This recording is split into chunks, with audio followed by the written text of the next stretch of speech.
CGP. UAL. MSOS. HOG.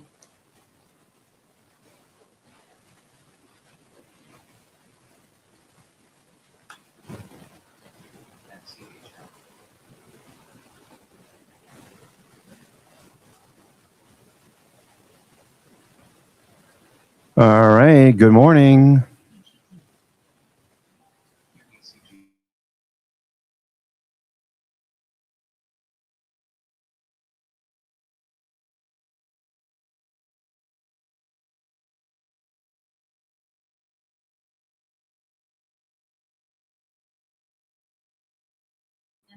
All right. All right. As Matthew McConaughey would say. All right. Oh, geez, look at NVIDIA. Holy smokes. We got a couple of New York, actually, most of them. New York Fangs. Let's see. NVIDIA. Morning, everyone. I'm your host, Cousin Vinny, coming to you from theclosingprint.com. It's a fine Friday here on the East Coast. Decided to take a long walk this morning instead of running. Give my feet a break. Gorgeous outside. Absolutely gorgeous spring day. And we get news that Iran is conceding more. This morning, Iran's foreign minister, Aragachi, that sounds Japanese. Passage for all commercial vehicles through the Strait of Hormuz is declared completely open. And the markets liked it. So we ripped higher. So I imagine we'll see some profit taking. We got stocks like NVIDIA, Tesla, ripping here. So if you bought calls or you bought shares or whatever, speaking of that, I bought some Netflix at 97.64, I think it was this morning. Pre-market, obviously. And looking for that to move higher. I'll put a stop underneath like 95 somewhere, probably 94.50, something like that. Recent area that we overtook. I guess the markets didn't like their earnings so much, right? Oh well, shit happens.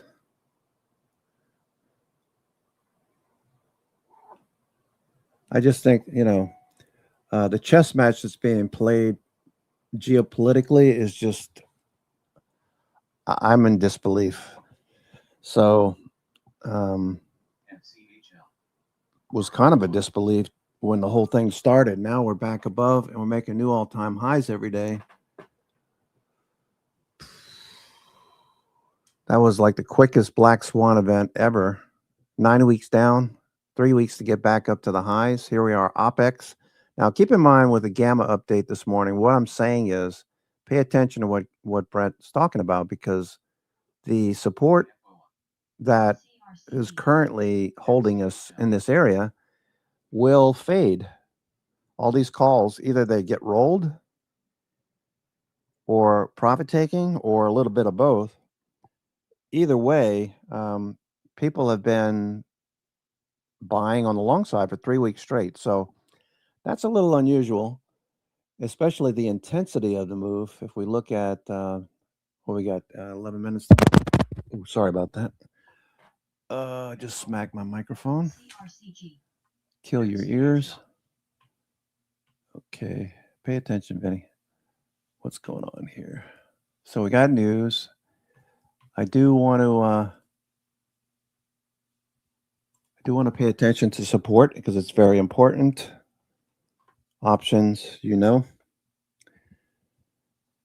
not saying going out and buy puts, but it does make sense to have some hedges in place. Let's see what VIX looks like.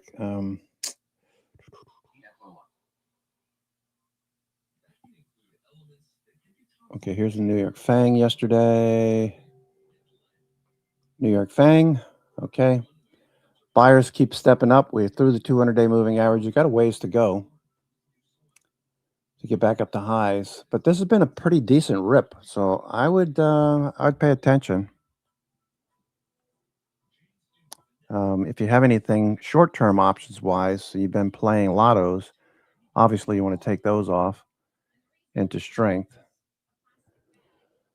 We have changes to the pattern day trader rule, which is going to impact the markets. We got people getting tax refunds, which should start to come into the markets in some way. Spending. XLY should see some activity, I would think. XLY, okay, it's been ripping for the last week. Okay, people are going to have discretionary income. Some are going to get tax returns. Seniors, not having to pay on their Social Security. I think that's really a good idea. I mean, a senior works their entire life. I know there's not anybody in the trading room that thinks otherwise. At least I don't think so. You work all your life, you pay in taxes, you make money on the money that's already been taxed. You get taxed on top of that, capital gains, and you know the story, Boston Tea Party kind of thing. And then you find out a lot of your money's being stolen basically by people who come here supposedly to make a better life, makes you wonder about the humanity and character in people. I mean, I grew up, I didn't see any of this kind of stuff. I mean, at least you didn't see it as often. We didn't have internet and stuff. What is Benny talking about? I'm just rambling a little bit right now. We're coming into a very good week. Don't let it go to your head. Don't get greedy. Okay, all I'm saying is if you're up 100, 200, 300 or more percent on options that expire today or next week, consider taking some off. As far as longer term trades like TRBCX, I added to it last week 10%. Added 10% back to it. I was down to 60% invested, 40% cash. You knew that. That was like 4 weeks ago. But I started that back in late January, early February. You know the story here if you've been here for at least a month or two. So we're looking for that bounce. We got the bounce. This type of thing I'm not worried about. Just going to keep chugging along. Okay, we got 7 minutes to go. 7 minutes to go.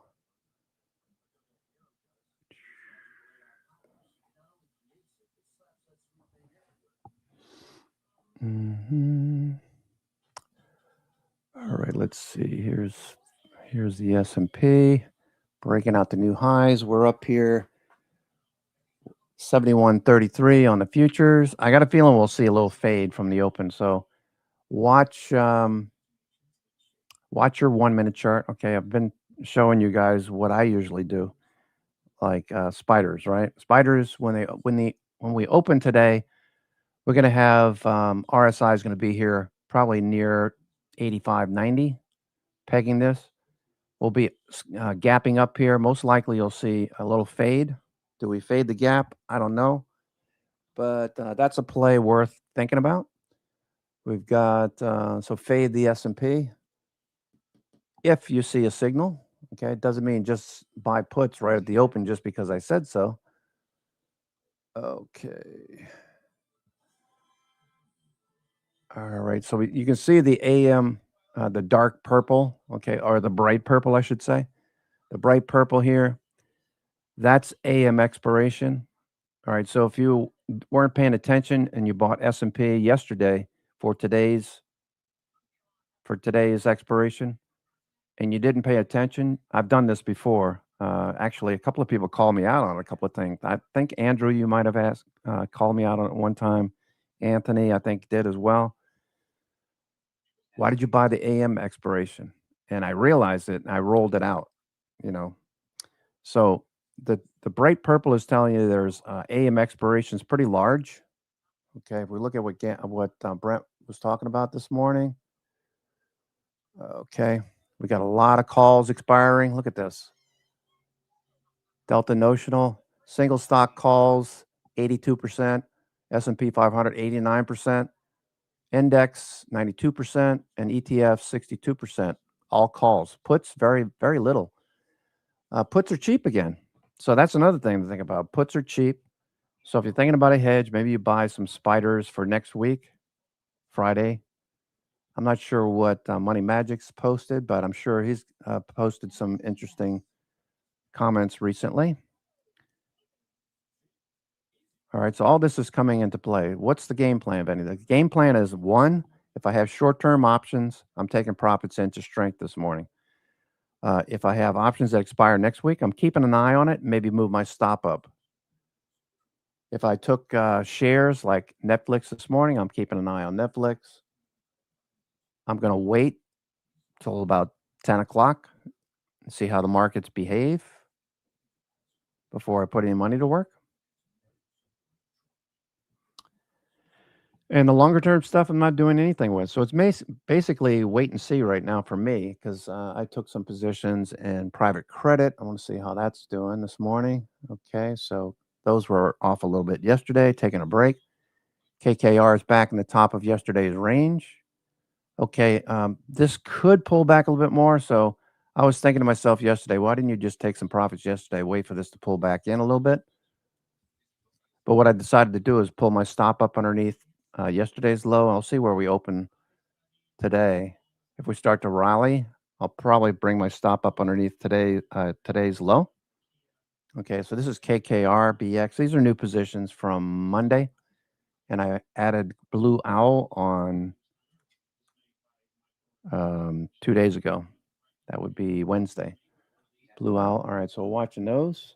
NVIDIA. All right, we're already starting to see a little bit of profit taking right here. Okay, so a lot of people will be trying to take some profits off the table. What are the banks doing? XLF. Okay, that's higher this morning. Bank of America, that gapped up. That's inside day so far. Wells Fargo. Okay, I'm just looking at the things that were working yesterday. Firefly going. Okay, Firefly is going more. Fly.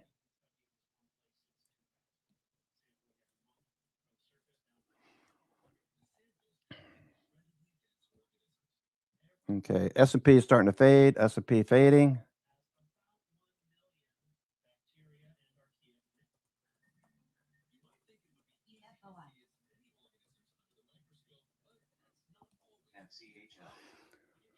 All right, so we're starting to fade a bit. Okay, Fireflies at the highs over here. Okay, Firefly. We've got 1 minute 40 seconds to go. 1 minute 40. All right, so if you have options expiring today, you have lottos, take some profits at the open or shortly thereafter. Options next week, probably the same idea. And we'll see what is actually moving.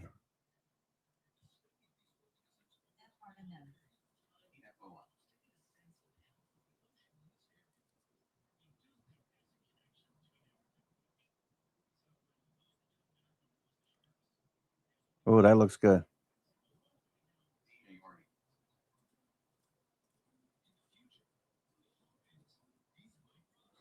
That looks good, Mondo. Thank you.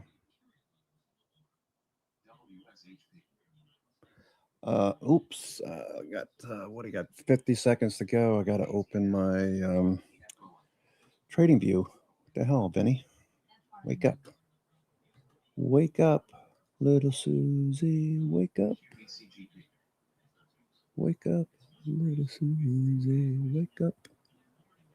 I'm going to have that song in my head. Okay, Micron is trying to take out the highs. Micron's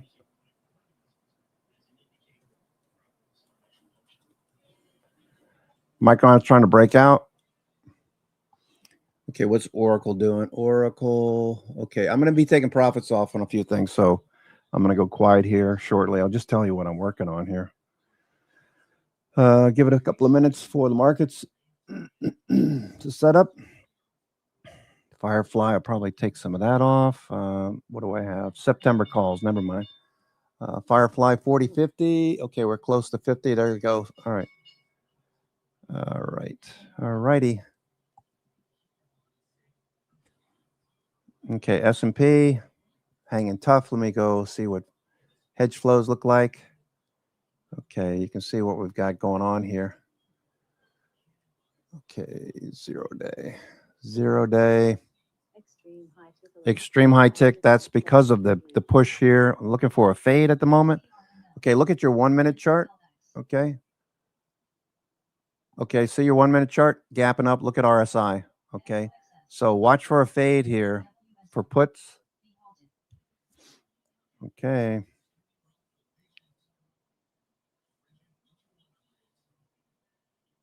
Okay, IWM. I had 270 calls on IWM.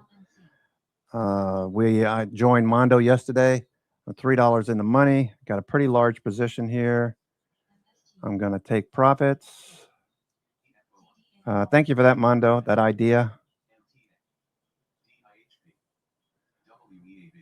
IWM.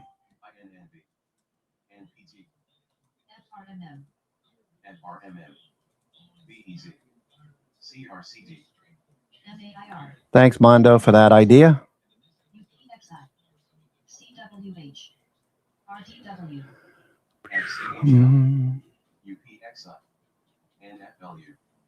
NFXL, DIHP, WEAB, INNB, HIMS, XNDU.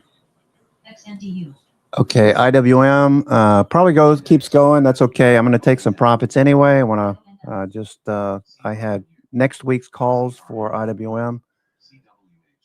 All right, so Mondo, great idea yesterday. KKR.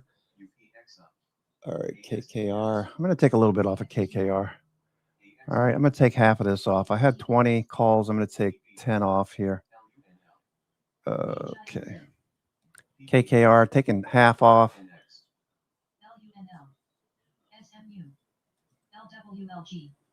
FRMM, CRMU, CRML, CRMX, BCAI, EFOA, HIMZ, EVTL, CWH, FLNC, EPM,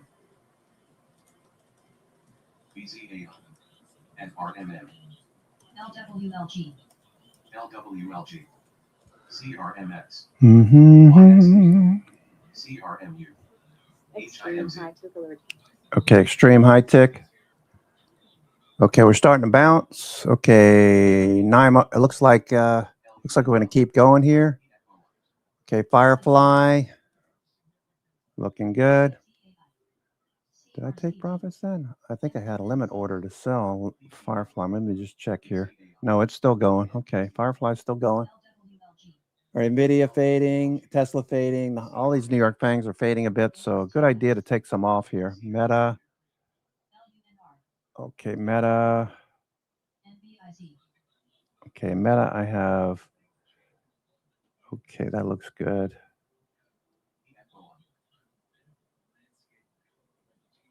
Okay, I have August, METU. Let's see, 35. I have the 35. That's my upper strike, 35. 25, 35 call spread on METU. I'll leave that alone. That's August, so we'll get plenty of time. For Meta, let me just check. Meta, META. Meta flagging right at the 200-day. Maybe take some off. This might roll over a bit, consolidate. Okay, I'm going to do that, actually. I'm going to go ahead and do that. All right. All right, I took profits in METU. Now, we could pop through this area. I'm thinking we're going to consolidate here. If we don't, we keep going, then I'll think of something else, okay? I want to lock in some of these profits, okay? So lock in profits, especially short term.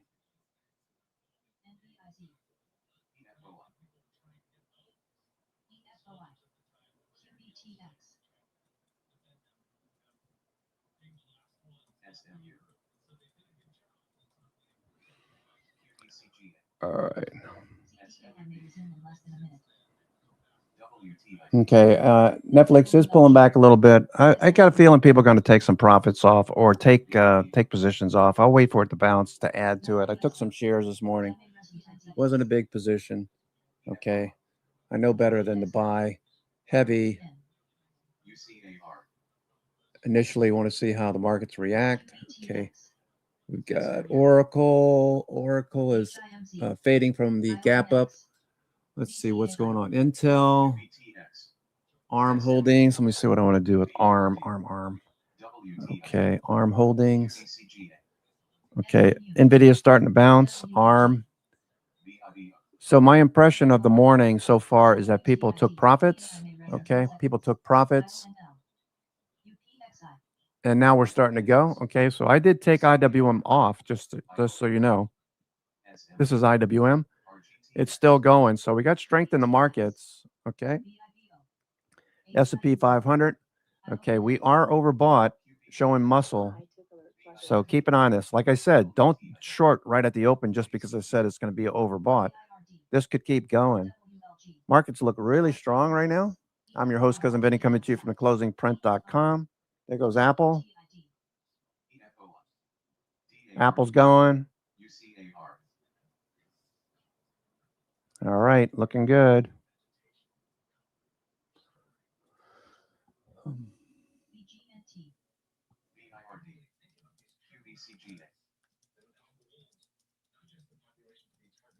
RMSG. EFOI. WTID. EFOA. UCAR. PBM. WSHP. DARD. All right, looking good. Looking good. All right, so I'm taking a little bit more off here and there. I got options that expire next week, lottos. Okay, so looking for a fade that hasn't happened yet. Okay, here we go with Trace. All right, so you can see the bright purple here. Bright purple, that's the AM expiration for the S&P 500. We want to see this continue to move higher. I'm currently toggled on 0-day options. You can see how it's changed already. The AM expiration. See all of these trades here? See all these longs? These have all come off now. The gray wicks there. Okay, let's see. Hero, S&P 500. Okay, so they're pretty stable right now. SPY. Okay, the orange line is calls. The blue line is puts. We want to see both of those rising. If you're bullish, that creates positive gamma. Puts being sold, the blue line will rise. Calls being bought, the orange line will rise. That creates positive gamma. That's what you want to see if you're bullish. NASDAQ. Okay, calls being bought right here on the NASDAQ. Puts are pretty stable. Nobody's selling puts right now. IWM, calls being bought. Puts kind of stable right here. Let's see, Apple, Broadcom. Okay, you can see calls being bought on these. Amazon at the highs. NVIDIA, calls being bought. Puts okay. Ditto for Netflix. Okay, looking for Netflix to bounce. Taiwan Semi. Micron, watch Micron. Oracle turning back up. Oracle. Okay, let's go check some of these out. Oracle, ORCL, Oracle with a nice reversal underway. Again, I want to take some more profits off. Focus, Vinny, focus. Okay, Blackstone. Okay, the private credit names. Okay, I took a little bit of KKR off. I had 20 calls. I took 10 off. I took half off of KKR on the pop this morning. Okay, this is probably going to keep going. I'm thinking this is going to fade maybe. Maybe not. Okay, volume looks good. So if this starts to keep going, if it keeps going, I'll do something a little bit further out in time maybe. Take some of those profits and put it into KKR longer term spreads or whatever. Let's see what KKR looks like as far as IV. All right, let's go to private. This is private credit. Okay, private credit. You can see Blackstone is still pretty cheap call wise. Selling puts makes sense. Might do that actually. KKR, you could sell puts, okay, on any dip. Apollo, it's right in the middle. Maybe some iron condors. I don't know. We'll see. Okay, so here's BX. On the left side, that tells you that puts are expensive, calls are cheap. Okay, calls are starting to get expensive over here. You got 71% risk reversal rank. S&P is still hanging out. Let's keep an eye on the S&P. Okay, things are moving pretty fast this morning. Let's go see what breath looks like. Okay, we don't want breath turning over on us. Okay, let's see what breath looks like. Here's breath. Advanced decline percent is rising. Okay, so make a note. We're very strong. We're at all-time highs. What is breath telling you? They're buying. They're buying. All right, so advancers are beating out decliners when all of these are rising. S&P 500, mid caps, small caps, and NASDAQ in descending order. Look at the NASDAQ. And we're not close to 30%. So reducing your risk and pulling your stops up makes the most sense right now. Don't just sell everything. Reduce your risk. I just took half off of KKR, which we got into on Monday. All right, so I reduced my risk by selling half. I'm going to move my stops up and I'm going to roll out. So that makes a lot of sense, right? Okay, let's look at VIX. What's VIX doing? VIX should be at the lows. Okay. Just keep in mind with VIX down here, puts are going to be less expensive than they were the last couple of weeks. 3 weeks ago, puts were really expensive. Now we've got VIX dropping off. So puts are getting inexpensive again. Good for hedges. If you think that we're going to get a 2% pullback like Brent was talking about in the Gamma update this morning. Okay, so let's go look at that. Okay, so he's got, oh, you know what? Let me update this. Futures higher. Okay, we got a call heavy expiration. We talked about that. That's one of the reasons why I'm thinking we're going to fade. Brent thinking we're going to fade as well. Okay, so positions reset. Okay. And things may take a breather. We've been super, super bullish. I mean, how can you not think this is going to pull back a little bit? We're super, super bullish for the past 3 weeks. Okay.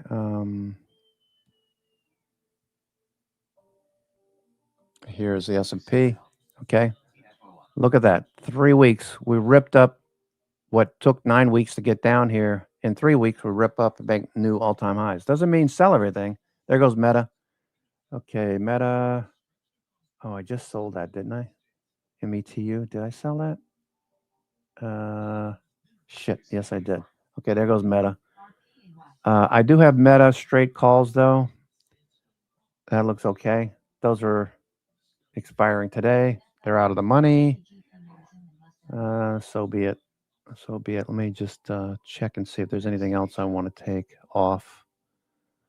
Okay, financials look good. Okay, so with the index rallying, you would expect to see the banks doing okay. We're above the 200-day moving average. Okay, so individual banks, let's go see what's actually moving the markets right now.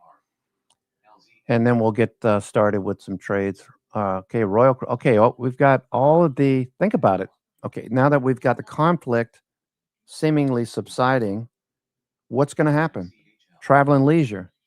Look at all the travel and leisure stocks. Travel and leisure up on the Iran news. Okay, bullish. Travel and leisure up on Iran news. So cruise lines, airlines. Okay, cruise lines, airlines, hotels. Okay, so let me just take a snapshot of this. Okay, here you go. So focus on these. All right, so let's say you're thinking about Royal Caribbean. All right, so we want to buy Royal Caribbean right now at this moment? No. Why? Because look at RSI on your 1-minute chart. You want to fade this right now. Okay, so watch for this to fade. Okay, CCL. Okay, see how these are fading already? All right, you don't want to chase this up here. Norwegian Cruise Lines, NCLH. Okay, that's fading. Delta. Okay, United. So these are going to be bullish, but, you know, wait for them to fade first. Marriott.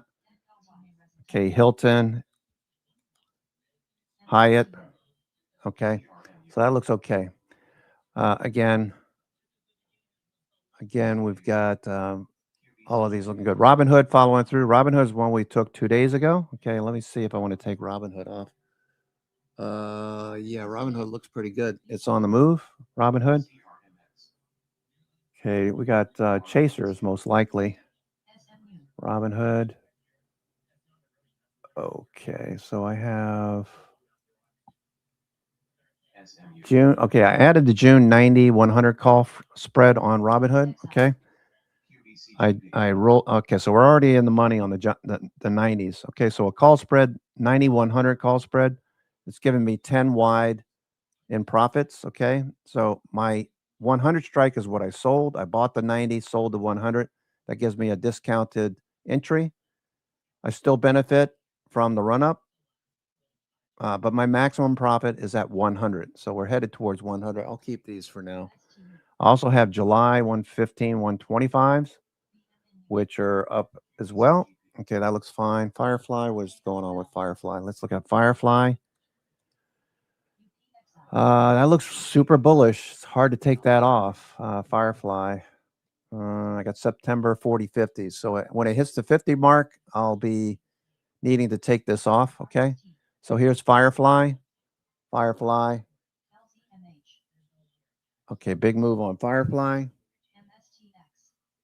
JLHL. Okay. MSTU. EMNU. I don't know. I could take some of these things off, right? Firefly is up quite a bit from entry. And we were long Firefly from the 13th of March. Okay. Over here, the 13th of March, we started getting long on Firefly. It took a couple of weeks for it to get going. Then it broke out the last week of March. We've been trending. We're above the 10 and 20 EMA on the 60-minute time frame. All right, so we could fade back to that. We're a little extended. Maybe I'll take a little bit off here. Okay, I'm going to take a little bit off. SOXS. Okay, so there's $2 spread in Firefly. $2 spread. It's being offered at 410. This spread 410, 220 bid. So we'll see if we get the 410. All right. What else? Oracle's looking really good. I have Oracle January 185, 195 call spreads on Oracle. I'll leave that alone. January 185, 195. Okay, Oracle, I have 185, 195 call spreads. We're starting to fade here. Okay, so look at the S&P 500. Tell me what you're thinking here. You got the 1-minute chart showing a lot of muscle. Okay, so right now I'm looking for reasons to fade this move. Okay, let's look at Trace. Okay, look at Trace. Trace is dropping off. Okay, so the hedge flows have dropped off. So we're probably going to fade here unless this turns back up markedly. There's no support right in this area. Longer data does not anything down. This is resistance right here at 7,100. S&P getting resisted at 7,100. S&P 100, 7,100. Resistance. Holding. Might fade.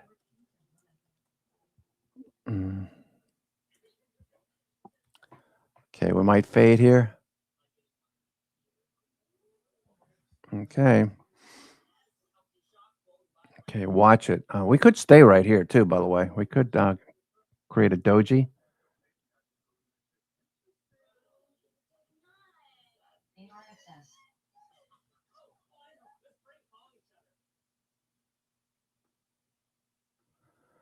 RXT. RMSG. MSTX.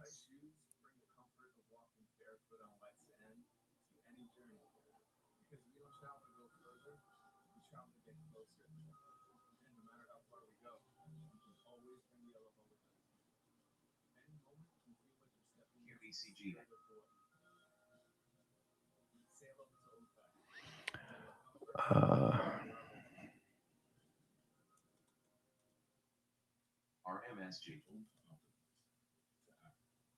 RMSG. RMSG.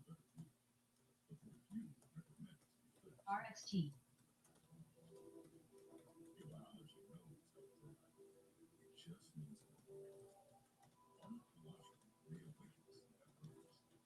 QBCG. FCHL.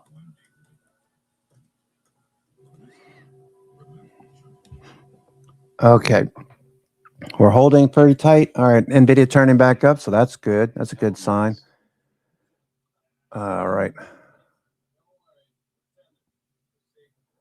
S&P holding very well. Let's look at NVIDIA. NVIDIA with a nice bounce. RMSG. Okay, do I want to take some NVIDIA off? Probably, right? Probably. Oracle looks good. Oracle, a little extended, could come back in. I'm thinking Oracle might do something like this. Oracle, let's see, it's been running. I see how extended it is right here. I'm going to take a little bit of this Oracle off. Actually, you know what I'm going to do? I'm going to take profits. I'm going to bring my calls closer. I have January 185, 195. So I'm going to take profits and I'm going to buy closer, like June. I'm going to buy the same strikes at June if I can do that. Can I go backwards? Okay. Or should I just leave this alone for now? I'm going to leave it alone. Okay. So I'm fighting a battle right now of, if I have enough time, I'm gonna fight the urge to sell.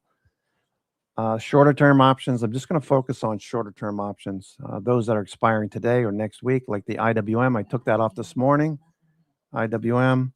Okay, I didn't get the high of the day. All right. I took it off like 5 minutes into the day, 15 minutes, 10 minutes in. So I missed this little push to 274, but we did fade a little bit. So I'm watching that. Watch your 1 minute chart. This is a really great way to set up an entry. Okay, let's look at Netflix, for example. Netflix, way, way, way oversold. This is like a perfect 1 minute chart setup right here. Okay. Netflix, check the 1 minute live chart.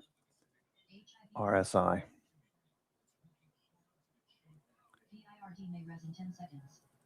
That's a buy.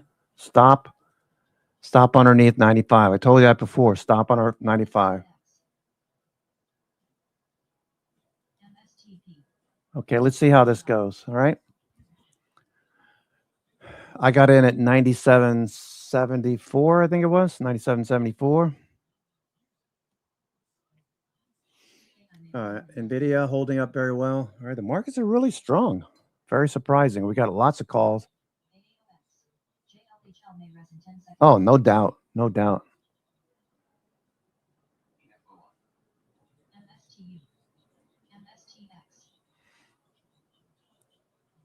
Yeah, no doubt.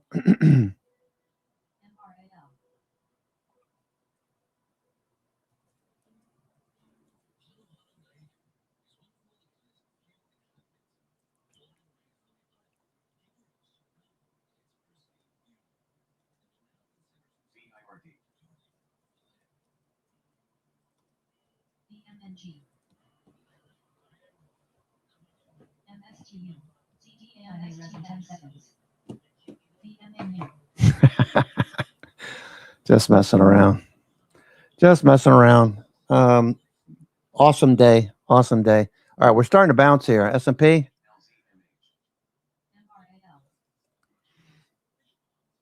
Yeah, I know. I know you were. That's the way you think. Mondo. All right. So, all kidding aside, you should be taking some profits off the table. This is a good setup on the NASDAQ, Netflix. So if you see something like this, Netflix, let's see what AMD looked like. AMD, okay, not quite oversold, but got a nice bounce this morning. AMD, did I take that off already? No, I didn't. Okay, AMD is up quite a bit. We'll let that go a little bit more. AMD. I bought May 15th. All right, so May 15th calls. So what I was saying yesterday is 3 weeks ago, we were at the bottom of the move, right? 3 weeks ago, S&P was at the bottom of the move. And as such, I was taking some longs on dips on stocks that look really good 4 weeks ago. But what I was taking was June, July, August, those types of expirations. So now that we're getting this kind of move, I can start buying May and June. Okay, so I'm okay with May and June now. I feel like I have enough time. As long as I'm buying dips, like with Netflix, for example, we just showed you Netflix. As long as I have this kind of setup with Netflix at the lows and RSI turning up, as long as I have this condition, all right, I can bring my stop up underneath 96 now if this starts to go. Okay, let's see what Microsoft looks like. Microsoft, okay, not oversold. So what I'm looking for is oversold conditions. That's starting to bounce. KKR, let's look at Blackstone. No, they didn't. Okay, they're bouncing. Oracle. Strength in a lot of these. S&P looks like it wants to go. Small little dip. All right, so we're making a higher high and a lower high on RSI. You see that? Lower high on RSI, higher high on price. That's a divergence that you need to pay attention to. Okay, there goes Apple. Okay, let's look at Apple. I have Apple calls. Do they expire today? I think I rolled those out, right? Apple, I have June. Okay, June's good. June is good. Apple turning up. Okay, so we're remaining above. So this is a setup too. Okay, you get the dip, right? You're staying above 50. RSI staying above 50. You dip, you start buying, you put a stop underneath 267. All right, so Apple looks pretty good. MACD is about to turn on the 1 minute, so that's telling you the momentum is about to shift. Okay, you can see that Apple is starting to get a bid. We're going to go through 270 most likely. I think that's the call wall, if I'm not mistaken. Money Magic's call wall might be 270 on Apple. Thank you for the updates. 270 is the call wall. Okay, so watch Apple 270 call wall. All right. Let me just delete that. Okay, Apple 270 call wall. If it gets through 270, Apple's going to rip.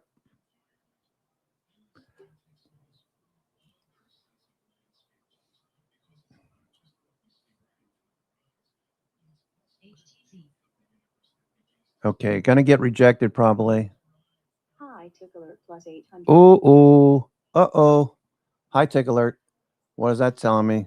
They might push this higher, get everybody to chase. Okay. Okay, Apple, if it gets through 270, this could explode. All right, this could be the day for it to happen too. Just keep that in mind. Super day. Okay. Okay, SPY will test 704 first. Yeah, okay. Money Magic calling 704. Keep an eye on money. This guy knows what he's doing.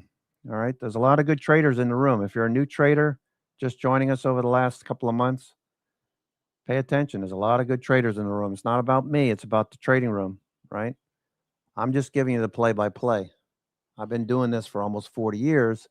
That said, there's a lot of people in the room you should pay attention to. There's a lot of different styles. Money Magic's all about options, support and resistance, and flow. All right, so ES looking okay. Apple 270 call wall is resistance. Yeah, exactly. Money. That's, I see what you're saying there. Okay.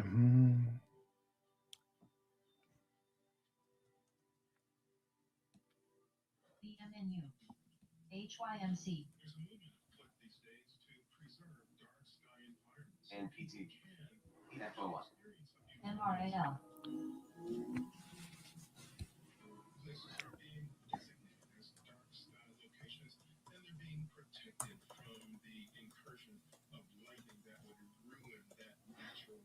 Okay, Apple clears 270. That's what you're looking at.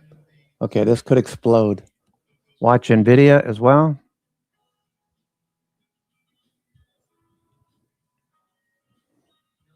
BMNU. MSTX. HYMC.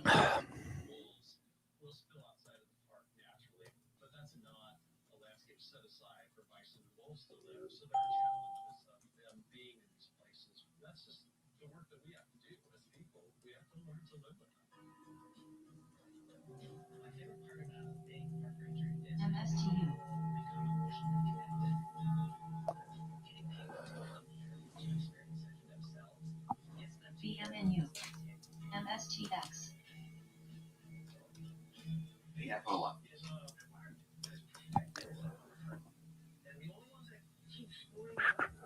DGXX.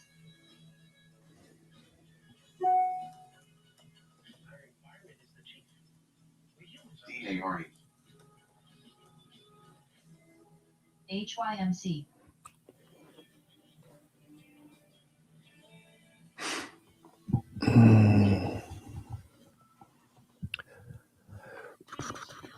MSTU. All right. Everything looks good. All right. Netflix is turning. Okay. Let's go back to Netflix. Okay. You know what the setup is in Netflix. Okay. Netflix. Okay. Starting to work a little bit more. Okay. Netflix. RSI oversold. There's your setup. Okay. You can move your stop up from 95 to 96 now, or even 97. Okay. Netflix. Netflix. MSTU.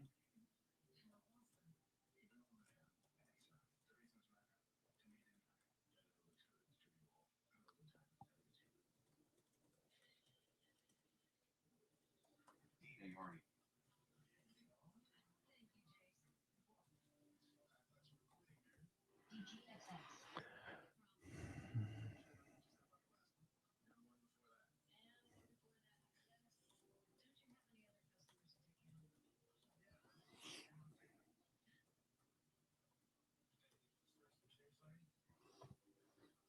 Okay, looks good on Netflix. All right, so we're looking for Apple to follow through. Need to get through 270. Okay, 270 is resistance. I'm not going to focus on that too much. Strategy. Okay, so you can see the muscle. All right, looks like a bicep in profile with a lot of bumps, but looking very strong. Robinhood. Did I take profits in Robinhood? I think I said no, right? Getting close to my upper strikes. Robinhood. No, I'm still on Robinhood. Okay, Robinhood. Okay, I'm resisting. Firefly. I may resume in less than a minute. What's Firefly doing? Firefly. Watch these 1 minute chart setups. Okay, so day trades. Hotel may res in 10 Firefly. Sputtering a little bit here. All right, I'm going to take a little profit in Firefly. Got a nice profit here. INFQ.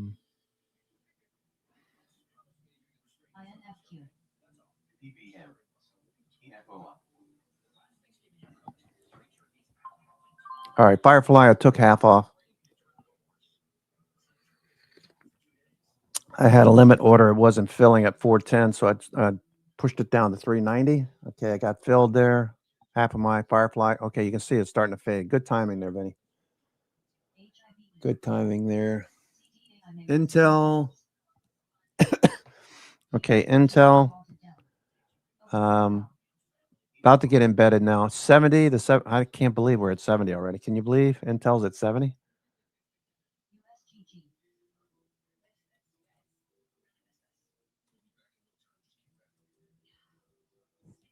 CRML.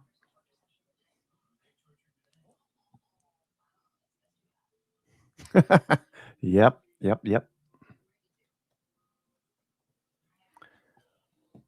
Oh man, look at Intel. Great little trade, Intel. ALL. All right, looks good. Broadcom. Okay, everything looks good. You're probably sitting here looking at profits and going, should I do something? I would only do something if you got calls that expire today or next week. I'd be reducing my exposure. Or if you're up over 100%, maybe you take half off. That gives you a free trade. All right, so you get back what you put into the stock. You're up 100%. You get back your initial investment. You let the trade run. If it runs, great. No sweat. The market is super strong, though. Like Money was saying, we're probably going to run up to 704 on the SPY and then stall, get everybody chasing 0 day. Okay, we're close. We're over 708 now, Money. All right, so you're talking about pulling back to 704. Okay. Yeah, right? Yeah, exactly, David. Derek. Yeah.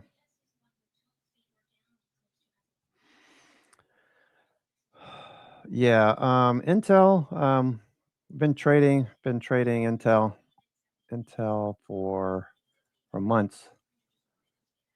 Just the speed.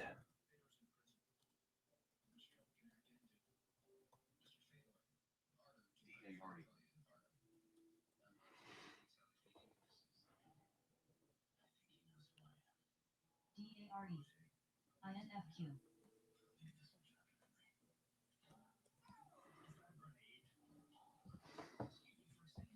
Yeah, the fact that it got to 70 so quickly feels like it's a little overbought. Okay, Oracle. I want to take some profits here. Okay, so okay, I'm gonna take my Webull stock off. It's not moving. All right, Webull, I'm out. I made a few pennies on Webull. Didn't work as good as Robinhood. Resume in less than a minute. Okay, we're making more highs here. Okay, I gotta pay attention here. Look at my P&L, not my P&L, my positions. Everything is up so nicely. SG. Ay, ay, ay, ay, ay. Okay. Apple. Okay, and Netflix, I do want to buy some Netflix. I should buy some calls, right? We held up very well on Netflix. You know what we're looking at. You know what we're looking at. Okay, so what's implied volatility now on Netflix? Let's go take a look here. Netflix, let's see. Let's take private credit off here and let's take a look at the FANGs. Where's Netflix? Netflix is way over here. Okay, so Netflix is still pretty expensive. Implied volatility needs to drop off. That's going to happen pretty quickly. Okay, Netflix. 97.74. I bought some shares. Looking for this to rally. Netflix. Looking for this to rally. Not yet. Okay, Apple. We need to get above 270. All right, so markets are struggling a lot of stocks are at the call wall. Okay, so that should be resistance.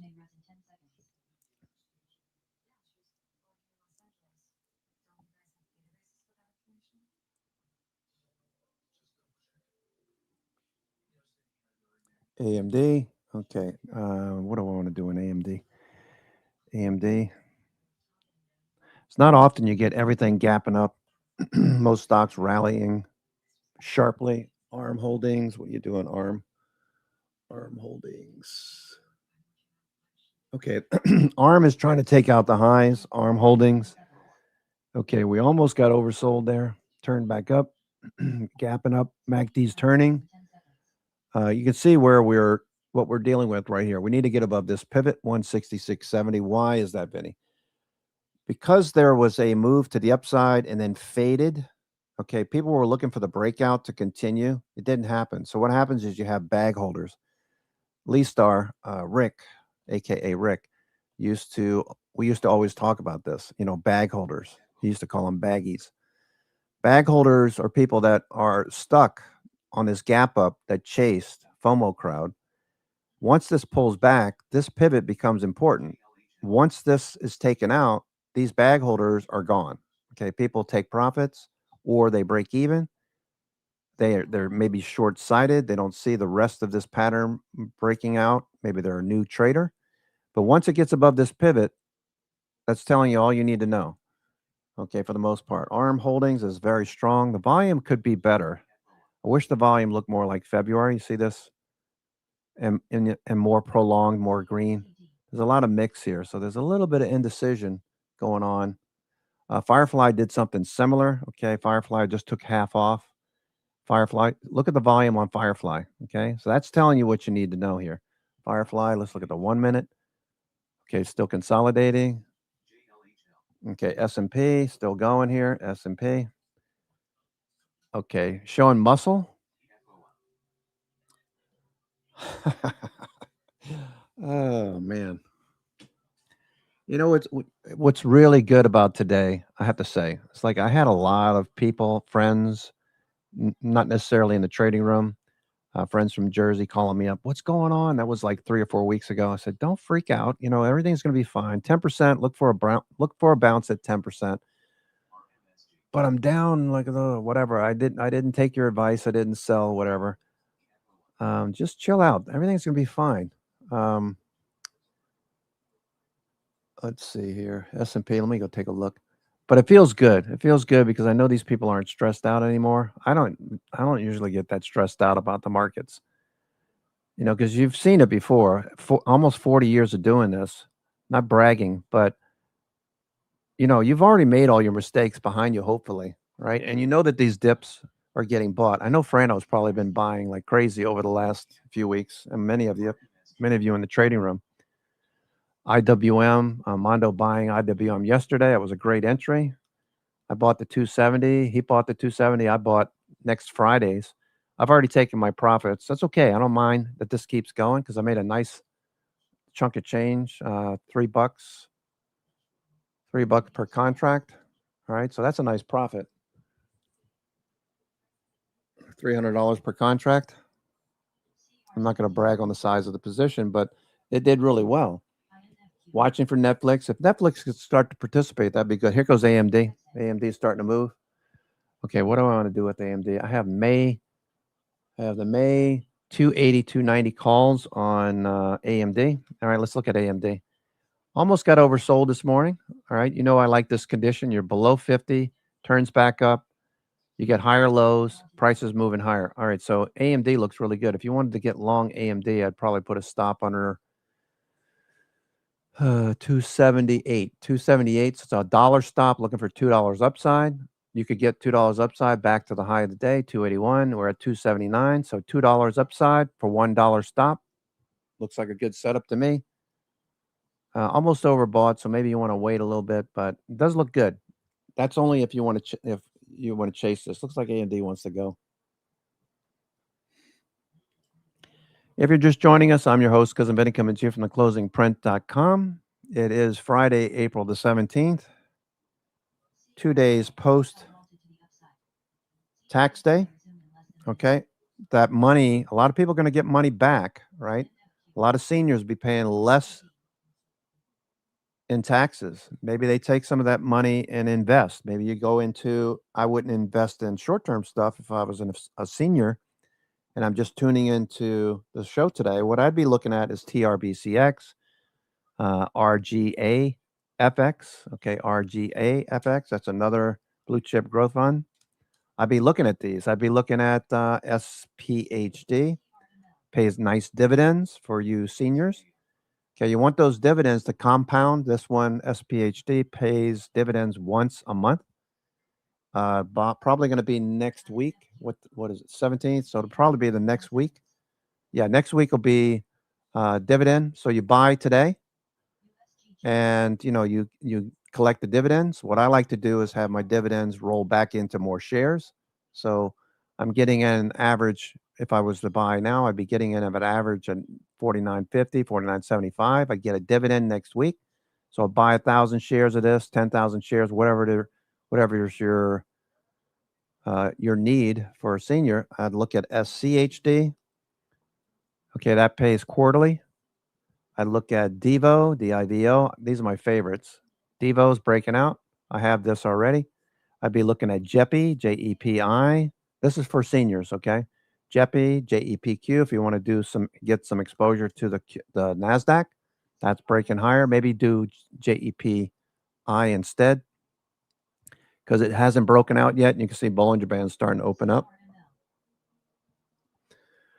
And you can buy SPX, SPXL, okay, the long SPX, just an index fund.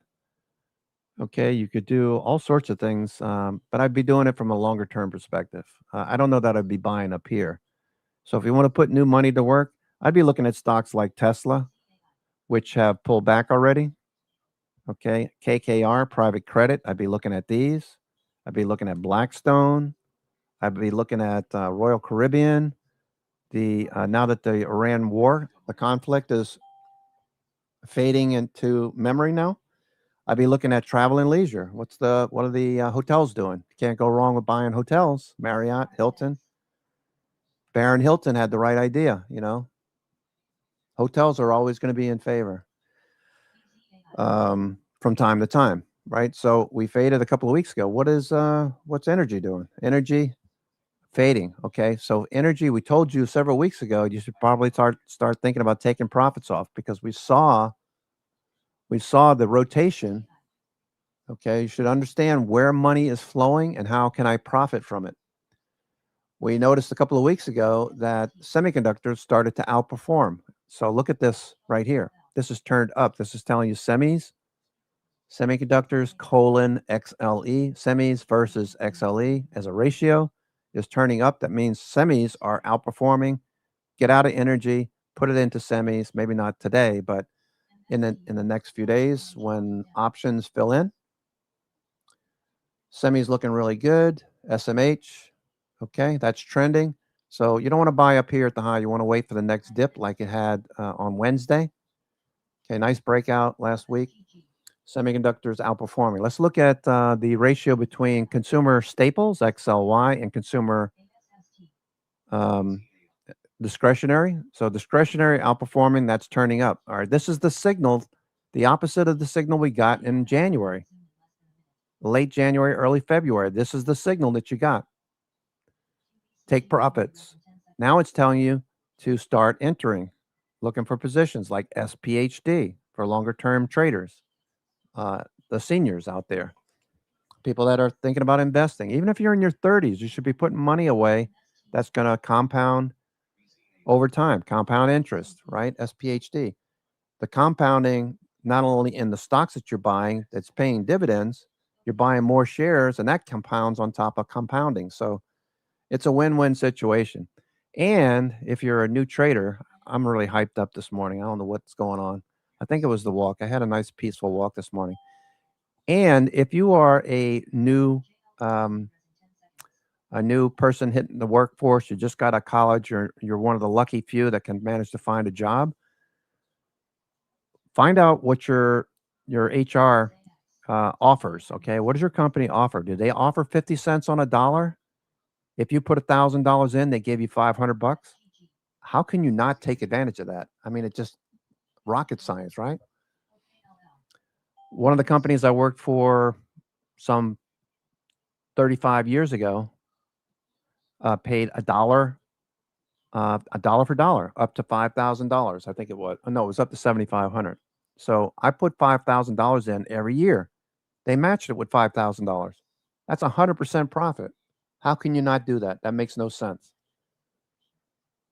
Yeah, well, I need to buy this and I need to buy that. You know, find ways to put money away. That's all I'm saying. $100 a month. You know, when you're 25, $100 a month over time makes a lot of makes some nice capital gains, you know, over the years. But the main thing is find out what your company offers. If they offer a 401k or a company investment plan, find out what their match is.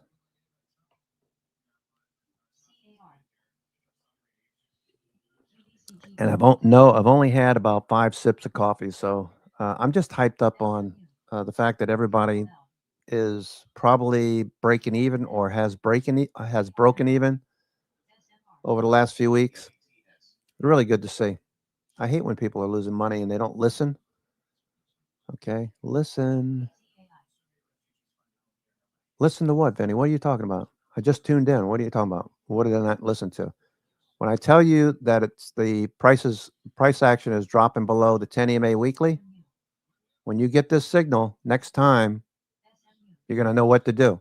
You're going to start reducing exposure. I got down to 60% invested, 40% cash. I put 10% back to work last week when price action moved back above the 10 EMA. Okay, I'm not worried about pullbacks in long-term stuff.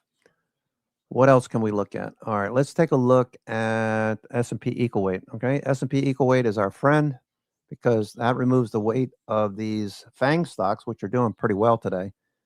So this is compounding, looking really good, almost back up to all-time highs. The number of stocks above the 20-day is starting to get into the red zone. This is subjective. I only put this on the chart so you get the idea of what I'm thinking. Okay, short-term things, you want to start thinking about taking some profits off in the strength, reducing your exposure, bring your stops up.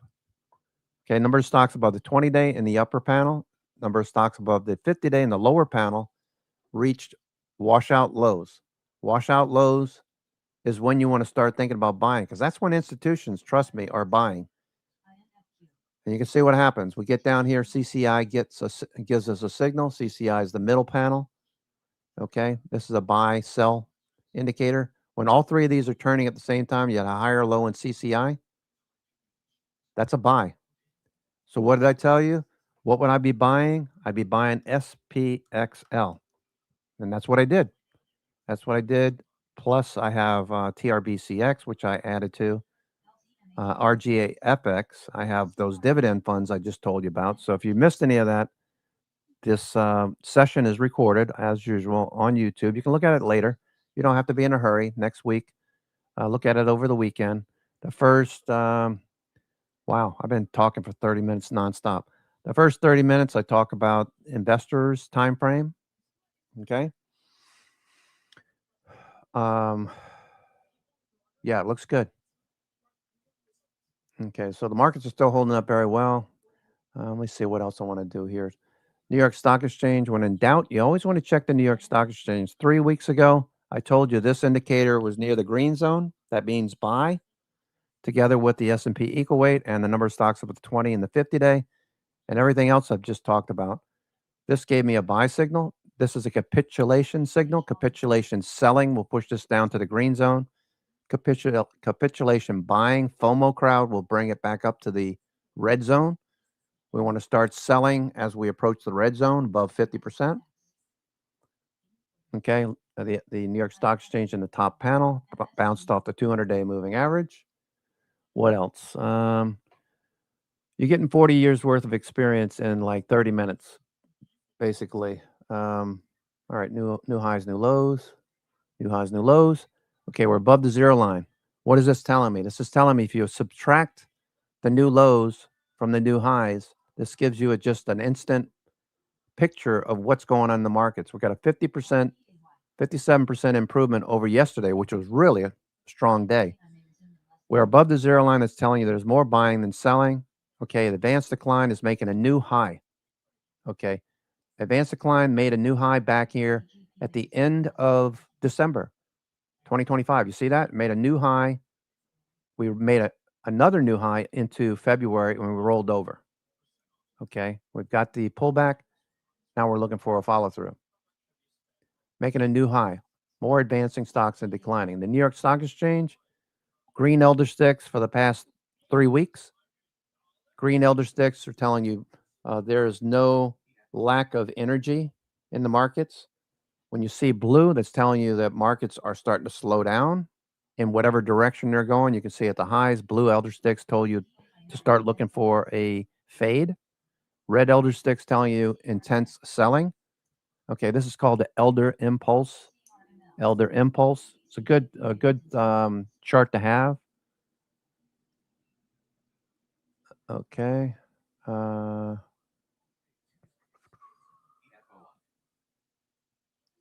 Okay, elder impulse. Okay, you can see right here, elder impulse. Okay, it's a way of looking at momentum. You know, you could use MACD. That gives you the same information, basically.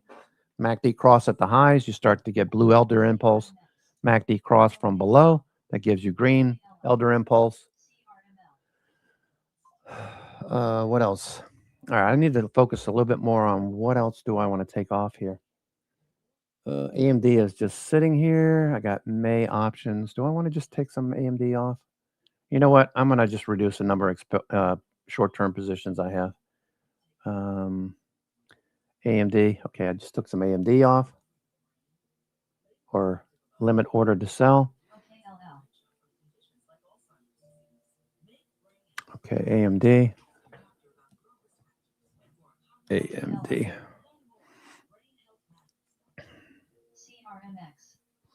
Okay, AMD just sitting here. What's Oracle? Oracle is fading. Oracle fading. That was a big move this morning.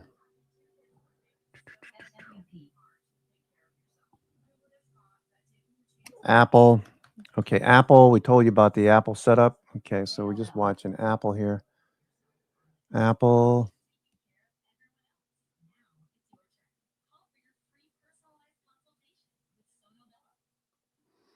CRMX. All right, most people are super bullish right now, so I'm watching for any signs of a fade. Let me go to, let's see what Trace is saying. Okay, so this is just back and forth, back and forth. So this is telling me right now that this could be a doji day. Let me see what up-down volume looks like. Up-down volume is telling me who's winning, who's losing. Up-down volume survey says the bulls are definitely winning, obviously 4-1, 3.5 to 1 up volume on the Qs, 3-1 up volume on the SPY, 4-1 up volume on the NASDAQ Composite, 2,700 stocks, NASDAQ Composite, 3-1 on the New York Stock Exchange, 8-1 on the Diamonds, 5-1. I'm just rounding these up, by the way. Corey's probably looking at this going, it's not 8-1, it's 7.86. Just rounding it up. 8-1 on the Dow Industrials, 5-1 on IWM. By the way, I had some diamonds. One of the hedges that I had was the Dow Industrials. I had a put fly as a hedge, and that was, I took that 3 weeks ago, right near these lows at 200. If we weren't able to stay above the 200 day, I was thinking, all right, this could drop off. So I took some put flies. It was a cheap way to have insurance. No longer needed, but it evaporated anyway.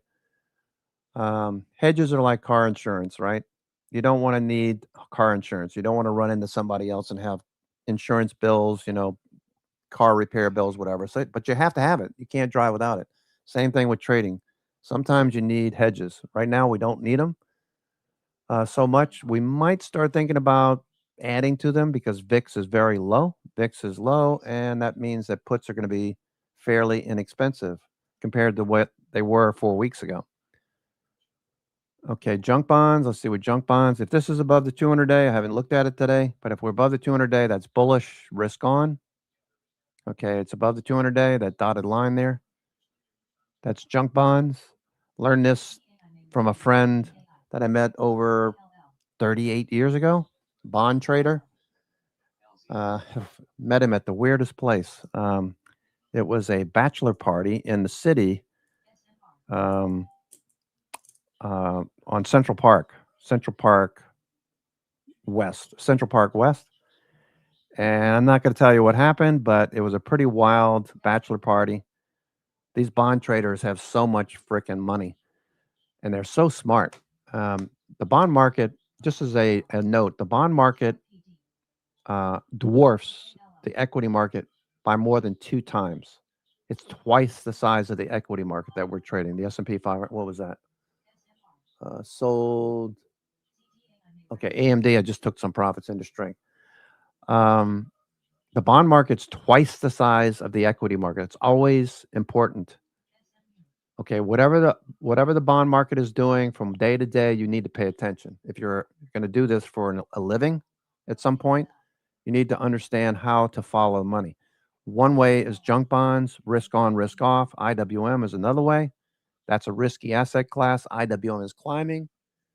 Another risky asset class that we've added a couple of years ago was Bitcoin. Bitcoin is clearing 76,000. This is on the move.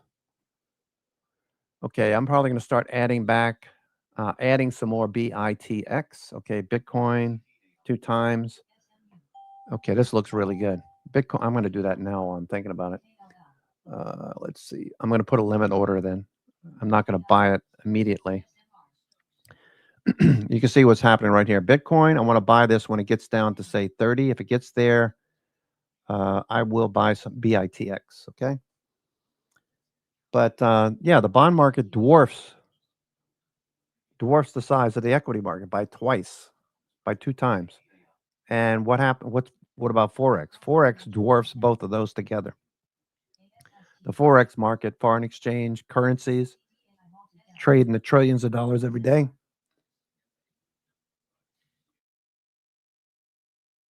So it pays to watch what's going on with the U.S. dollar.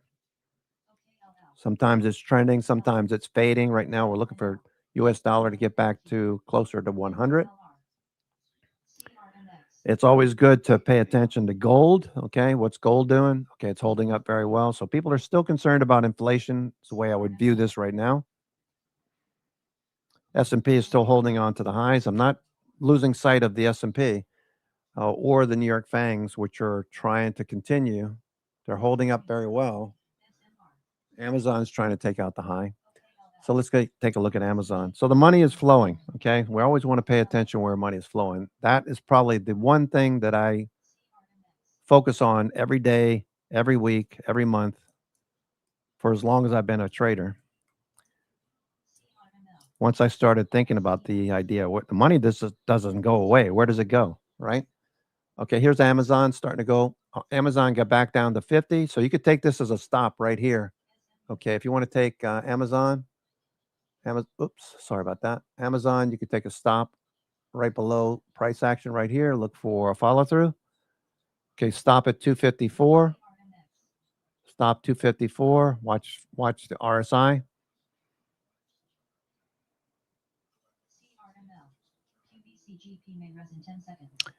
Okay, so here's Amazon trying to break out. It's got a high right here. Let's see where the money magic.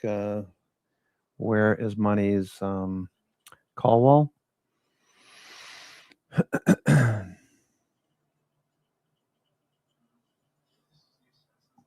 Amazon 250, 250, 250. All right, so we're above the upper call wall, so Amazon could scoot here.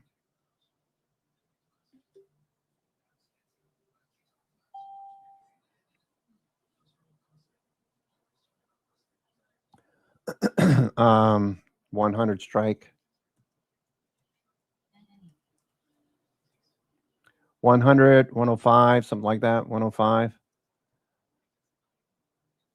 At least June or July. Expiration.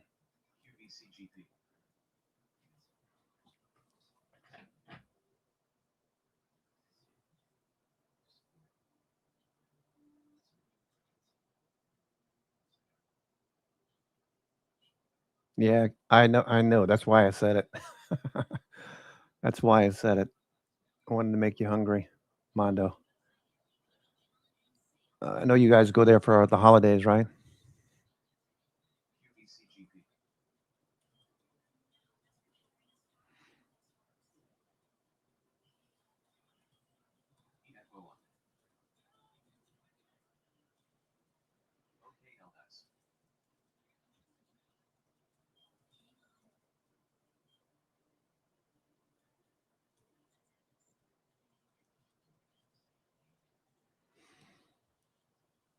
Yeah, it used to be Mama Leone's back in the day. I used to go there a lot. Then Carmine's. Carmine's always been a favorite. Yeah, yeah, dwarfs. Yeah.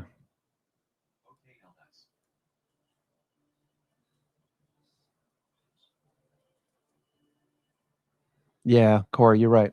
Probably right. The point is that it dwarfs the equity market and the bond market together. Amazon's going here. Okay, Amazon, you got okay, you can start to move your stop up soon. Amazon.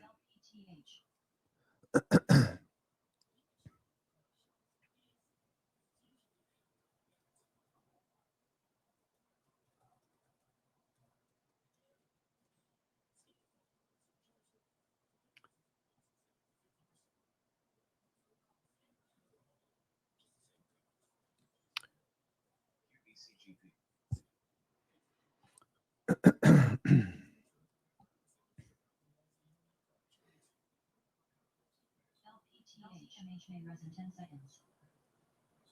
ASST. CDAI may rise in 10 seconds. 254, Amazon.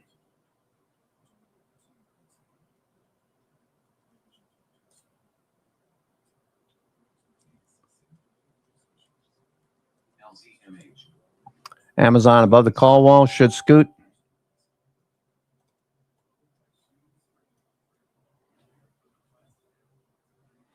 Okay, Amazon above the call wall should scoot here. Okay, Alba. Okay.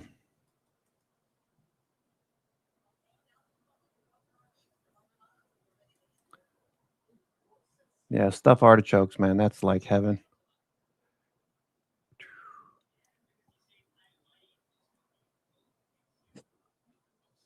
Oil, yeah, that's looking good too. Oil dropping off. Watch Amazon. Crude oil dropping. Okay, down to 112. Still need to get down into the 90s and 80s on USO crude oil. Let's see what crude looks like. Futures. All right. So Apple's trying to go here. Apple's trying to push through 270. Okay.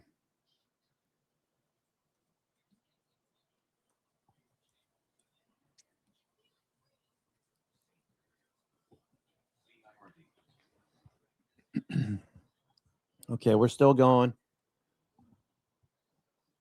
I imagine there's a lot of people out there that are in disbelief that the market's still going. I'm not in disbelief. I'm just letting it go and keep moving my stops up, but reducing my exposure and strength. You know, this is never going to just keep going straight up. So it's that dilemma that we're always faced with. Should I buy? Oh, should I sell now? What should I sell? Blah, blah, blah, blah. Okay, we both turn back up. That's okay. Robinhood. Okay, Robinhood is making a move here. Good job, Robinhood. Robinhood new highs. Okay, let's take a look at Robinhood. Okay, Robinhood going to be affected by, you know, some inflows, people that have money coming back from their tax returns. Think about it.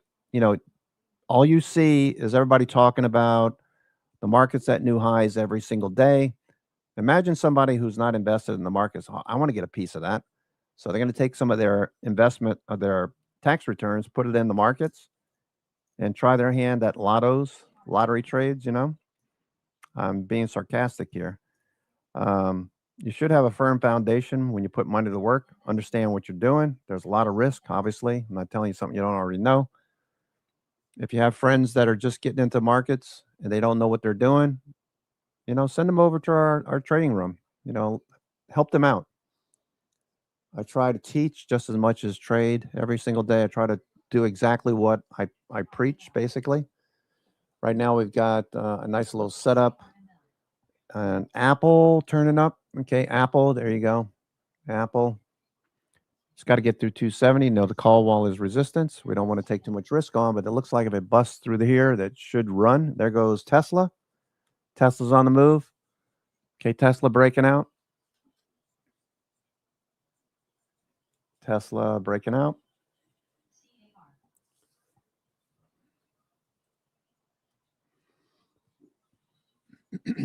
Tesla should be above the moving averages.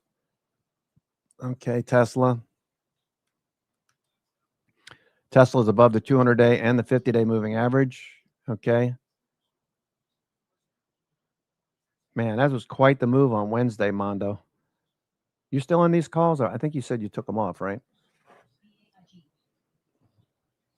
Tesla.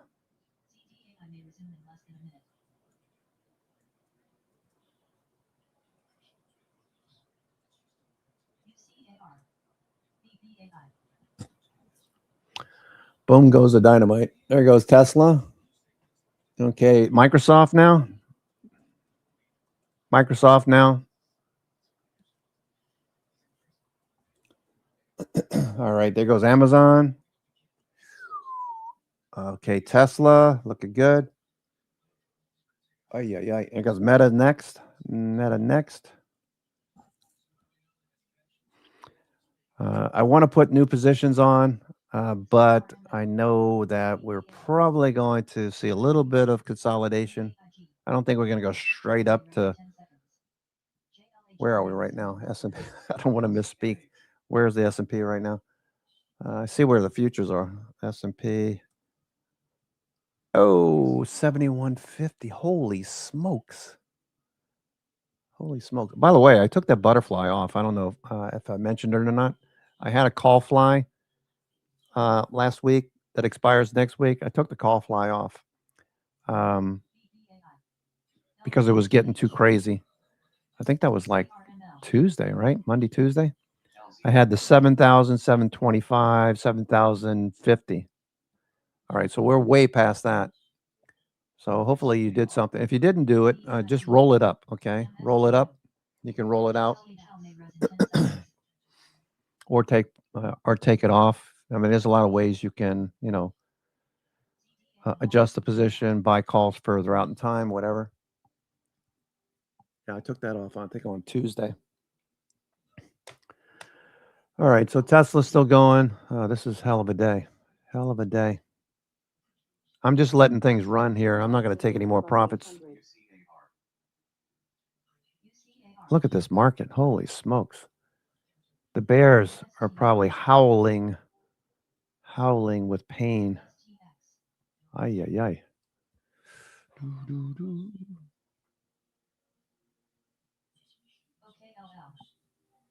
Okay, I got to take my son to school today, by the way. My wife had to take her mother, my mother-in-law had to take her to get her green card. She had an interview or something like that, so I had to take my son to school. So give me a few minutes. I'll be right back.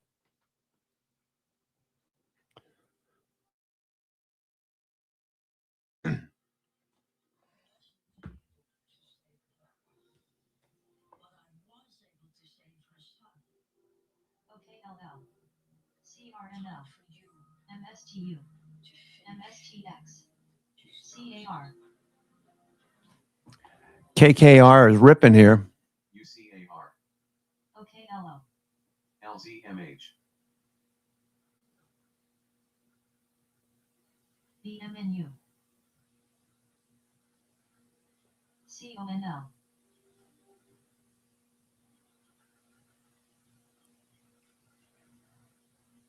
OKLL, CRML, CAR, MSTU, MSTX,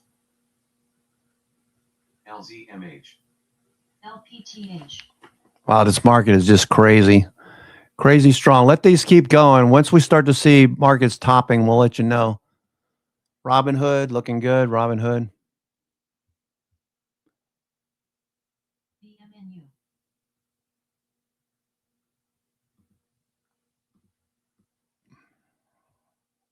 High took alert plus 800. High take alert. LZMH, CRMX, CRML, CONL,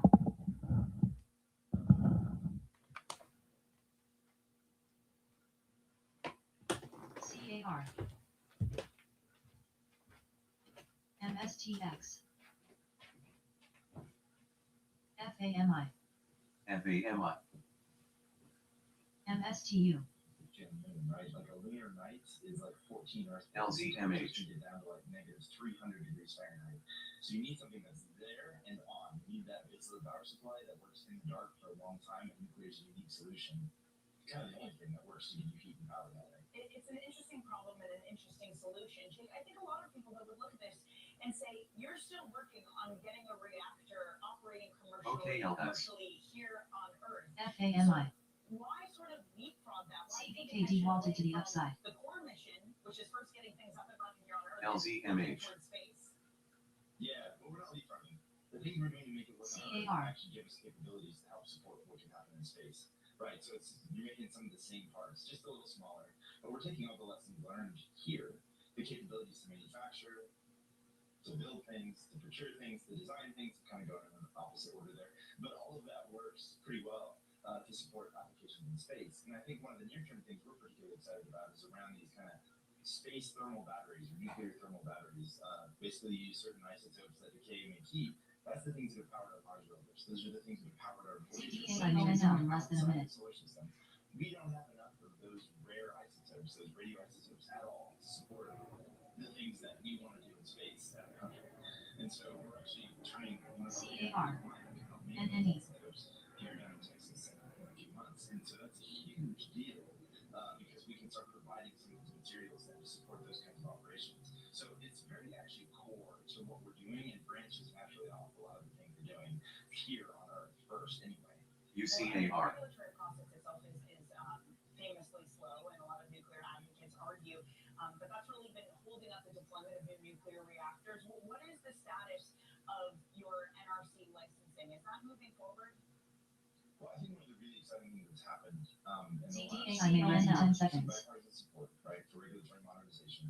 It's honestly spanned several administrations, leveled up pretty significantly under the Biden administration, went even further under the current President Trump administration. And one of the things that happened UCAR. in May was the president signed executive orders that UCAR. use different LZMH. regulatory pathways that the U.S. government had. They just weren't using, including this. Okay, Robin Hood on the move.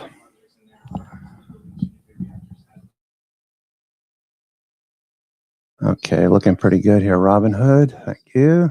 So we're actually under build mode as part of the regulatory process that works that way, which is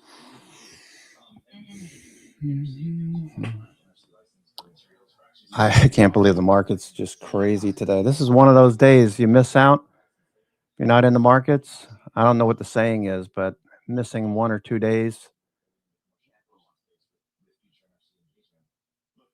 This is crazy. This is one of those days if you miss out.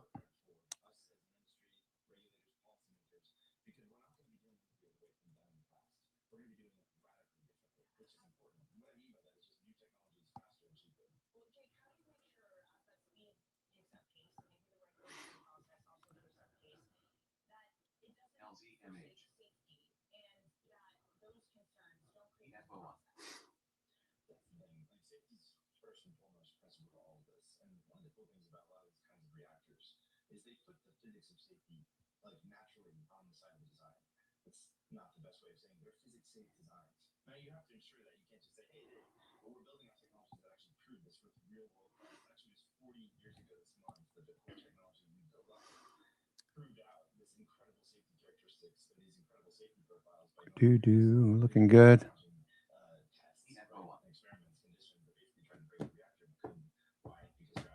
Tesla, Apple. All right, Apple is about to push. All right, Apple's at 270. Apple, 270 call wall. MSTU.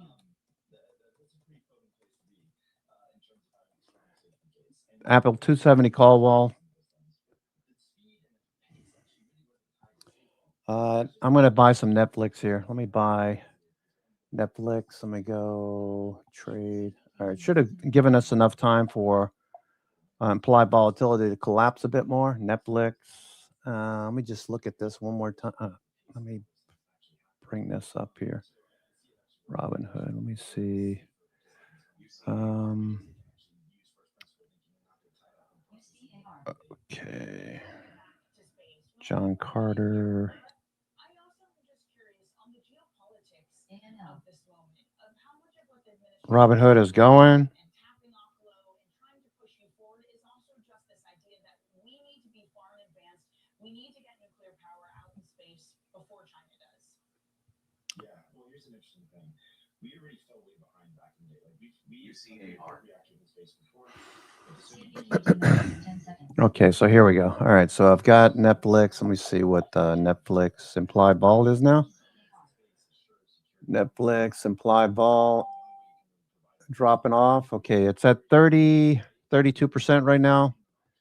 Historical volatility is 43, so we're 10 bips before, 10 bips below, 10 basis points below historical volatility, and continues to drop. So buying calls here, you're not going to pay the price of the IB headwind. Basically, IB is dropping. Okay. Make sure. Okay, that's the daily. Good. All right. So implied volatility is back to 33% for Netflix on the daily. All right. So that looks good. Let me look at Netflix. I want to buy Netflix, and I want to go out 3 months at least. Okay.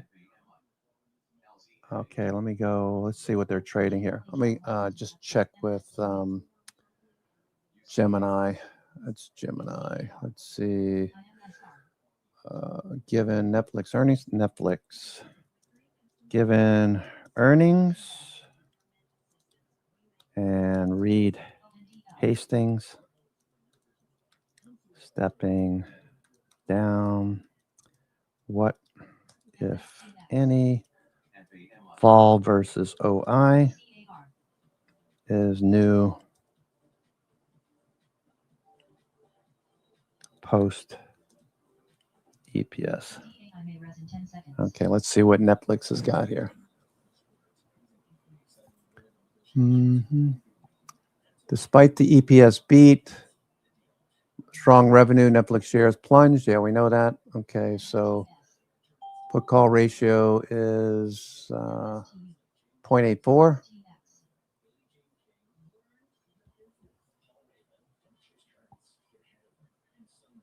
Okay, 17 April added 36,000 contracts in the final 24 hours.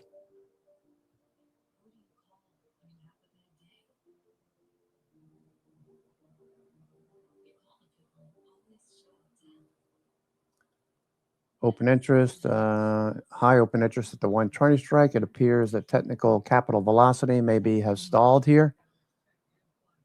Given the price is sitting there 97, the high vol OI at the 120 strike suggests a significant portion of the market is betting on or selling a move back to the pre-earnings levels by midsummer. All right, so we'll go out to August. Let's see where the open interest is. Okay, so we got the 110 strike, and that looks pretty good.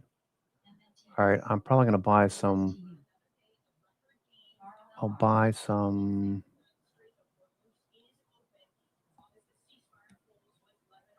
$10 out of the money. That'll be a lotto. I'm gonna do 105. I'm gonna do 105. 105 is a 43 delta. That's $5. Offered $5. Let me buy a vertical. I'm gonna buy a vertical for Netflix. I'm gonna go small. I'm not gonna go that big right now because we could get a fade next week and get a better entry, in which case I can add back. So, all right.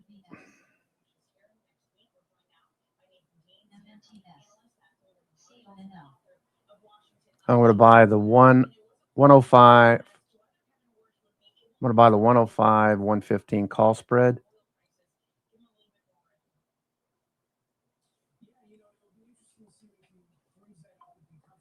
Okay, I bought 105 for August, 105. You can see the open interest there.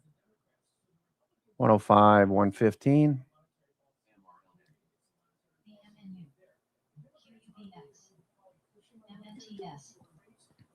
Netflix, I bought 105, 115.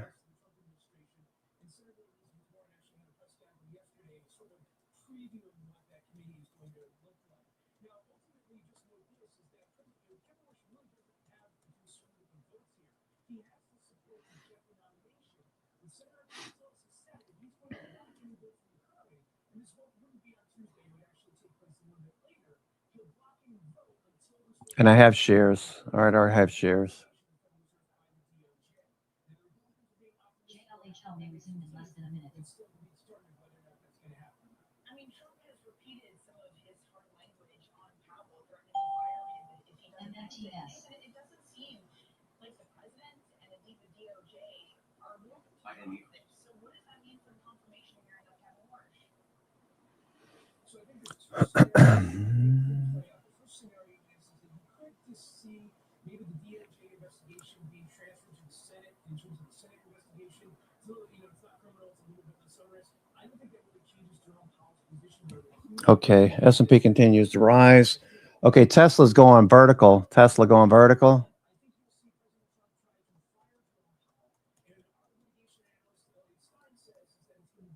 Tesla going vertical. Wow, look at Tesla. Yikes. All right, look at Tesla. There goes Robinhood. Tesla going vertical here. There goes Tesla. Go Tesla. Go Tesla. Okay, Robinhood. Okay. Robinhood looks good. Robinhood.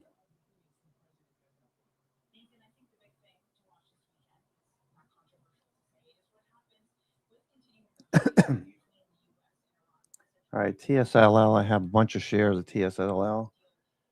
Okay, Tesla. PD.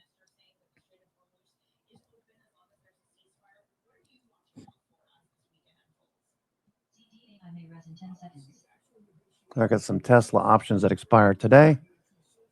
We're touching the 405 area, 404. SKYQ. Microsoft. Okay, that looks good. Microsoft. I did buy some more Microsoft, didn't I? NVIDIA. June. Okay, I got NVIDIA June. Okay, 200 calls, 200, 205. NVIDIA.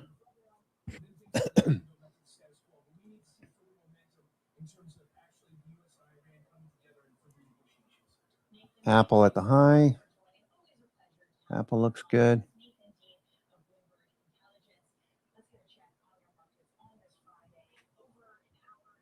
Okay, we're right at the 270 call wall with Apple.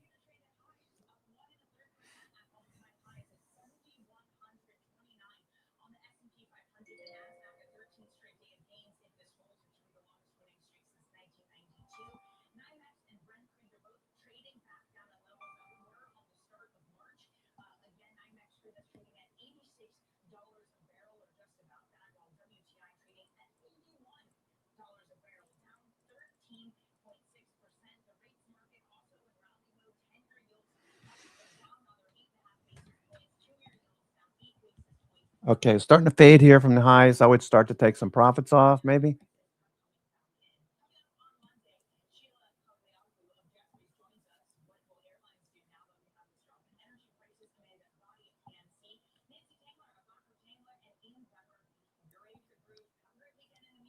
Blackstone, Robinhood. WS.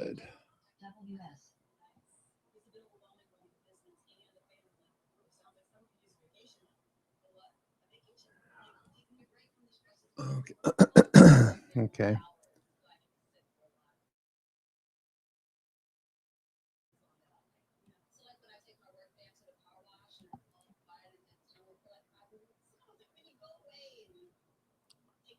Copang, CPNG.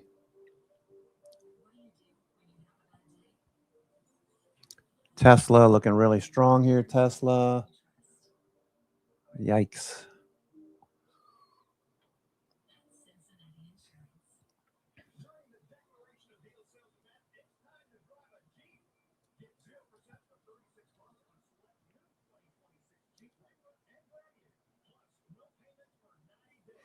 Oracle starting to bounce. Doing what it did yesterday. It dips first and then rallies towards the end of the day.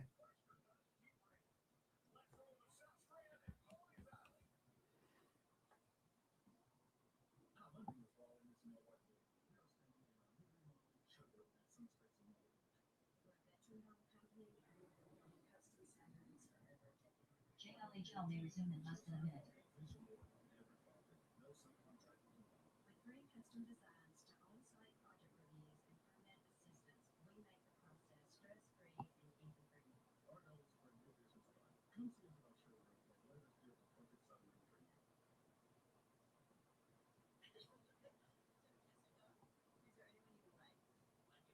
INFQ.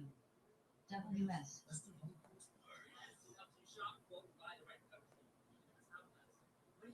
ASPI. Okay, Tesla, really nice move on Tesla's part.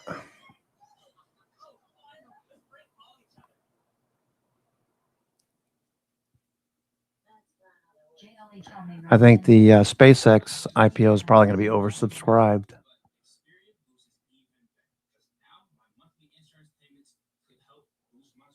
Google, what do we got? Google.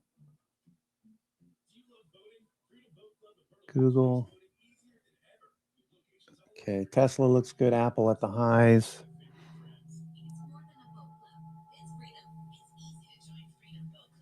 AMD still hanging in here. Mara. All right, financials look good. Let's see what the banks look like.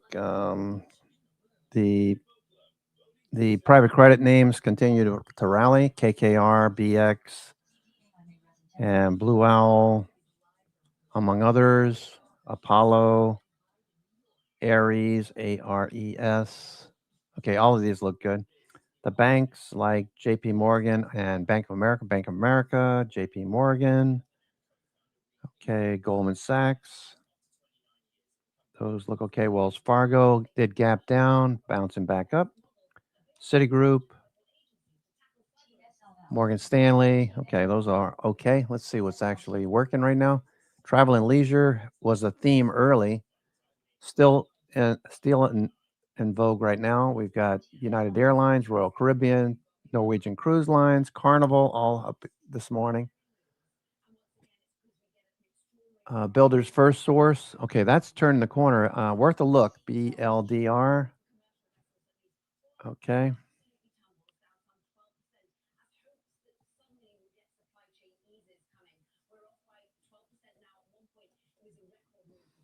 Mhm.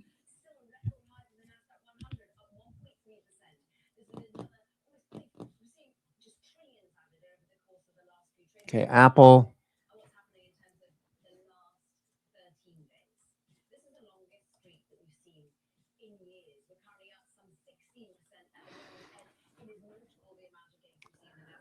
Okay, Apple looking good here. All right, Apple, we told you the setup.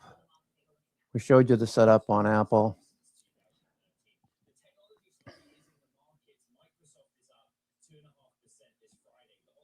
Apple following through. There's a 60-minute Apple.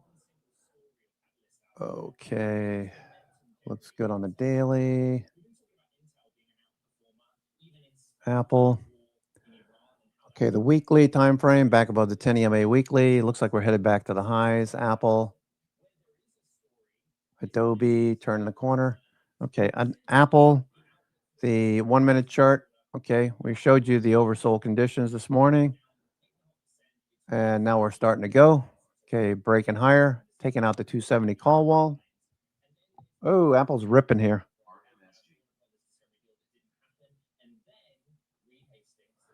MSTX, let's take a look. MSTX.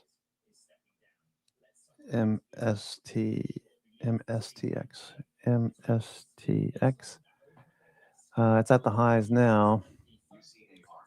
3870. 3870. Then 4520.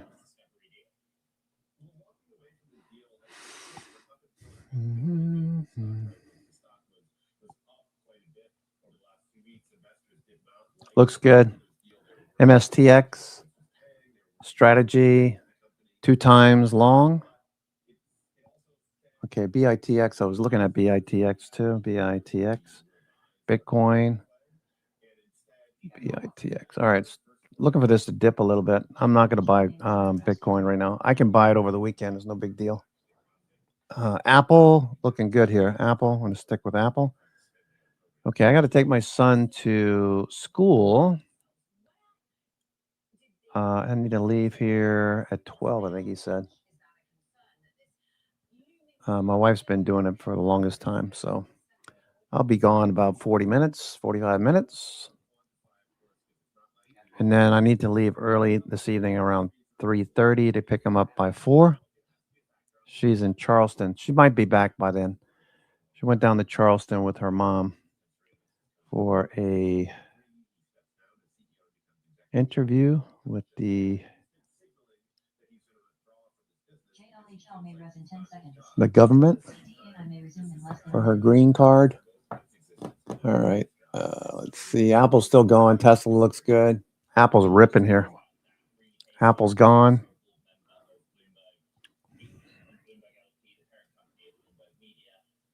Mm-hmm.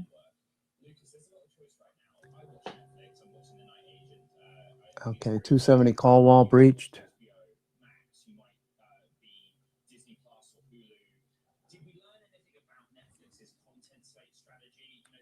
JLHL. Fishing into games, it's not really clear to me like what happens next on that front. FOMO. They're staying the course for the time being, at least. They're sort of reiterating we're confident in what we're doing. Yes, they're moving into some new areas. CDA I may res in 10 seconds. And gaming were the three that they signaled both in their letter to shareholders and in the call. I don't think those have immediate or dramatic impacts on the business. Podcasting GPRO. is not registering in a big way yet. Live is probably the most significant, but they are being very selective about what live programming that they do. And video gaming, they would acknowledge, has been a miss so far, but they feel like they're starting to JLHL. comprehensive strategy. For the most part, you look at the $20 billion, $19 billion they're going to spend this year, and it's on the same kind of scripted programming they've done for a long time now. And for sure, as always, brilliant to have you with us, Screen Time. We appreciate it. Let's get more on Netflix with Alicia Reese. When Bush Security Senior Vice President of Equity Research, you've actually got an outperform rating on the stock, $118, 12-month price target, actually raised a little bit from 115. So the confidence, Alicia, talk to us about where the confidence comes from. JLHL. Yeah, I think the ads strategy is what is being CDAR. appreciated here. Domestically, I think they had to put a lot into content in the second quarter to offset or, just give the user reason to for resilience on the subscriber. The premium tiers, but those who are not convinced could easily go to the ad tier, and we've seen with our survey work over the years a lot of resilience around that since they introduced JLHL. the ad tier. I think there's a lot of reason for people to stay when they post all of that content, and to look as XNU. I vaulted to the been a upside. huge mark so far, but Netflix did point out that a lot of their users during the day when they would normally come on. And so that is incremental engagement. Okay, looking good. It's useful to have as much Looking good. Sing it, Janice. JLHL. All right, so we're not going to stay up here much longer, I don't think. Probably ABCD pattern into the noon hour, I would think. All right, Robin Hood. Do.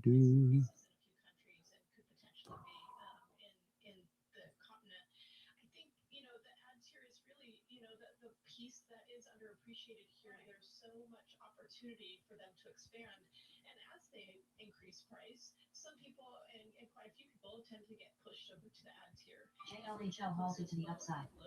And higher. JLHL. All right, Robin Hood, I took a little bit off into strength. They can benefit pretty handsomely in the back half of the year. QVCGP vaulted to the upside. Because perhaps we're underwhelmed in terms of first quarter. Okay, Mara,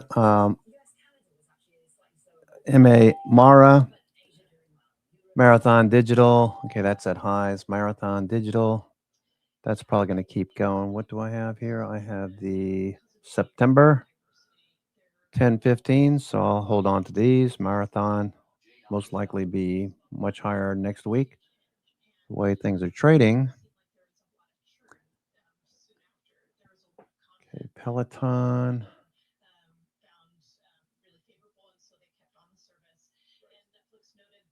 Okay, let's see what Peloton's doing. Peloton, we noticed that Peloton had started to trend. It was above the 50-day. Peloton's probably going to keep going. I got a call spread on Peloton. They were pretty cheap for 30 cents, I think it was. I have the 710 call spread for January, 710. So once we get a little bit more move here, looks like, yeah, those will be 100% shortly. Peloton. What else? Apple. Apple's at the highs here. Okay, big squeeze on Apple.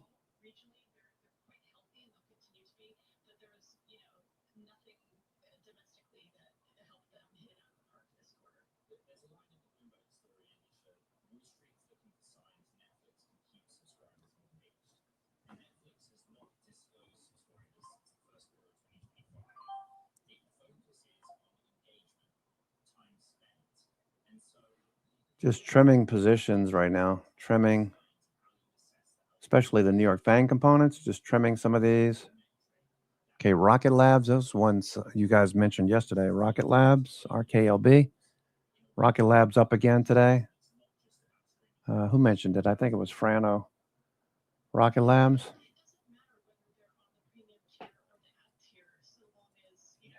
I think, Rob, you also mentioned it.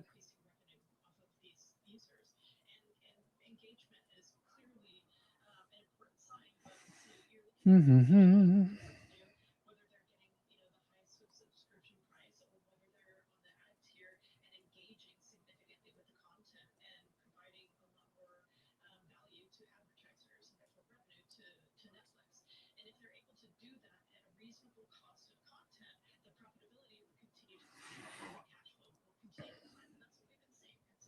Okay, Microsoft's still going here. Microsoft looking good. Okay, Microsoft.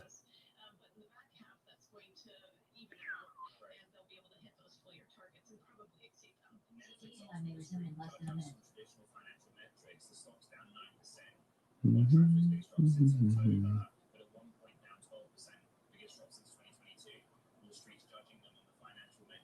INTW. FOMO.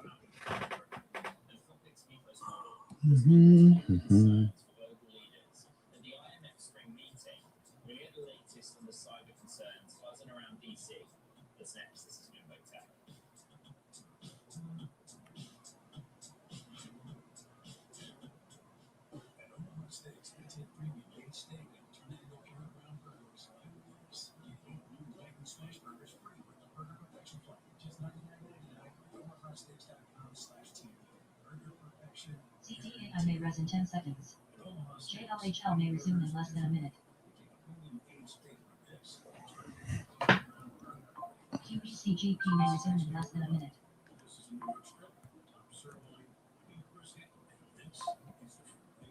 Apple at the high. All right, NVIDIA looks like it might want to go too. All right, we're starting to taper off here at the highs. Be careful. Okay, hedge flows are turning back down pretty quickly here.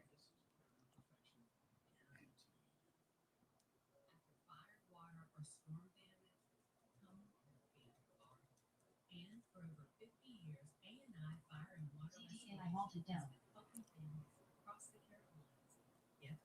LTMH halted to the upside. INTW. JLHL may res in 10 seconds.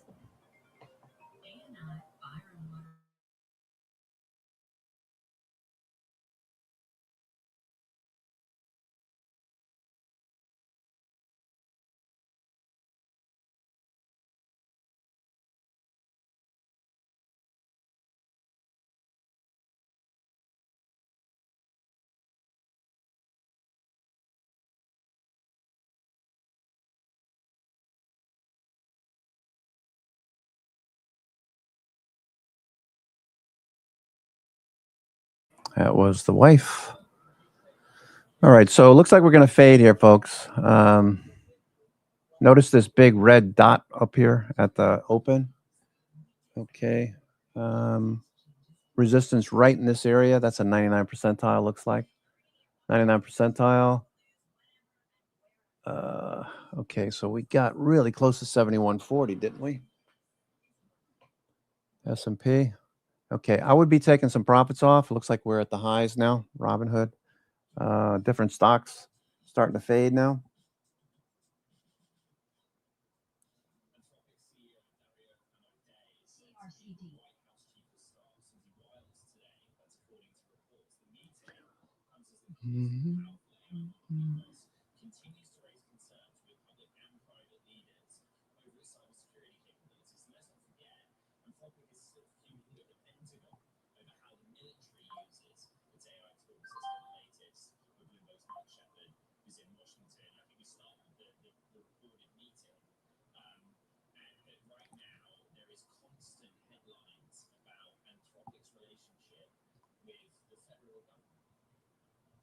CRCD. CRCD. This is a little bit of a twist in the whole saga. Since the beginning of the year, we've seen this increasing feud between Anthropic, the developer, and All right. RGTI Rigetti. Okay, at the high. Okay, I got to take a 2-minute break. I'll be right back.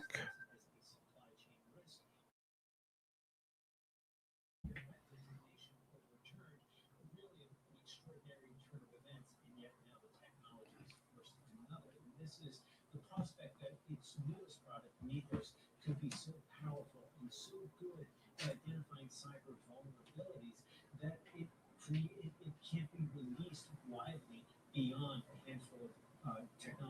firms and Wall Street banks that really have that kind of trust and also would need to be able to vet their own systems. And in a way, this really kind of CALY. brings us closer to the remote possibility that has been talked about by policymakers and others for years, that there could be a devastating cyber attack that takes out critical infrastructure or disrupts the financial system.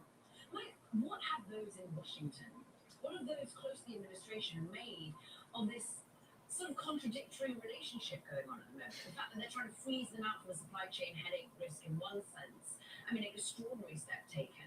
And on the flip side, outside of the Pentagon, they seem to be working with the Treasury Department, and we understand will eventually be working with other federal agencies. Well, this really is the question of the moment, and it CALY. seems to be that they are looking past the conflict that they're having between the company and the Pentagon for the moment, simply because they need to. The urgency of it requires that the Treasury ASPI. Department not only engage and test the system on its own networks to make sure that there are no vulnerabilities. CDA may resume in less than a minute.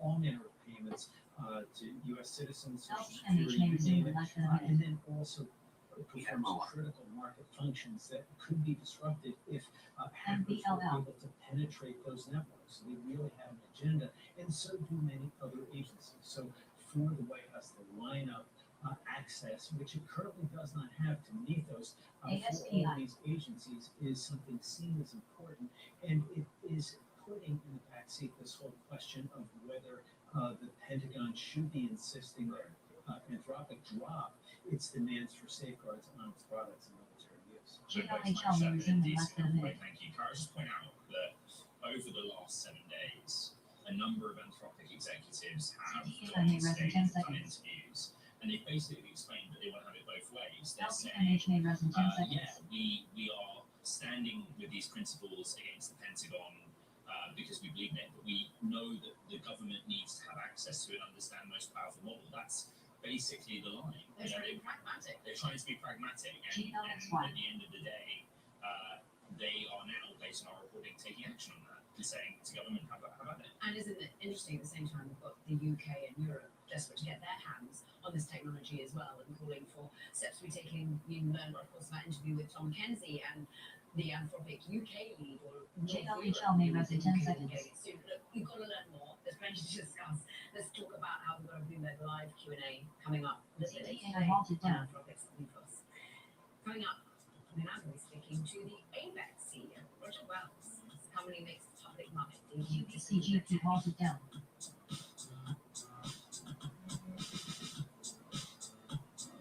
Do you love voting? Freedom Vote Club of Myrtle Beach makes voting easier than ever. With locations all over the Grand Strand, we buy the votes and you enjoy them with LCMH. It's more than a JLHL vote halted club. down. It's freedom. It's easy to join Freedom Boat Club. Just pay a one-time CRCD. membership, monthly dues for access to an entire fleet of brand new boats. Then just go online using any device to reserve the boat of your choice.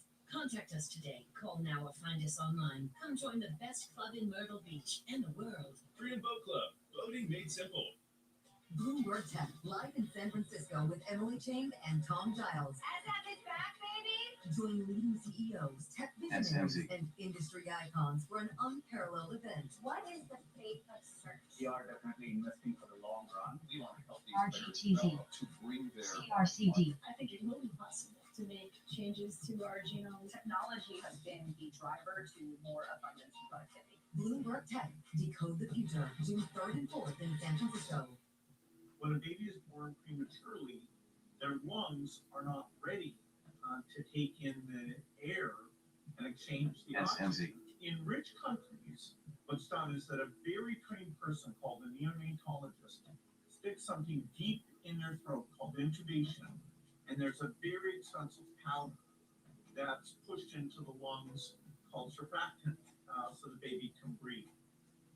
What if you could have a very simple to use device where you load up an inexpensive powder, put these prongs in the baby's nose, and then just push, and this RGTZ. magic surfactant CRCD. go all the way down to the lungs to exactly where they're needed, and the baby can breathe. This is kind of a miracle, and it's going to save millions of lives. I love it. It's such a clever, low-cost design. On Bloomberg.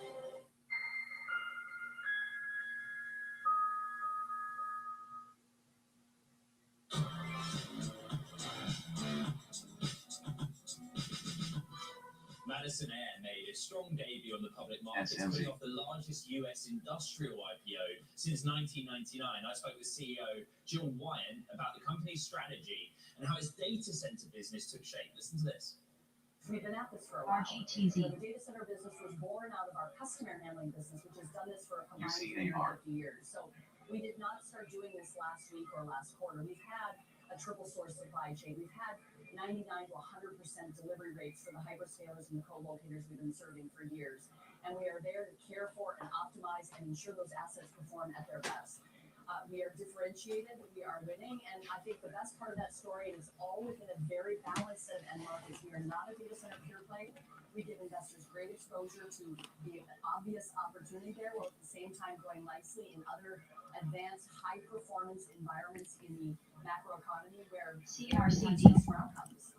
Away from the stock market, you know, a focus of the Bloomberg Tech audience is the role of debt in all of Tesla, Apple. the reindustrialization of America. I think, and correct me if I'm wrong, you know, coming out of this IPO, the debt loads, I think it looks like about $3 billion for you. What's the strategy? Do you see with time paying that down, that coming down quickly, or you're sanguine on the load and how you work it? Well, about 100% of the actual proceeds we've used to LUMN. retire debt. So now I don't know the exact calculation. I've been, talking to a lot of folks today about green shoe execution, but really we should come out of that IPO about 3.5 times trailing on a leverage basis.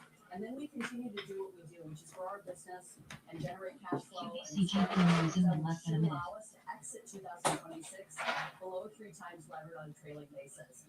Again, we run that play into next year, and we should be south of 2.5 times levered, as I say, before New Year's Eve, well before New Year's Eve in 2027. JLHL may resume in less than a minute. Comes back to the same play we've always been running. Great sales, higher margins, our EBITDA margins enterprise-wide at 26.5% or 800 basis points better than most of the competition we see out there.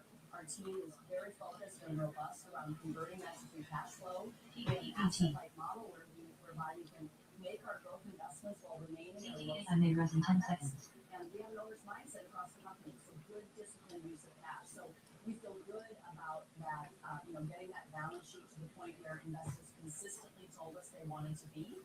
That just opens up more optionality and flexibility for us going forward. QVCGP may res in 10 seconds. Sticking with IPOs, shares of military drone maker AVEX are set to begin trading today. The company's raised $320 million. The shares pricing at $20 each, near the top of its projected range. Let's speak now to Roger Wells, his AVEX CEO. And JLHL may res in 10 seconds. What's interesting is what do you use the money for? Therefore, what will $320 million buy you? Yeah, so our primary use of proceeds is going to be to buy down debt and create net working capital that we can really use to scale the business and accelerate growth.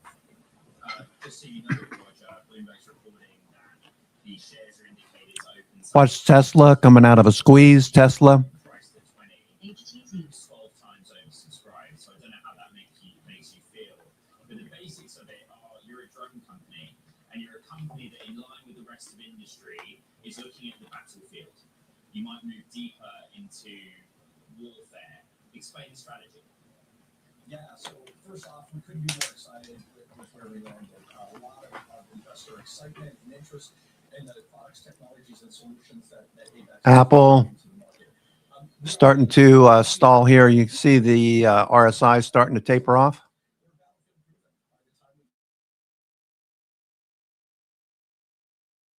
Systems to Ukraine and really proven the capabilities that we bring. We will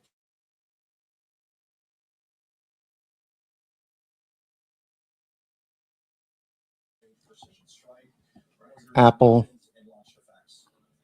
futures just kind of fading a little bit here. Watching the hedge flows, trying to make a higher low now.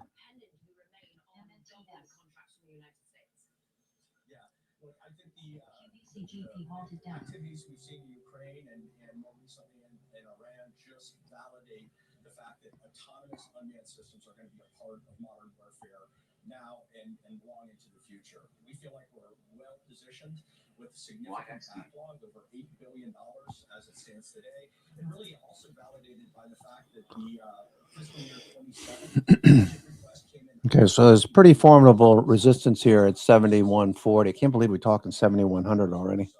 We see growth in this area of the market and a broad adoption of this types of technology. Have you done the math on that, Roger? So when the full year 27 defense budget gets done, how much of that you could capture?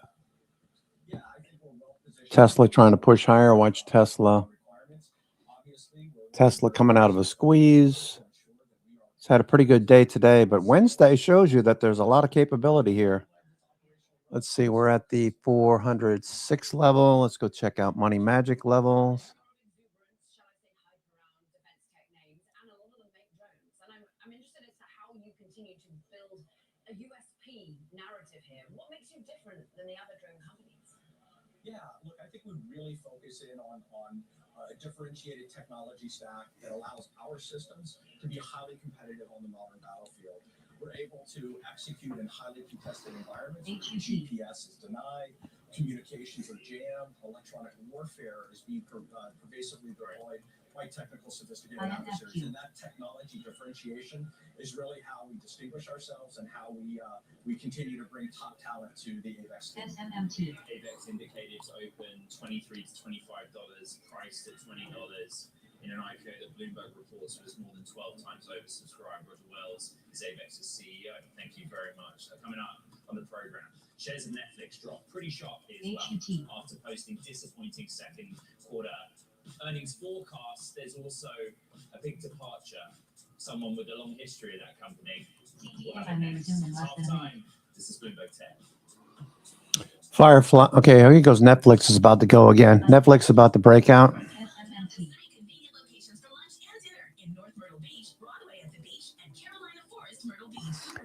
All right, Netflix got a squeeze going on here. Looks like we could run.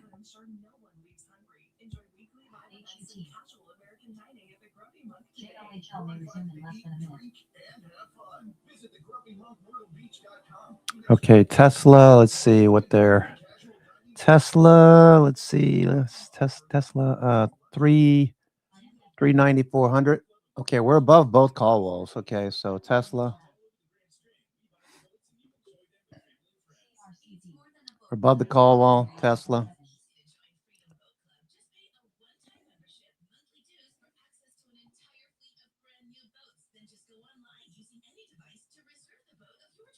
Contact us today. Call now or find us online. Come join the best club in Myrtle Beach and the world. IMVT. HUT. Tesla above all call walls. That tells you what to do. JLHL may res in 10 seconds. Coming out of a squeeze. CRCD. CAR. With expert care HTZ. and decades of experience, we make coming home possible. ANI Fire and Water INFQ. Restoration, restoring more than property, restoring peace of mind. You can rely on ANI. IMVT. No parents, no TSLL. guardians, no trip. This is your reminder that kids under 18 years old Must be accompanied by parents or guardians. Okay, there goes Tesla. Tesla breaking out. GP may resume in less than a minute. HTZ. TSLG. TSLR. WULF. sit and wait for a guardian or parent to pick you up. Have fun and be safe. But kids and teens, save your parent or guardian a trip and bring them with you. Right into a ASPI. During the Declaration of Deal Sales event, it's time to drive a Jeep. HUT. Get 0% for 36 months. IMVT. New 2026 VOR. Jeep Wrangler and Gladiator. Plus, no payments for 90 days. Or 0% for 60 months on select Jeep Grand Cherokee. Plus, Okay, I have to put you guys on mute for a second. I got to make a phone call.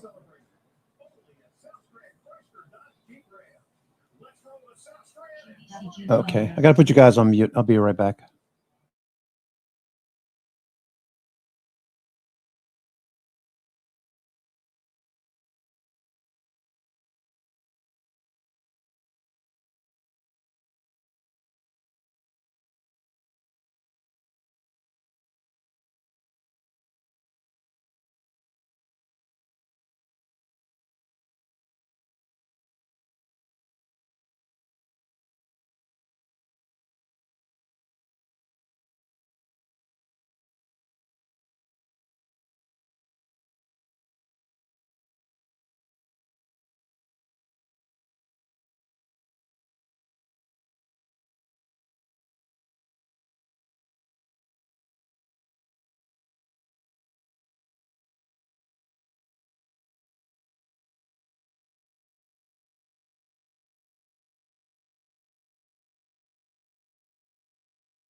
West Myrtle Beach. The Grumpy Monk welcomes you to a cozy, family-friendly atmosphere with hearty portions that ensure no one leaves hungry. Enjoy weekly live events and casual American dining at the Grumpy Monk today. You're invited to eat, drink, and INFQ. have fun. Visit thegrumpymonkmyrtlebeach.com. The next great INFQ.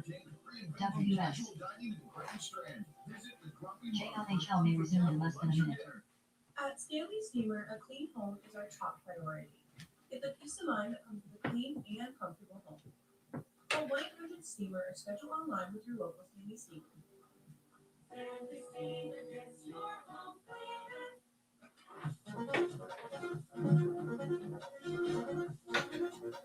CDI may resume 10 seconds.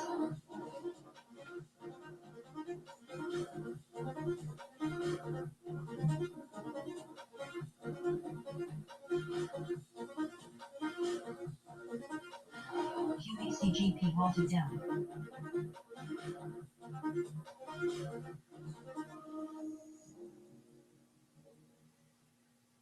JLHR may res in 10 seconds. Dr. Swatch's Foundation for Odor Excellence. Gentlemen, class is in session. Here at the Fox, we know men need a deodorant stick that's just as high performing and functional as they are. Sometimes even more so. Natural deodorant, 72-hour protection to help you feel like a man and smell like a champ. So say goodbye to stinky piss and hello to natural. Just watching Tesla. If you're just joining us, I'm your host, Cousin Benning, coming to you from theclosingprint.com. It's Friday the 17th, 11:39 a.m. I have to take my son to school here shortly. Friday, he has a 12 o'clock start. So it'd take me about 40 minutes to get there and back.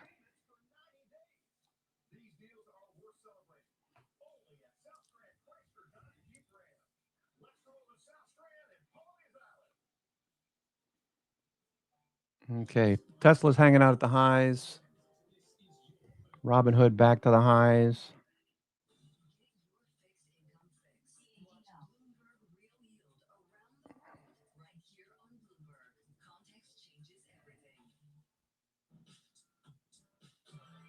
I got a lot of April 17th options that were out of the money that expired today. Honeywell is one of them.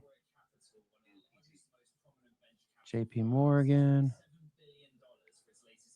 as well. JP Morgan.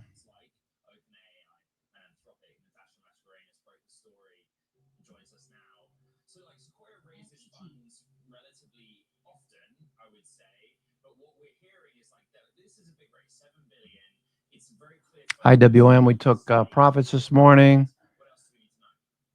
Very nice day today on IWM. Mara.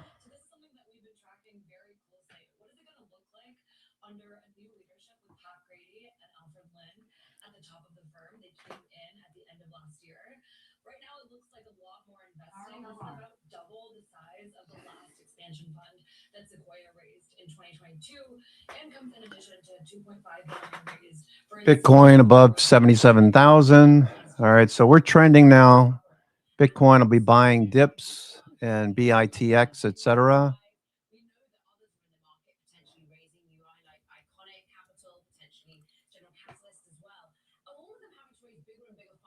Little dip right now, Bitcoin, BITX. Okay, looking at BITX. Rocket Labs at the highs, pulling back in. Rocket Labs.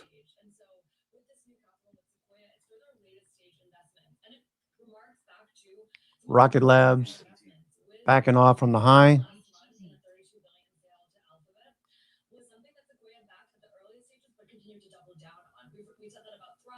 We're seeing that now about Iconic, a firm that I profiled today, backing Anthropic again and again.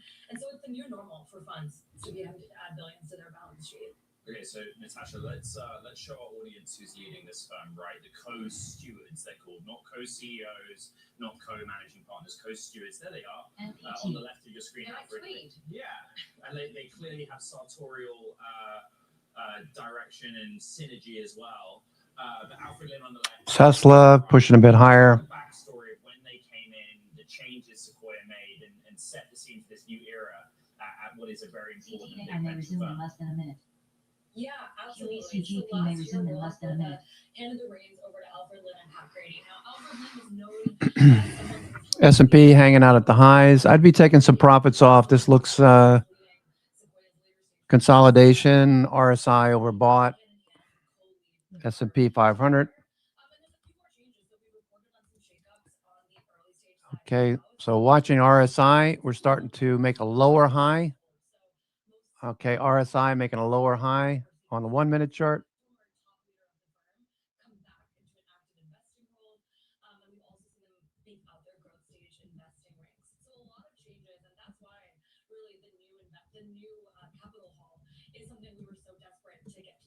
I may rise in 10 seconds.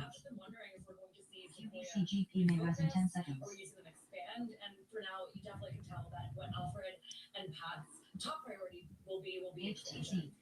And to the bottom of it, you got with Natasha Mascarenas. Always great reporting on the venture space. We appreciate it. Let's stick with that venture space because we just posted actually for VC record shattering 260 Okay, Apple.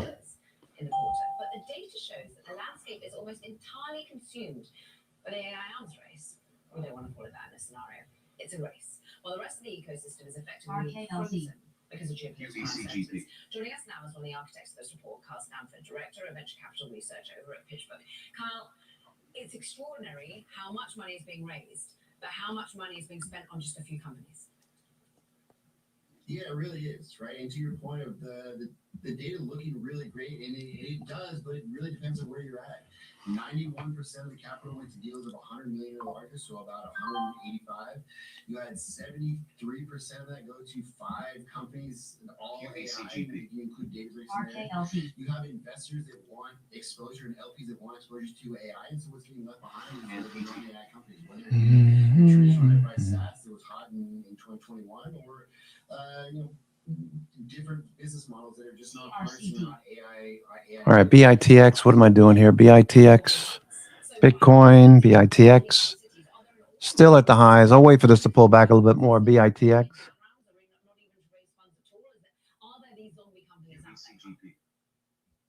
Definitely. I mean, there's 25% of the unicorns, about 900 unicorns now in the US. 25% of those haven't raised since 2022. In a market that's really fast and really hot, like we're seeing right now, if you were a strong company and were leveraged for raising another round, Google trying to push a bit higher. Google. Companies are still trying to find a way to, maybe they are going to take a lower exit or. All right, we're looking for ABCD patterns at this time of day. Okay, going into lunch hour. I'm your host, Cousin Vinny, coming to you from theclosingprint.com. We're approaching the 12 o'clock hour, April 17th, last trading day of the week, OPEX.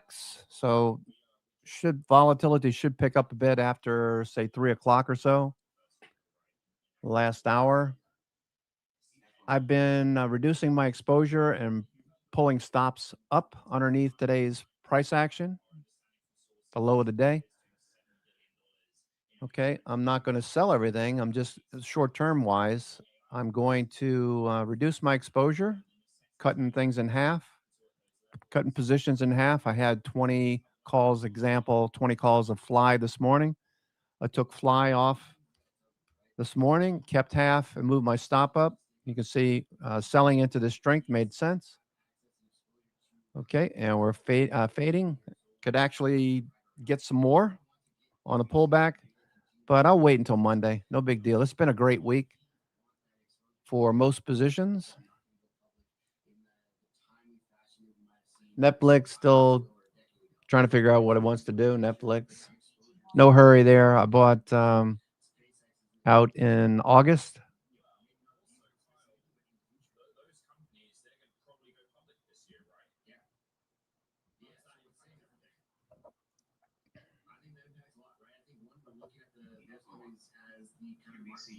IPO market window is going to be fully open this year.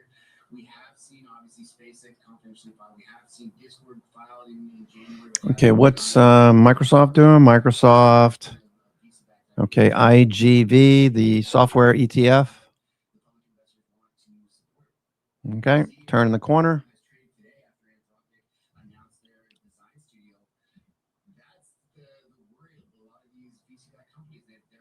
Microsoft's another position where what I did was reduce my exposure, Selling more than half. Actually, I sold 3/4.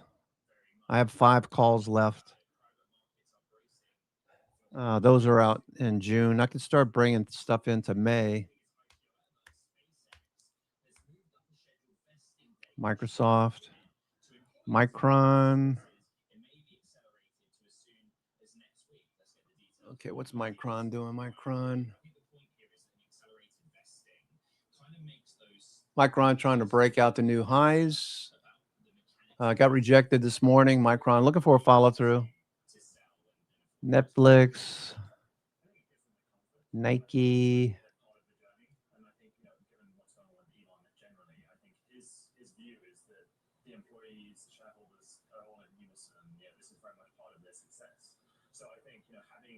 Giving this sort of reassurance and confidence to SpaceX employees that they're going to be, made whole, if you will, in terms of what they're able to buy or sell. I think is, massively important just for unity and morale around what is, clearly a massive mega milestone, not just for SpaceX, but for the world. Well, I mean, not to put it lightly, this is going to be the most extraordinary IPO, most in terms of scale, in terms of what the company itself has. Okay. Markets are just suspended up here at the highs. Expect the ABCD pattern this time of day.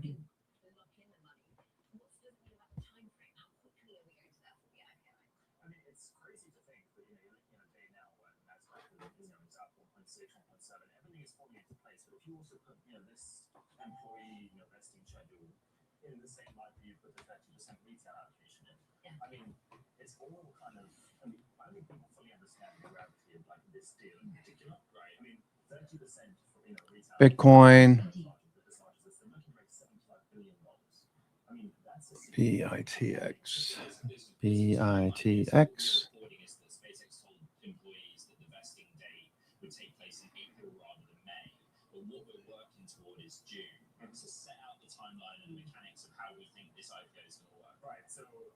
This next week, as soon as next week, we can see this vesting it moved up. Of public filing, so they've already confidentially filed, the public filing could come here as soon as maybe the 3rd week of May, which would then put them on track for that 15-day minimum cooling off period the SEC mandates, which would then put them in line for the June listing. That could come to the 2nd week of June. So that's like a matter of weeks. So, by this time in a couple of weeks, we could be looking at this thinking like the whole global capital market looks entirely different. Like, not to mention the trimming in some of the stocks that's already got to make way for this. What's extraordinary is how much money. Okay, analog devices, ADI. Nice trend here today. ADI, SMH, the semiconductor index outperforming. Energy, money coming out of energy. Money coming out of energy, USO, crude oil, everything's fading. The New York FANG having a good day. Tech being bought. Semiconductors, look at tech. No way this keeps going like this. Take some profits off in the strength. Be smart. You might miss a little bit.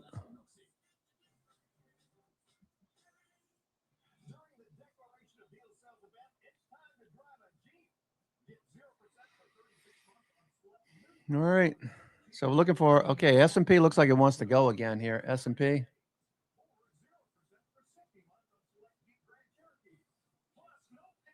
'99 percentile right here at 7140. I can't believe we just keep banging up against this area.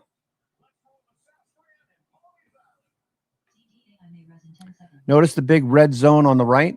Okay. Yesterday we had the same thing. And where do we close? Right at that level.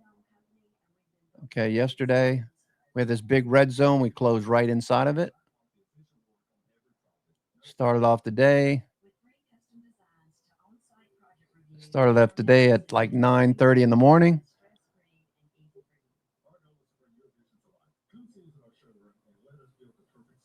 Okay, that red zone. Moving right up into it.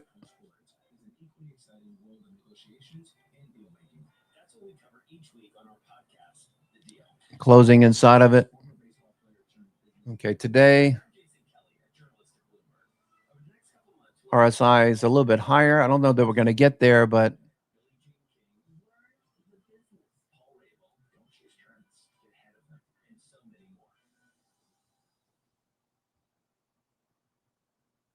okay, looks pretty good. 99 percentile. There's another one up here.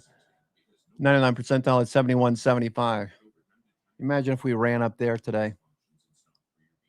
Okay, let me go see what my son's doing. I got to take him to school here shortly.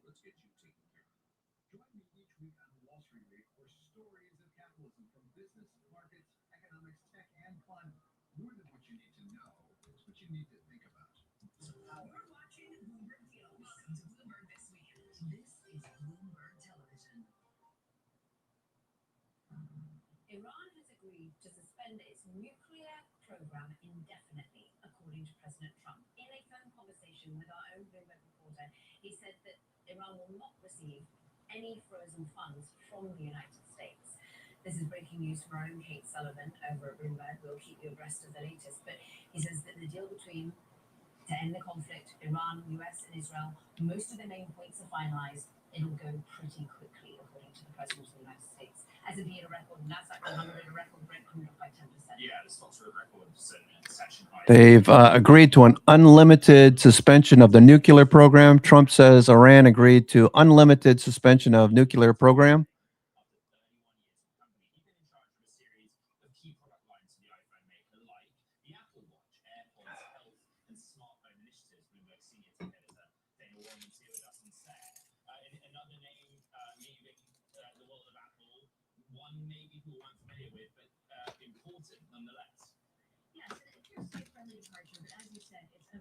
There have been there's been a big changing of the guard across both the Steve Jobs era and even to some extent the Tim Cook era. And this is not to say that Tim Cook is retiring anytime soon. Bloomberg has reported really extensively that the company is really deeply into its succession planning and is preparing a successor. And this feels like just another drumbeat in a path that is going to culminate in Tim Cook himself leaving at some point. Yeah, not necessarily soon, but at some point. Not soon. Stan is soon. What did he achieve? I mean, he's so closely known with the watch, but also the iPod, the OG of it all. Yes, absolutely. He goes back way back. And even in his LinkedIn post announcing his departure, he said that one of the last things he did at Apple on the Apple campus was do a workout in the gym. He said he's originally iPod classic, but he said it was still working on creating that. WULF. Is that at Apple, at least, marketing executives aren't just in charge of the advertising of these products, but they have a hand in steering the product development itself. SAT may resume in less than a minute. And that is, that's not to say that there won't be future AirPods, future Apple Watches, and I'm sure that there are products in the pipeline. Private credit continues to show strength. Private credit, KKR, Blue Owl, Blackstone, Ares, Apollo.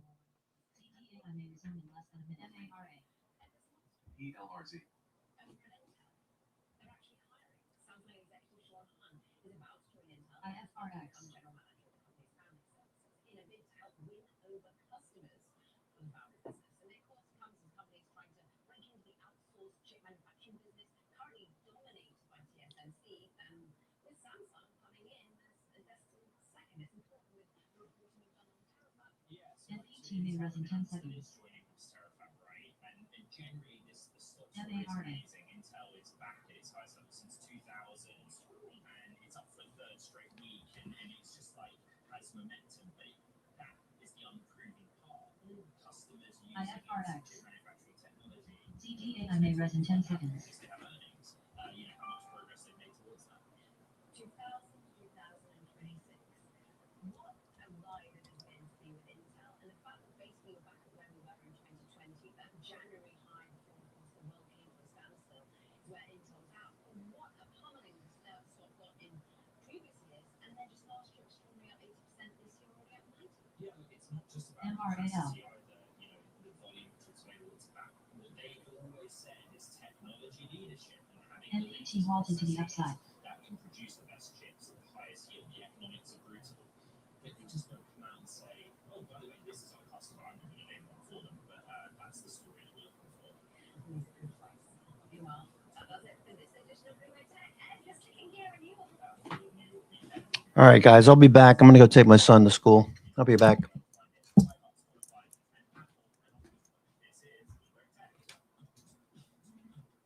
MARA. 15 million customers rely on health equity to manage their healthcare and HSA benefits. Our mission is to save and improve lives by empowering healthcare consumers. We're building health equity into the most trusted, secure platform in healthcare. Own the thing. Behind the thing. Behind the next big thing. Invest in the backbone of the global economy. Brookfield. Own what's next. QBCGP halted to the upside. Bloomberg House arrives in Miami, set against one of the world's most electrifying sporting stages, where business, investment, and culture converge, and where the future of sports, media, and technology comes into focus. Experience Bloomberg journalism come to life, powered by real-time data and the conversations shaping what's next. Bloomberg House Miami, April 29th and 30th. Connect with context.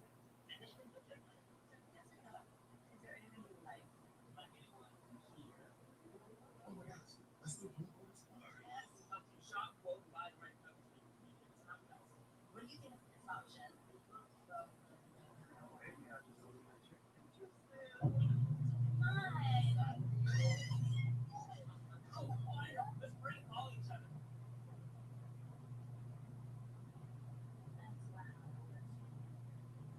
Before agricultural biologic age, human dogs comes with a bag of weeds. Oh,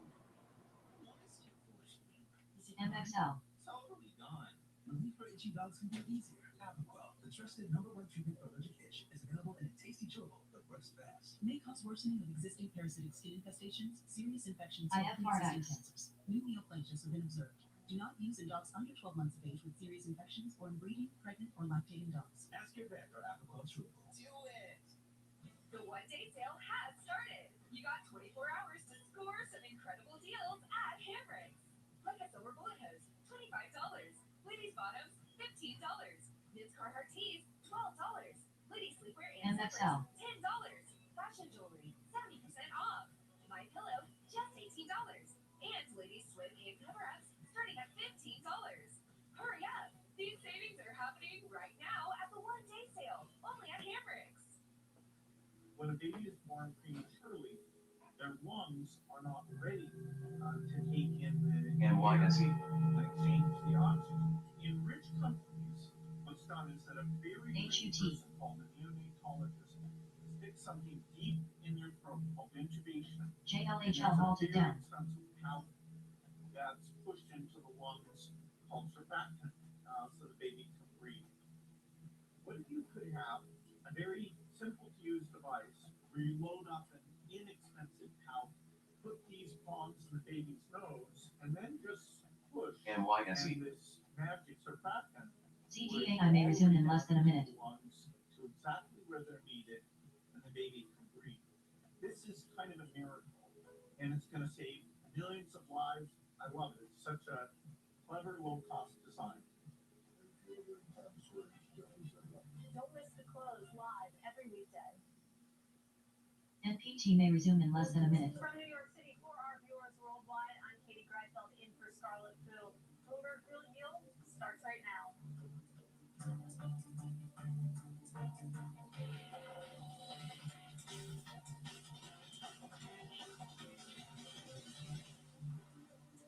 Coming up, Iran and the U.S. announced that the Strait of Hormuz is open. Stocks surge, oil falls, and yields slide. CDAI may rise in 10 seconds. The economic impact of the war will likely persist past any resolution, and funds face more pressure as MXL. tightens its belt. We begin with the big issue: a world hoping for relief following the reopening of the strait. We need to see that traffic action. NPT may rise in 10 seconds. Big deal at some point. There's a lot of uncertainties. There's damage that's going to persist. The deficits will be larger. Inflation will be higher. We'll have less in labor monetary easing. In the top 20% of voters, basically, QBCGP may resume in less than a minute. people are overplaying the K-shaped economy. Consumer has remained intact. Consumers will remain resilient. The economy's resilience has been CDAI halted down. The economy is still showing signs of weakness despite the comments about resilience. There is scope for inflation to go higher. I think we live in a world of higher, more volatile inflation. Base case is that you'll stay around 3%. Longer term, things have been quite stable. MXL. Expectations are anchored in part because people think the Fed will do the right thing. The Fed will be on hold and watch the data. Now stocks extending record highs once again today, but how about the performance of treasuries? Let's take a look at the daily moves right now. You can see there's a lot of green on the screen as yields just dropped. The biggest moves concentrated towards the shorter end of the yield curve. You take a look at QVCGP may rise in 10 seconds. 8 and 9 basis points. The 10-year treasury yield is still above 420, but it's lower by about 7.5 basis points. And then GLXY. the 30-year yield is where things maybe dissipate a little bit, but still we're looking at a drop of about 5 basis points. Let's take a look at the monthly returns there. This is an interesting chart and one to keep your eye on because my understanding is that this doesn't include what we're seeing today. So that little green bar that you see over on your screen right now, would have to imagine that becomes a lot bigger after today. You can see the month that we're coming off of in the month of March, a really big drop relative to the past year or so when it comes to treasury. So again, a lot of volatility in this market still. But before the U.S. and Iran declared the Strait of Hormuz open, ECB President Christine Lagarde spoke this week in an exclusive interview about the importance of the passageway. A war is, in any circumstances, the worst outcome. If you talk in strict economic terms and the movement of goods and all that, it's the Strait of Hormuz, not being open for shipping and transportation, because you have 20% of gas and oil going through that, as well as the like of ingredients necessary for fertilizers, ingredients necessary for microchips, and what have you, not going through the strait. GLXL may resume in less than a minute. Correspondent Mike McKee joins us now with more, and it's interesting, Mike. I mean, you think about what we're seeing when it comes to the bond market itself. What about the economic data that's sort of underpinning some of the moves, which, of course, is still at best, but still tells us something? Yeah, we're looking backwards, of course, with economic data, Katie, and what the data have shown hasn't told us much, except that consumers are much less confident about where the economy is going, and they do think inflation in the short run is going up. As this month goes on, and as we move into May and get the April numbers, we're still likely to see a lot of negative impact from this war. Inflation may go down, but it's not going to go down immediately because JLHL may rise in 10 seconds. Fall, and it will take a while to see if we actually do have a deal that lets oil through. And remember that oil is going to take 3 to 4 weeks to get to where it's going. So a lot of impacts around the world, and it's only going to be slowly undone. And so that raises questions. And at the top of the show, there's a lot of disagreement between the various Wall Street participants about whether the economy can remain resilient or not under these circumstances. I brought along a chart that shows where we are in the U.S. right now, and it does have a little bit of a warning on the right-hand side. If you take a look at what's going on with consumer spending and consumer incomes, they have both been weakening. Spending still hanging in there as people were saying, but incomes weakened last month. And look at the savings rate has dropped off. We have kept spending because we're spending down money that we have in savings. And if that continues, if we don't see any kind of relief in the gas pump, then the economy is going to slow much more significantly. CDAI may resume in less than a minute. Even if the president announces a deal and QVCGP. SMTC. It looks like that yellow line is through the end of February. CADL. So keep a close watch on where it goes from here. Mike McKee joining us from a mystery Bloomberg location. Hope to see you in person soon.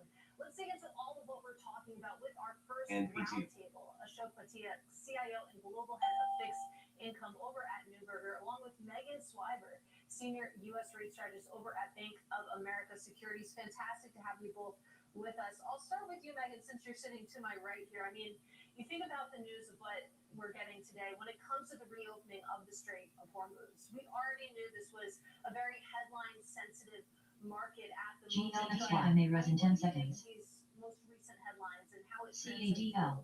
translates into the fixed income market. Sure, Katie. The moves that we're seeing in the rates market, the rally that we have at the belly of the curve steepening that we're seeing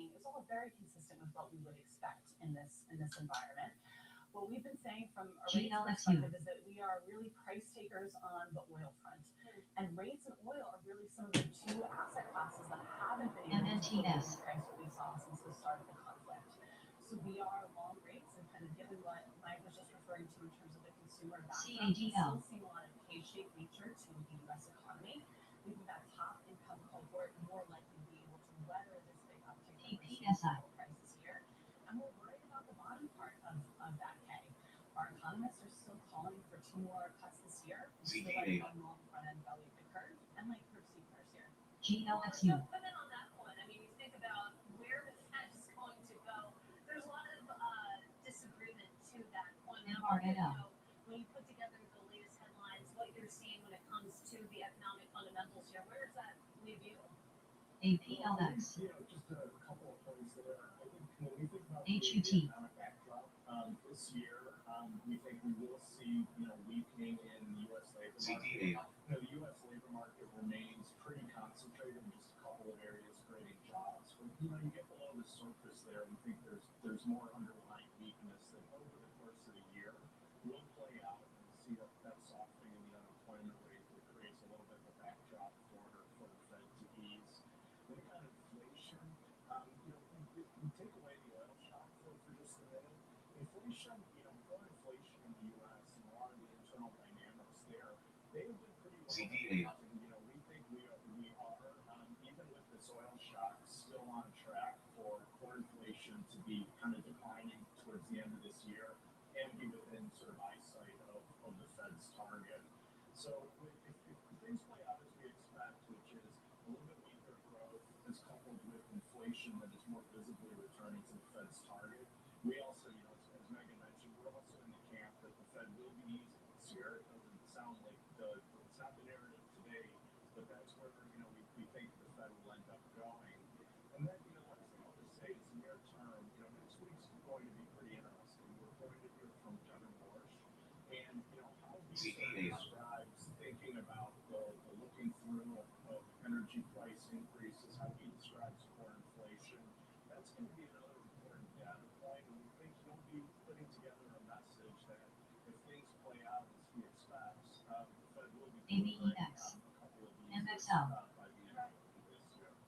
And Megan, I'd love to bring you in on that point. I mean, you think about the fact that we are going to hear from Kevin Moore, still a lot of questions over how he gets confirmed, but at least we'll hear from the man himself. How will you be listening to that? I mean, what sort of signs will you be on the lookout for? Yeah, I mean, as hopeful as I am, Katie, that we're going to get something more significant on the monetary policy front, I would advise against really taking too much of a signal from this yet. He's not in the seat yet. He's still got to play his political cards close to the vest.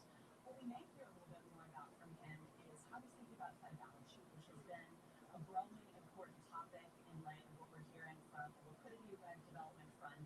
Bush has been historically quite hawkish on Fed balance sheet. In our view, really the only way that the Fed can get balance sheet much lower from here is if we change bank rules, if we allow banks to use discount window more regularly. That really is the only way that we can see the Fed turn around and do QT. Maybe we'll hear more from Bush on the balance sheet, I imagine, than we'll see from a policy decision. That's a really good point. I mean, you think about when his name was first, when Trump officially came out and nominated him, certainly that was a big part of the conversation, and obviously it's early days, but Ashok, I mean, you think about the balance sheet, we pay a lot of attention to that one lever, and that is the rates lever, but, I mean, talk us through how you're thinking about how Bush might approach the balance sheet. Of course, he's just one of many approaches to the Federal Reserve, but still his views matter. Yeah, I think the Bush message on the balance sheet would be, in an ideal world, the balance sheet would be smaller. It would be exclusively focused QVCGP. But I think that statement would come with a recognition that just with where the repo facilities and how they're functioning in the liquidity in the short-term market and how that interacts with all the bank regulations, can't go down a whole lot from here near term without some changes to other policies. And I would expect these signals that the Fed will work with Treasury and other institutions to affect that. So I think it'd be more of a desired message than a practical message. CIFR. QVCGP. Also, let's get your thoughts on the yield curve because Megan mentioned it in the context of what we might get from the Federal Reserve, and it feels like a yield curve steepening. QVCGP vaulted to the upside. Several years now for various reasons, and it seems like it always tends to break hearts. I wonder how you're thinking about it, as we get deeper into 2026. Yeah, I think the curve from these levels can steepen some more. The bond market Fed's only priced CLSK. for one ease this year. We're priced for about QVCGP. 50% chance of one ease by the end of the year. So, as easing expectations come back in, that should really help the 2 to 5 year point. Curve steepens, but I don't think it's going to be the dramatic steepening that we've seen over the last couple of years. Steepening bias, but more range bound than the dramatic moves like what we saw last year. And Megan, I'm curious, taking a look at your notes, and it seems like the belly of the curve is where you like to be. And duration has been out of favor for CLSK. so long. There's so many cross currents right now. Understand the logic why a lot of folks wouldn't be looking at it right now, but what are some of the ingredients that you would want to see come together that might have you considering edging out a little bit? Edging out further on the curve, Katie, to me, it's really a question about the supply-demand balance that we have in the Treasury market right now. Actually, just at the start of the program, we had the release of Treasury's refunding questionnaire to primary dealers. That's going to be moving into focus since the Fed refunding. Deficit risk have only gone up. So we are more worried about the back end of the curve. We're hopeful headed into the Fed refunding that we would get some signal from Treasury that we're looking at reducing option sizes out there.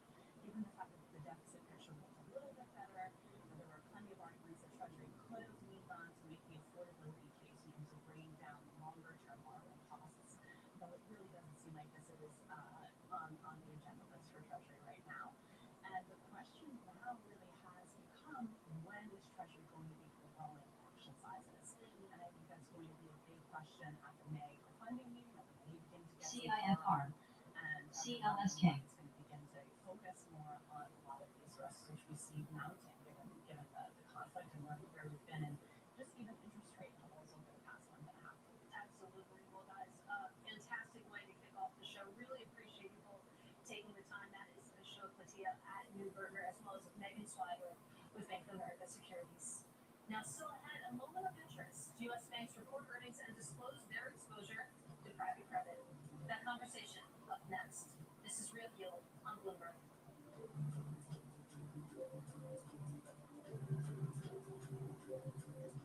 Do you love voting? Freedom Vote Club of Myrtle Beach makes voting easier than ever.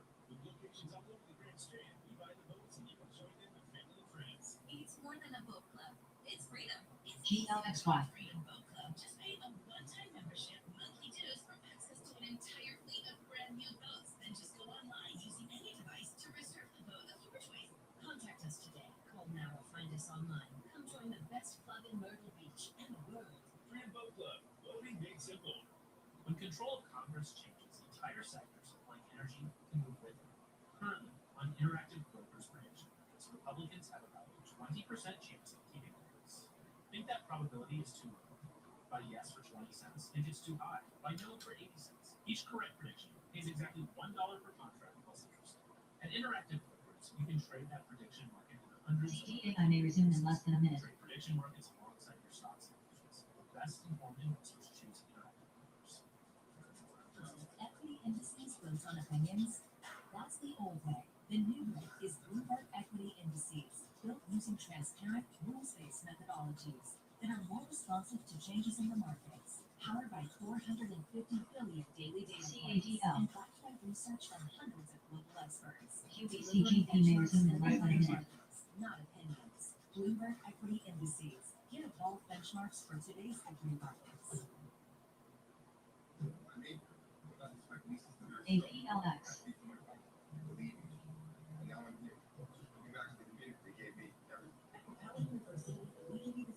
CDA may rise in 10 seconds. What can you do? Celebrate love. 1-800-Flowers.com. You were 11 years old when we met. She didn't like me at all. We played tennis together, and I told him that I was pretty good, and I wasn't. She makes me feel Celebrate your love with 1-800-Flowers.com. If anybody wants to sell their shares to me, let me know. Have any investment bankers told you why they're the best to do the IPO for you? Yeah, I noticed every single one. QVCGP may rise in 10 seconds.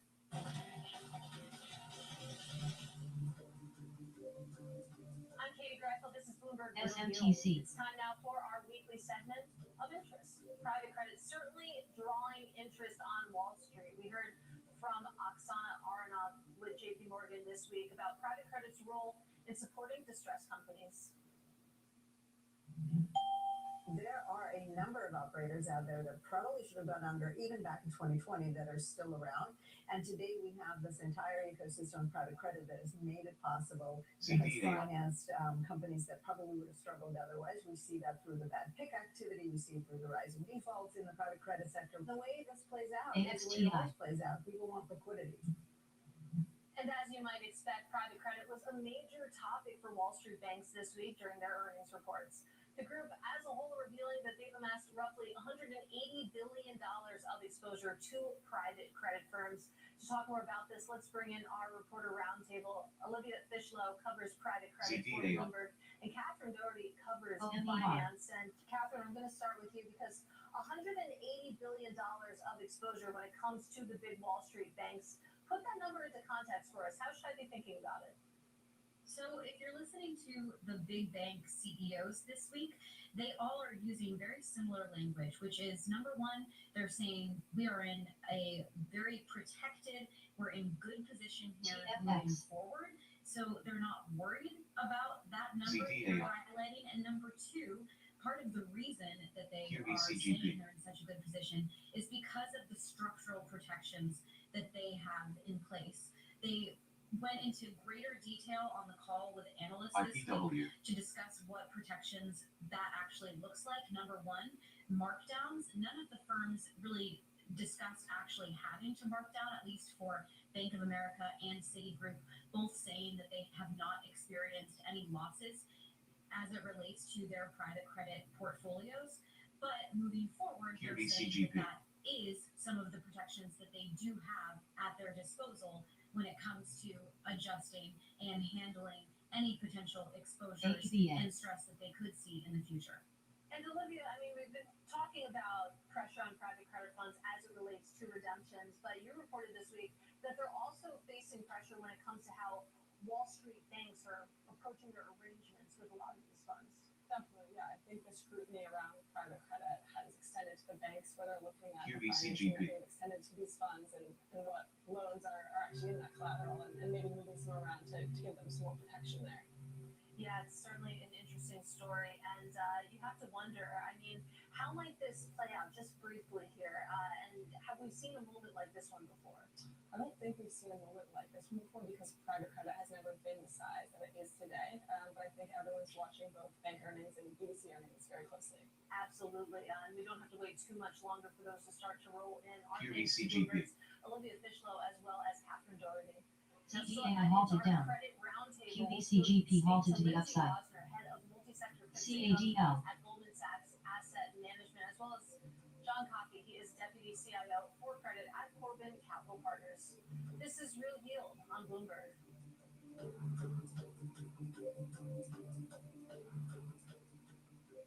When control of Congress changes, entire sectors like energy can move with it. Currently, on Interactive Brokers prediction markets, Republicans have about a 20% chance of keeping the House. Think that probability is too low? Buy yes for 20 cents. Think it's too high? Buy no for 80 cents. Each correct prediction pays exactly $1 per contract plus interest. At Interactive Brokers, you can trade that prediction market in hundreds of other candidate races. Trade prediction markets alongside your stocks and options. The best informed investors choose Interactive Brokers. Hey, teenagers. No parents, no guardian, no threat. This is your reminder that kids under 18 years old MARA. Be accompanied by a parent or guardian after 9 p.m. at night in our downtown district. The shops and restaurants are family friendly, but teenagers must have a responsible adult with them to enjoy them at night. If you will not, we'll give you a ride to the Burley Space Phone and we will sit, wait for a guardian or parent to come pick you up. Have fun and be safe. But kids and teens, save your parent or guardian a trip. And bring them with you while you enjoy your visit to Myrtle Beach. Centers and AI. As a world, we are building infrastructure, we're building energy, we're doing energy transmission, we're building next-gen manufacturing, we're ramping defense, and we're doing this thing called AI and data. We will see the largest need for capital ever. And that's what we've seen so far this year. And so now to your specific question, it's about underwriting. There are a very strong AXTI. US tech companies who run diversified businesses, Amazon, CADL. Google, Microsoft, who are interested in seeing these centers built and are interested in not consolidating the debt on their balance sheet. And to the extent they are prepared to lend their credit, one can lend against those types of things and make sensible underwriting decisions. It's a multi-trillion-dollar industry. We'll show you what's happening in ETFs like no one else. ETF IQ, Mondays on Bloomberg. I'm Norma Linda. Let's take a look at your midday movers. First off, oil prices are plunging. That's as markets react to easing geopolitical tensions. The reopening of the Strait of Hormuz is helping calm fears of a major oil shock, easing supply concerns and taking some pressure off of energy markets. Meanwhile, U.S. stocks are extending their record-setting run. Investors are forgetting concerns that have weighed on the global economic outlook ever since the U.S. launched its war against Iran 7 weeks ago. In company news, Intel is surging to its highest level since 2000. That's as confidence in the chipmaker's turnaround story continues to build. Analysts say the rally could have more room to run with expectations for potential new high-profile customers, and some even see the stock trending toward the $100 mark over time. And finally, Netflix shares are tumbling. Earlier on track for their worst day in 4 years. After issuing a weaker than expected second quarter forecast, the outlook is disappointing Wall Street, coming just months after the company also missed out on a bid for Warner Brothers Discovery. Investors are also digesting co-founder and chairman Reed Hastings' decision to step down after 29 years. TNGX. Those are your midday movers. I'm Nora Melinda.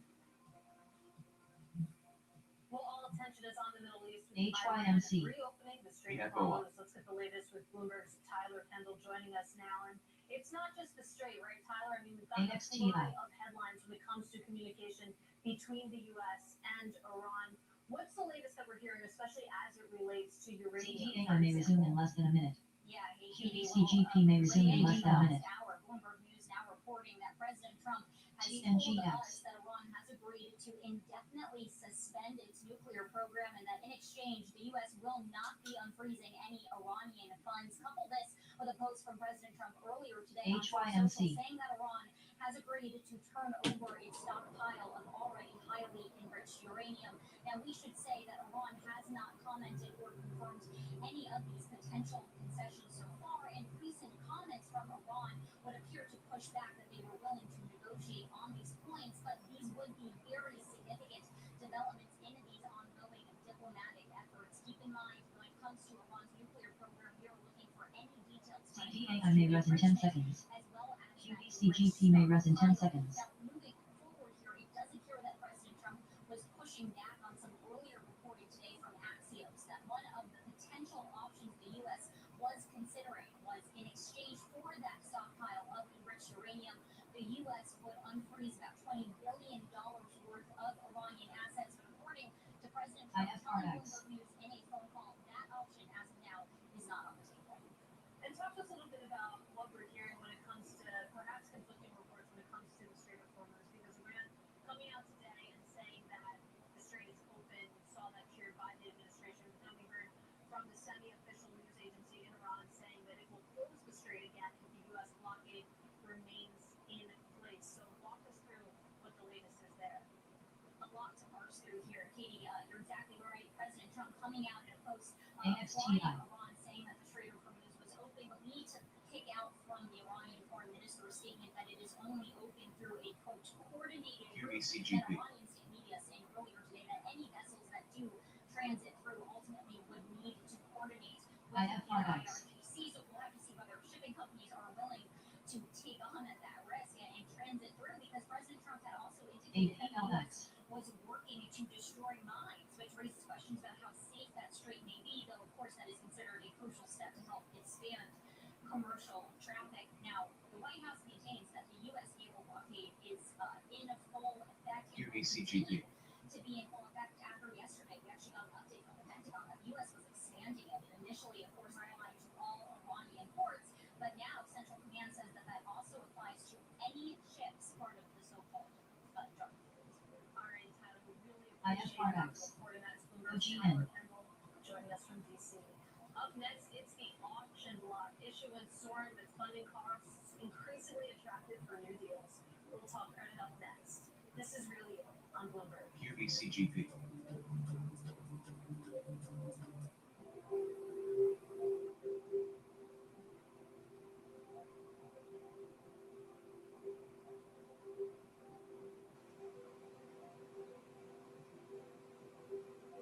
OGN. IFRX.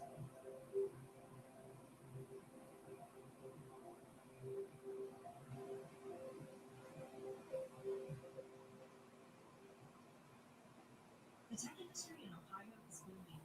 From AI to semiconductors and IoT to climate technology, it's a thriving tech ecosystem. The largest leading tech companies call Ohio home, drawn by lower costs and unmatched tax incentives. These benefits help reduce expenses while maximizing growth opportunities. Jobs Ohio connects the world's best to better sites, early funding, and skilled talent to ensure success. Take the first step today at jobsohio.com. PIMCO's mission is very simple. It is to provide the best investment opportunities across public and private markets. We cannot just build a portfolio that works only if everything works out. We have to have a portfolio that's CTA had vaulted to the upside. Wells Fargo is a real leader in providing innovative solutions to active fixed income asset managers. We want to be able to look back and say IFRX. clients these opportunities in these times of change, but also help clients understand the risks along the way.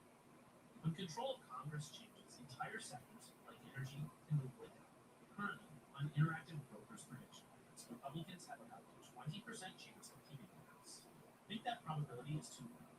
Buy yes for 20 cents. Think it's too high? Buy no for 80 cents. Each correct prediction pays exactly $1 per contract plus interest. At interactive brokers, you can trade that prediction market in hundreds of other candidate bases. Trade prediction markets alongside your stocks and options. The best informed investors choose interactive brokers. My friends call me Sam. I naturally hold a lot of stress in my digestive system, as a lot of women do. When I travel, I get constipated. I get really food shy. When I started taking BSO1, I immediately noticed how much younger I felt, vibrant, alive. It really helps me stay regular, and you're not bloated at all. I honestly recommend BSO1 for everyone. The Grumpy Monk now has 3 convenient locations for lunch and dinner in North Myrtle Beach, Waterway at the Beach, and Carolina Forest, Myrtle Beach. The Grumpy Monk welcomes you to a cozy, family-friendly atmosphere with hearty portions that ensure no one leaves hungry. Enjoy weekly live events and casual American dining at the Grumpy Monk today. You're invited to eat, drink, and have fun. Visit thegrumpymonkmyrtlebeach.com. It's free food, live entertainment, free renting, casual dining, and Grand Strand. Visit the Grumpy Monk for an unforgettable lunch or dinner.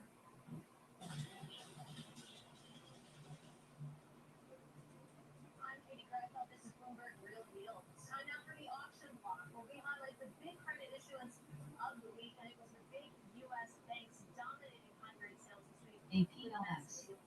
Bank of America, JP Morgan, and Morgan Stanley all with $10 billion sales. Plus, Goldman with a $6.5 billion deal.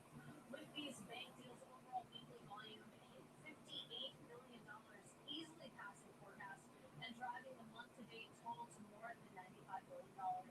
April total volume is now on pace to be the busiest since 2020, and that's even with nearly 2 weeks still left to go.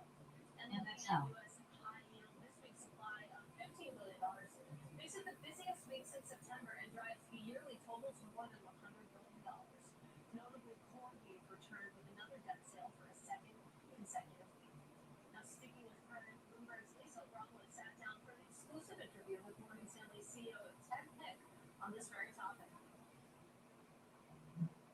It's all credit. So all things equal, the economy is growing, credit is fine. It is fine. When there's a recession, MXL. credit struggles. And then the question is then, which of the borrowers were really doing the work CADL. around what's in underlying portfolios, how quickly was the capital put to work, and I think we're going to see dispersion of returns among great asset managers. Joining us for more on this, John Cobb, he is Deputy CIO for Credit at Corbin Capital Partners, and Lindsay Rosner, Head of Multi-Sector Fixed Income over at Goldman to have you both with us. And Lindsay, I want to start with you because I'm taking a look at your notes, and you're right that technicals are strong here. Stay invested, but reluctant to add further risk. What is the calculus? Sure. So I think it echoes exactly what Ted just said, which is if the economy is strong, then you can justify these valuations. However, I think we need to take a step back and understand that in many cases, we're tighter from a valuation perspective than we were before the war in Iran. So that's key to think about. Do the fundamentals justify being tighter than we are here? And we think that there is some permanent scarring from the conflict that we've had thus far. And I've actually had a lot of conversations about credit this week, and it seems like the consensus seems to be, Lindsay, that you want to pay attention more to the all-in yield rather than the spread. Spreads are tight, but that yield is just too tempting to ignore. But how far can you really take that story? So yield is what you take home. It's actually what you order in. And obviously the components are base rate and then the spread that you're given on top of it to invest outside of safe assets. CTA may rise in 10 seconds. Well, the numbers are different as we speak right now than they were last night. There's been a reduction about 10 basis points in yield based on the positive news that we got that the trades are opening. But we're still standing at yield levels that are more substantial than they were to begin with. And these levels are still attractive to investors. And we've seen flows in our platform of yield buyers coming off the sidelines and saying these numbers make sense for us. Yeah, and it's a good point that price action today has been ferocious. But John, I do want to bring you in here because what's going on in private credit, the turbulence that we've seen there, it's not necessarily related to what's going on in the economy. It's more about software exposures and the existential questions that AI poses. We're just talking with one of our Bloomberg reporters that think about the size of the private credit market right now. It's unlike what we've seen in past episodes of stress, just because it is so much bigger. So in some ways, this feels like the first real stress test. Yeah, you've had market prognosticators call it the adolescent phase or a hiccup, and I think that's right. As we look at the opportunities out there, dispersion creates opportunity, change creates opportunity. So what we're seeing now is a great entry point. You had the golden age of private credit a few years ago. A lot of money was raised in these interval funds and non-traded BDCs, and they had a mandate to invest the money. The supply of that is private equity deal flow for direct lending strategies. So they bought what was on offer because they were raising capital for that. Now we've gone 3 years and there's been change. So some of those deals that were underwritten by private equity firms at the time look like they're going to have a different outcome because of technological change.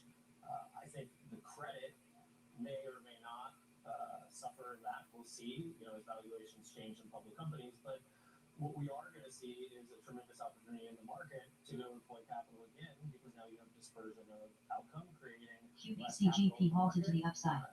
And new knowledge to go create new opportunities.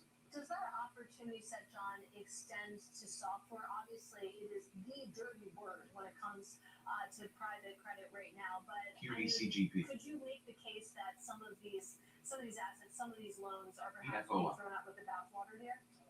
Yeah, absolutely. There are good software businesses and I'll call them at-risk software businesses. Thankfully, our firm has not participated in a lot of that over the last few years. So we don't have a lot of exposure, but we are starting to see opportunities out there to go buy what we think are the best ones. We've heard some of the large private credit firms are at the margin selling part of their book. They might be trimming to manage position size or to create a little bit of liquidity. The structures really do help these firms, but it's great if you can go buy a really well-covered loan a few points cheap. And Lindsay, bring this into the world of public fixed income, because there was that concern, especially, in March, that we could see some of the stress in the private markets sort of bleed into public credit, especially when you think about all of these big tech issuers coming into the market. But what have you seen from your chair so far? Yeah, so I think there's two things going on there. You have companies that have the ability to go into private credit to finance themselves. They can also go into the public market. So that flexibility, you're going to see flows based upon what's healthier and where there's more money that can be put to work. So it's important to understand what's going on in private credit, what's happening in terms of redemptions, interest, and therefore that may change issuance patterns as it pertains to the public side. But picking up on something that John said, the second point that I'd like to highlight is that what you are looking out for, or potentially concerned about in private credit, also matters on the public side.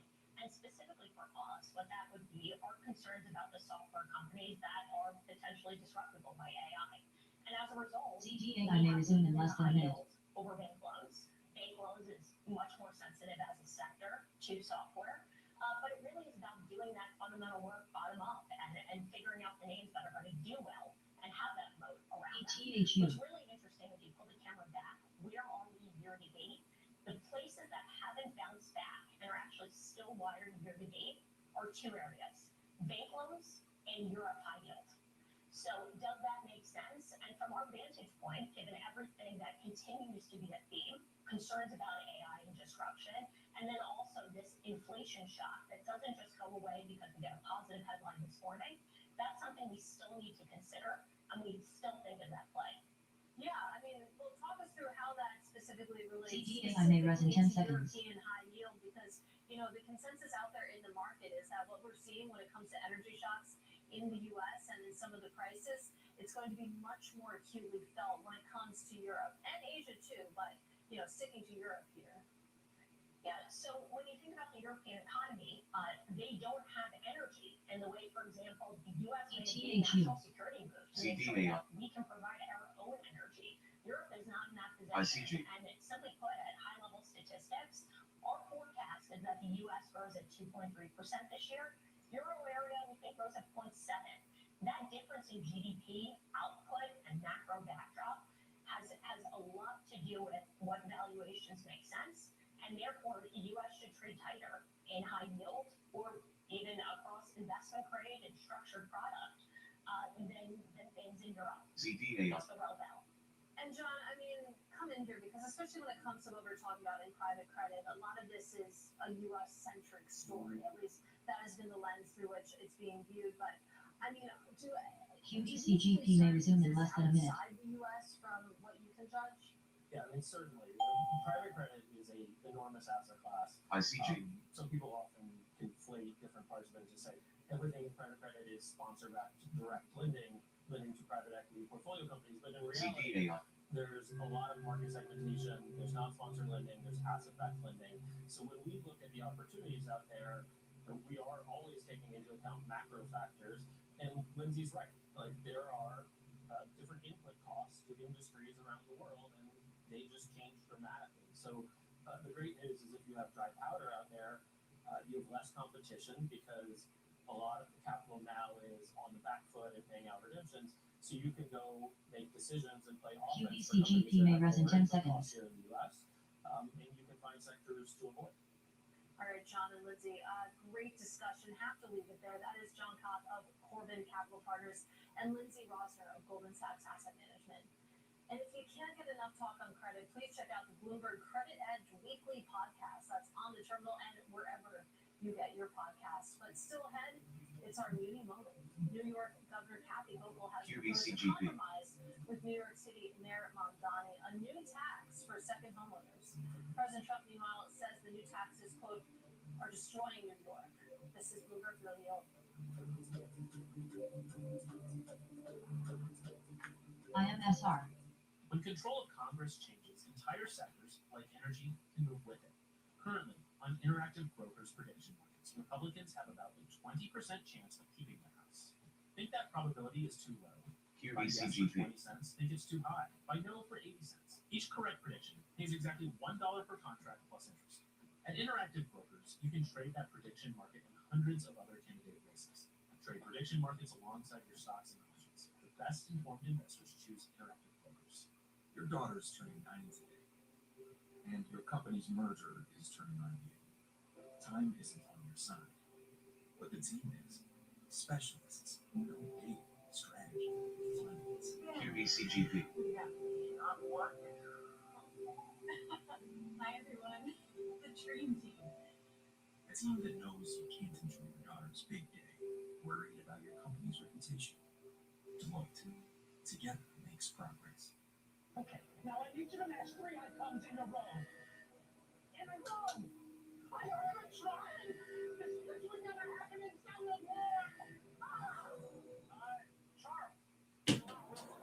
QVCGP. If you need furniture or a new mattress, hurry to Garden City Furniture for their amazing clearance sale. Festivals for summer are on the way, and we need to create much needed space. So today, you're going to find huge savings on a wide selection of clearance of essentials, CPA. furniture, dining sets, bedrooms, and mattresses. So what are you waiting for? We need to make room, and you like saving money. So hurry to the clearance sale going on now at Garden City Furniture. After fire, water, or storm damage, home will feel hard. And for over 50 years, A&I Fire and Water Restoration has been helping families across the Carolinas get back to normal. With expert care and decades of experience, we make coming home possible. A&I Fire and Water CPA. Restoration, restoring more than profit, restoring peace of mind. You can rely on A&I. Big TV advertising is big brands with big dollars. Always ask it and always with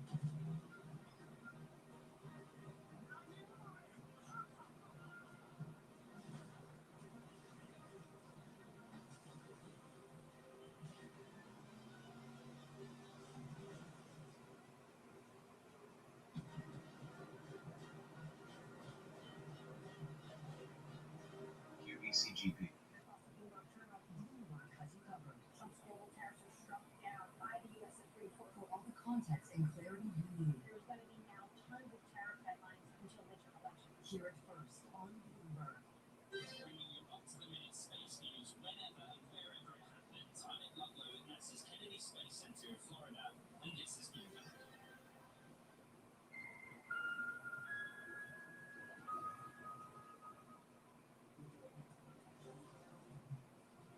We're just about halfway through the trading day in New York.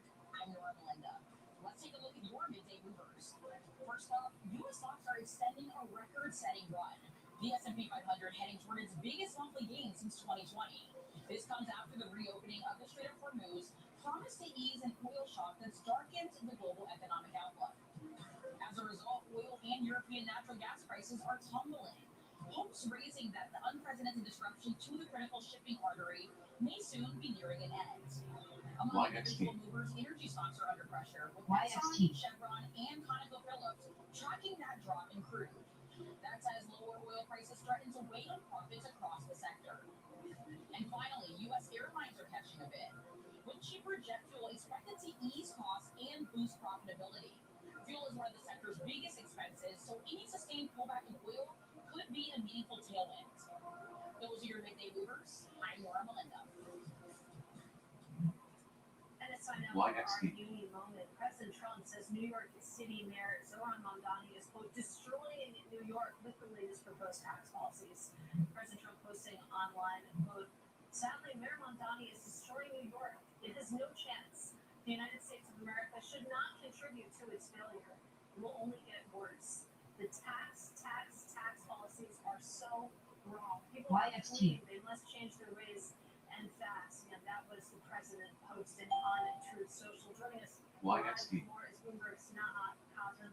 And let's start there with this tax on second homes. And you think about just the relationship that Kathy Hochul brings to the situation, because she had opposed a blanket tax when it comes to millionaires' income taxes. So why was the second home tax perhaps a little bit more palatable? Right. She found a compromise with Mamdani where she would tax a sliver of New York's wealthy, but they're the wealthy that don't live here. They don't vote here. And so she gets around taxing a broad swath of millionaires, which is what Mamdani wanted to do. But she's still, you get to say, I'm rich. And, these are not, most voters, they don't live here. It doesn't have the same impact. What does it mean, though, when it comes to the impact potentially on the luxury market? Because, you think about a lot of those second homes, they're being used as pied-à-terres, for example, right? And that's where she's focused on, is the pied-à-terres. She said this won't have much of an impact, but the real estate market, and agents think otherwise. They say that the luxury market really depends on these pied-à-terre transactions. And for example, Brent has one team. 40% of their real estate sales for luxury items are for pied-à-terre.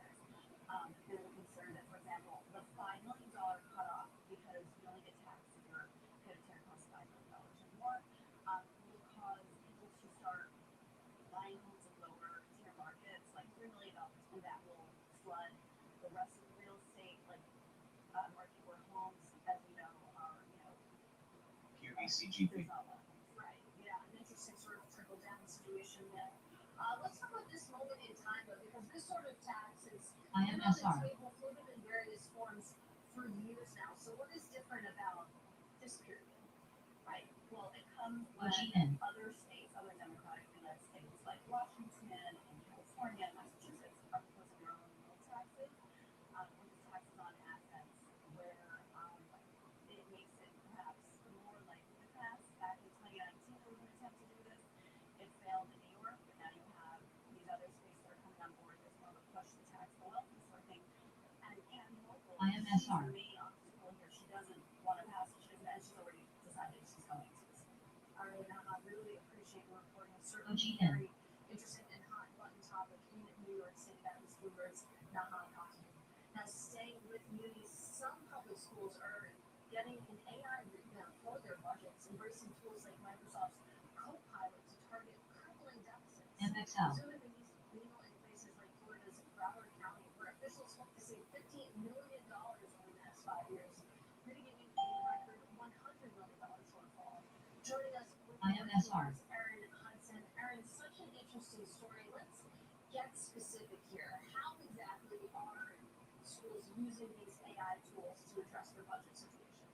Yeah, so the schools that are systematically adopting AI, we're thinking about this in terms of using AI tools to identify savings in terms of dollars or time. In the case of Broward County, you're looking at chipping away from deficit by looking at energy bills, MXL. that's $50 million over 5 years. And over year to date, they've also been just analyzing safflowers, for example. So here to date, they've actually saved $12 million so far. That's what they tell us. So yeah, the districts are sort of looking at this as a way to help address their budget challenges, which are really stricken among the pandemic hit and being into highs, which is the driver for our county's deficit. Absolutely. Well, talk to us a little bit about which tech companies are involved. Which firms are seeing this as an opportunity? Yeah, it's all the big ones.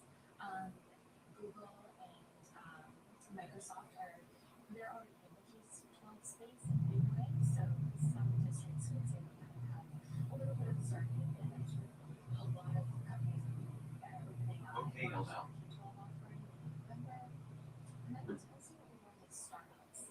So we mentioned one in our story. It's called Magic School, and it's using Anthropic's AI models to build out its platform, its chatbot, and other tools.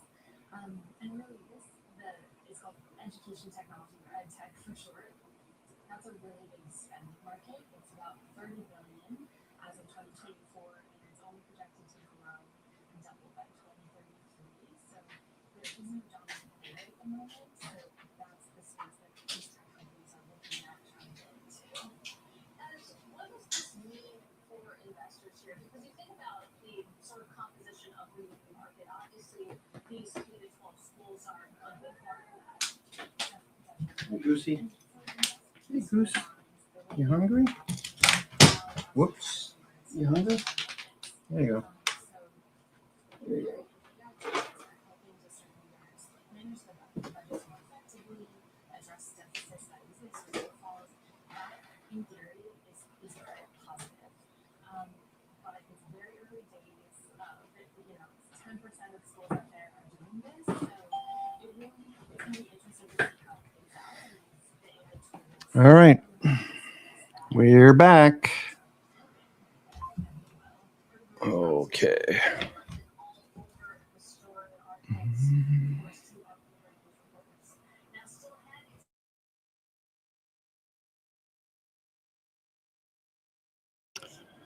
Okay, if you're just joining us, I'm your host, Cousin Benny, coming to you from the closingprint.com. Futures at highs. Markets making new all-time highs. I have been reducing my exposure. Not selling everything, obviously. Just my trading account. The shorter-term options, things that expire today. And maybe next week, I took some firefly Firefly off. Let me see. AMD is about to go here. AMD is about to go. Let's see. I did sell some AMD this morning. Let me just take a look at this real quick. Setting up on the 1 minute chart. AMD, is it? Okay, already got oversold a while ago, so I'd be chasing this right now. That's 3 points above where would have been a better entry.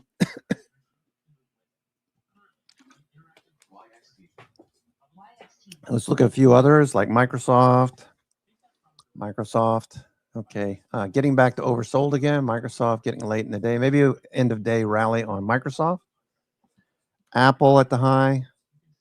Okay, I don't want to trace it up there. Okay.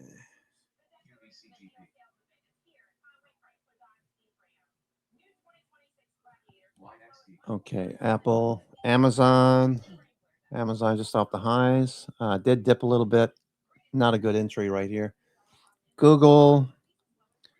All right, just trending here. Let me see what I want to do with Google. Do I want to take anything off of Google? What expiration do I have? Just trimming positions, moving my stops up. For example, with Google, I'm thinking about taking some calls off here. I got the 340s, so do I want to here?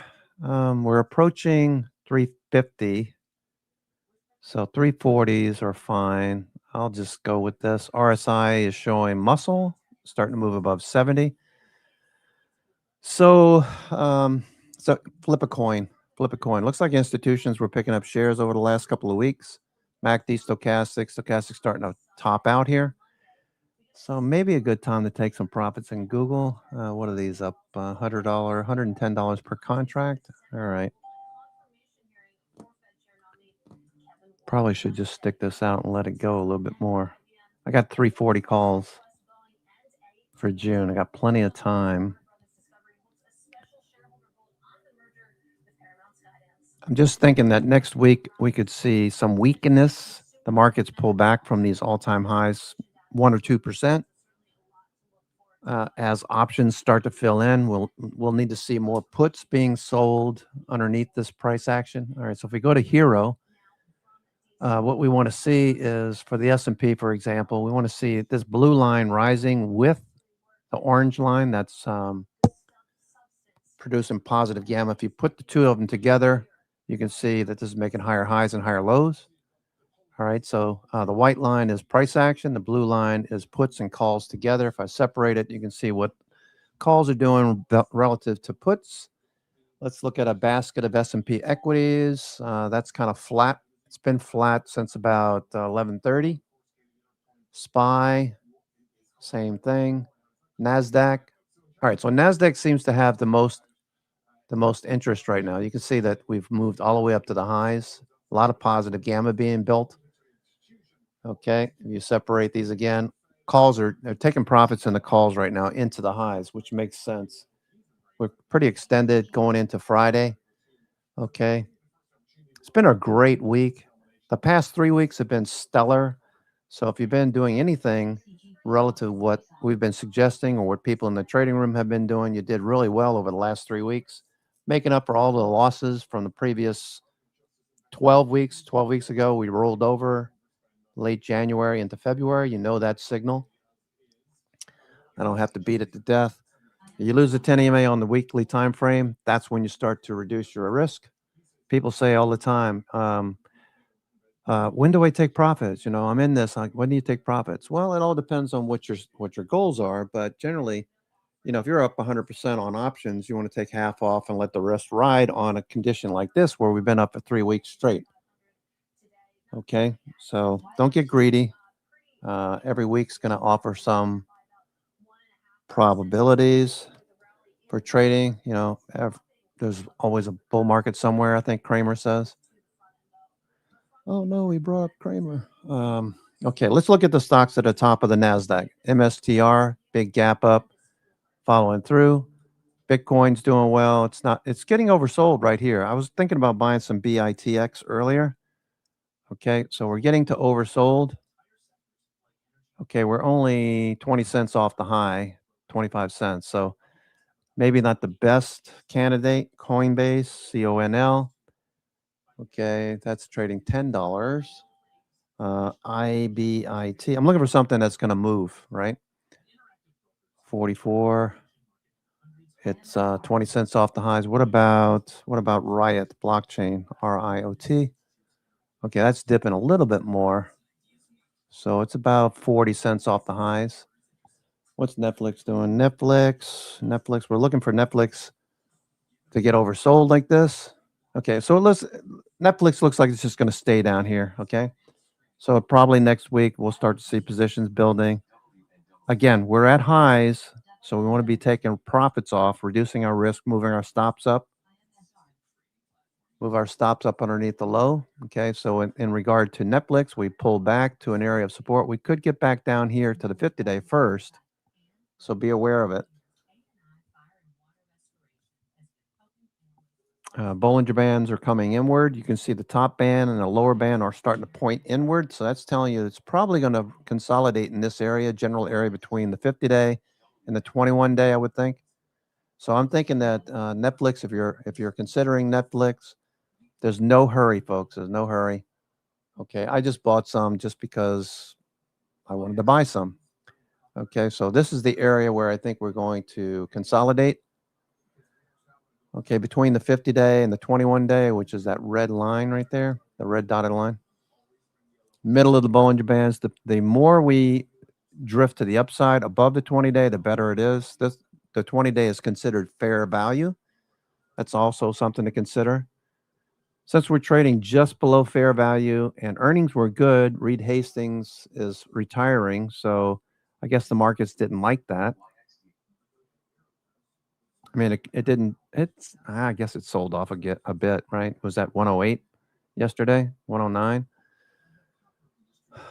Whatever. It looks like it's going to consolidate right here because Bollinger Bands are turning inward. You see that, right? Bollinger Bands are starting to turn inward, which is telling you consolidation is next. Okay, Bollinger Bands turning in. Look for prices to stay somewhere in the middle of this. Over here, you can see Bollinger Bands turn inward. Okay, and where did prices go? Right towards the middle of this, right? Bollinger Bands. And all of these people prior to earnings that were saying, buy Netflix, they're not going to go away. The 20 days right there. All right, so this is pretty much right where it was before, right? See that? Bollinger Bands come together, prices consolidate right near fair value, the 21-day moving average. We move up to the highs into earnings. People chase it. Institutions aren't going to exit their positions because it's down a little bit. They'll probably start buying again. These people right in here that bought before are probably going to be buying again. So I'm looking for this to consolidate and move a bit higher. Okay, so that's Netflix. S&P looks like it's starting to fade a little bit. Okay, see calls, people are taking profits. The orange line's dropping, the blue line is rising. That's telling you they're selling puts on the NASDAQ. They're selling puts below.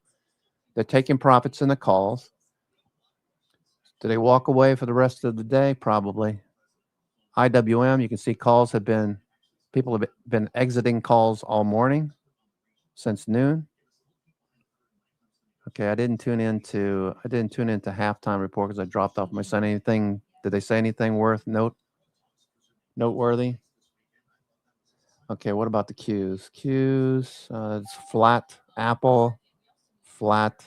Broadcom, it's okay. Amazon, okay. Calls are starting to lift here. What about Google? I don't have Google here. Let me take a look at Google. Okay, calls being bought. So I'm watching Google right here out of the corner of my eye. That looks pretty good. Google. Okay, so let's go to the daily. Okay, daily you can see is grinding higher. We got the potential for a test of the 349, 350 area. 1 minute chart looking very strong. Higher lows. This is probably going to go again. So if you want to scalp this for a couple of points, Google looks like it wants to go. There goes Broadcom. Broadcom trying to go. Broadcom popping up as we speak. Okay, put a stop underneath this 403 area. Look for a couple of points upside. Yeah, so $1 stop, $2 upside, definitely potential there. Broadcom. Grover's been in lottos for, I don't know if you sold those lottos, Grover. You definitely did very well on that chart, on that stock. Okay, Tesla. Okay, flattened out since I went to drop my son off. It just flattened out, hasn't gone anywhere. We've got the call wall overhead. Actually, we already talked about the call wall Tesla. We moved above the call wall, 400, right?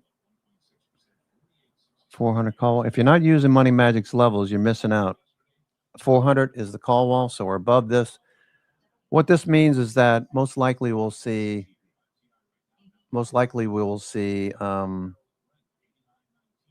option, the call walls shift up. Okay, so Google. Okay, so here's Google. Like you can see this big strike right here at 330. Google is above that. That's the call wall, right? Is that the call wall? Yeah, that's the call wall. 330. What does Money Magic have? I imagine it's the same thing. 337.50, 340, 337.50. All right, so we're right at 337.50 right now. So this one right here, 335, 330, 340, 335, 340, and then it starts to taper off. So when you see these lines flatten out, you know that prices probably won't get above those levels anytime soon. So 350 is the ceiling, basically.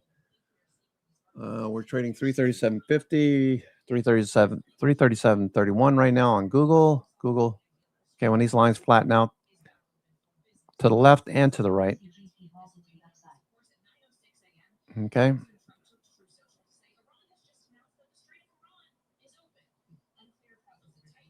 Okay, so Bloomberg and CNBC and all of the media outlets out there who can't stand Trump, you know, they don't know what to talk about. They absolutely don't know what to talk about. The Strait of Hormuz is completely open and ready for business and full passage, but the naval blockade will remain in full force and effect as it pertains to the ongoing negotiations. So as the president did what he said he was going to do, you can't fault him for that. Taking that possibility of a nuke. I mean, we already got one crazy person over in North Korea. You know, I hope I don't get like executed for saying that, but the guy's not exactly good in the head, you know.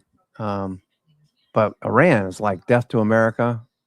Imagine them getting a nuke. You think it's bad now or was bad? Imagine if they had a nuke, what they could have done to the Strait of Hormuz and the Red Sea and all that, you know, all the passages there. They'd have held everybody hostage. Thank goodness this has gotten taken care of. Now my kids don't have to worry about it. Tesla, AMD. What a day, man. What a day. I can't find anything wrong with the markets. All right, let's look at the money flow, okay? So since the markets are at the highs, let's look at money flow. VIX, VXP, let's see. Okay, green there. VIX is green. That's telling you that's bullish for equities whenever that's green. Let's look at VIX, VXV.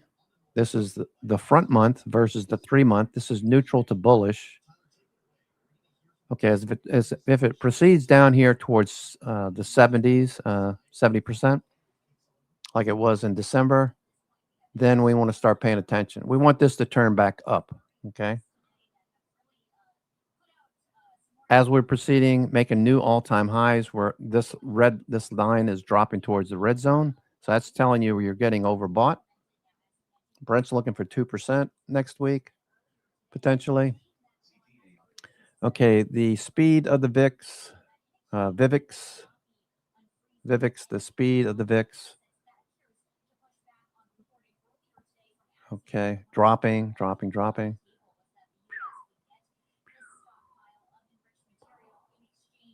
Okay, this all looks pretty good. Skew. Okay. Skew. All right, so this dropped off pretty dramatically. Skew. Okay. UVXY. All right, so volatility looks good. Google's still going here, Google.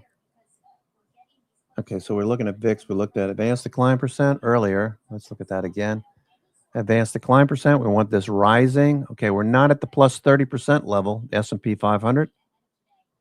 When you get up close to plus 30%, you want to be, as we proceed up there, you want to start taking some profits off. You can see the S&P line chart above the 50 and the 200-day moving average, almost at the 7,200 level. We're going to tag that first. Mid cap stocks, S&P mid caps, there's 400 of them. S&P small caps, 600 small caps, headed towards a 30%. Okay, NASDAQ is the closest. So NASDAQ and the tech stocks are becoming the most overbought at the moment. So what this is telling you is that you want to reduce your exposure in the tech area. Still keep some on, but reduce your exposure. Bring your stops underneath the daily. Was that minus 800? That was a low tick, right? Yeah, low tick just now. Just got a low tick. All right, so they're probably going to sell this. Okay, so take more profits off the table. Okay, let me do that. Let me see here. What do I want to take off here? What's doing the best? Let me take profits. What things that are up the most?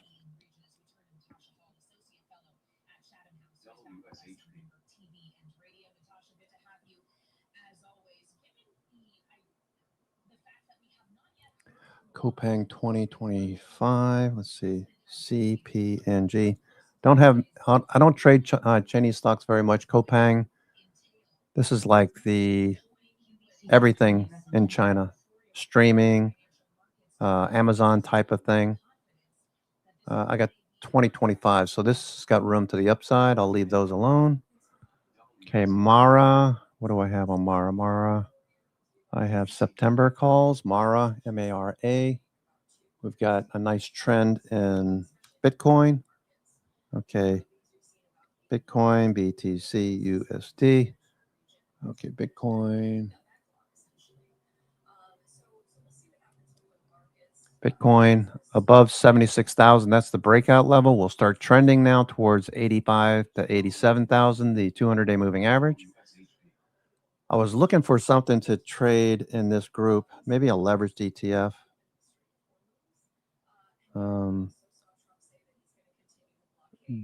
BMNU. Ursel was trading this one. Okay. S&P, what is this doing right now? Okay, yeah, we just dropped off a little bit, S&P. S&P dropping off a little bit. Okay, people starting to take profits. Thinking about shorts. I'm not going to do anything for the rest of the day. Okay, Rigetti. That's a new one, Rigetti. Okay, RGTI, Rigetti. Okay, I'm going to take some off of Rigetti. I got 25 calls. Let me take... you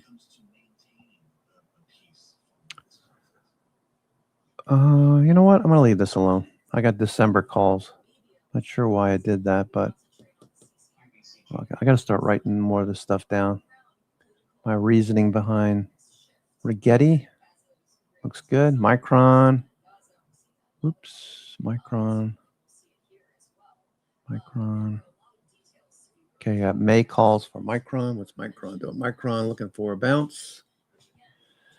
It's 1:11 on the East Coast, 1:11 p.m. I'm your host, Cousin Vinny, coming to you from theclosingprint.com. I've just been talking out loud about the things I'm thinking about doing, what the markets are doing, where's the money flowing, what's strong, what's not. Here's Google. Google strong. Tesla.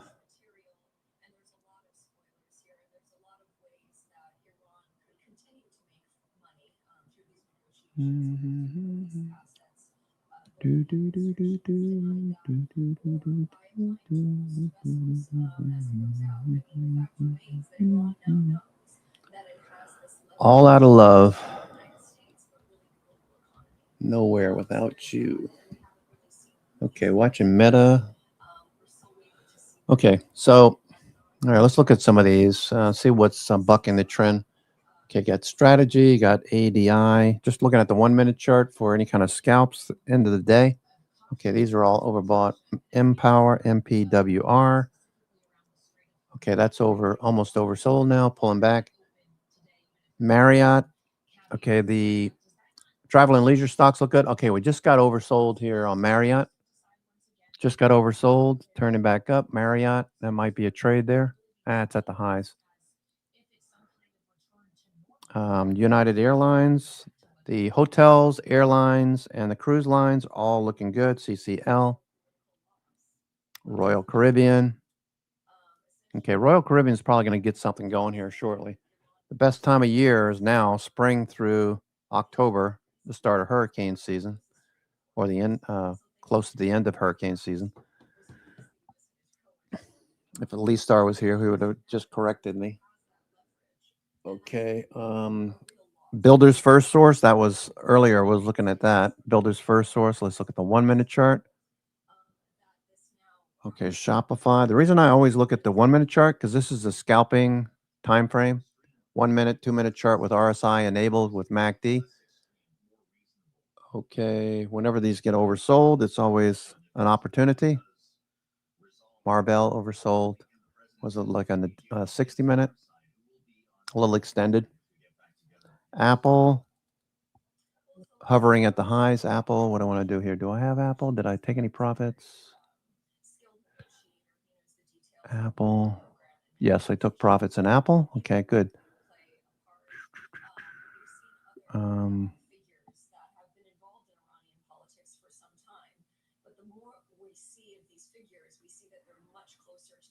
PINI, Boeing.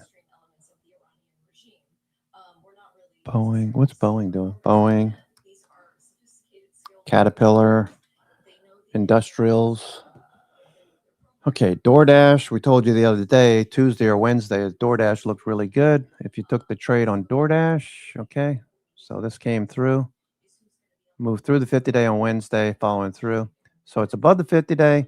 What I'm looking for DoorDash to do now, we've got this pivot right here, right? There's your pivot. This one right here. It's basically a W-shaped pattern.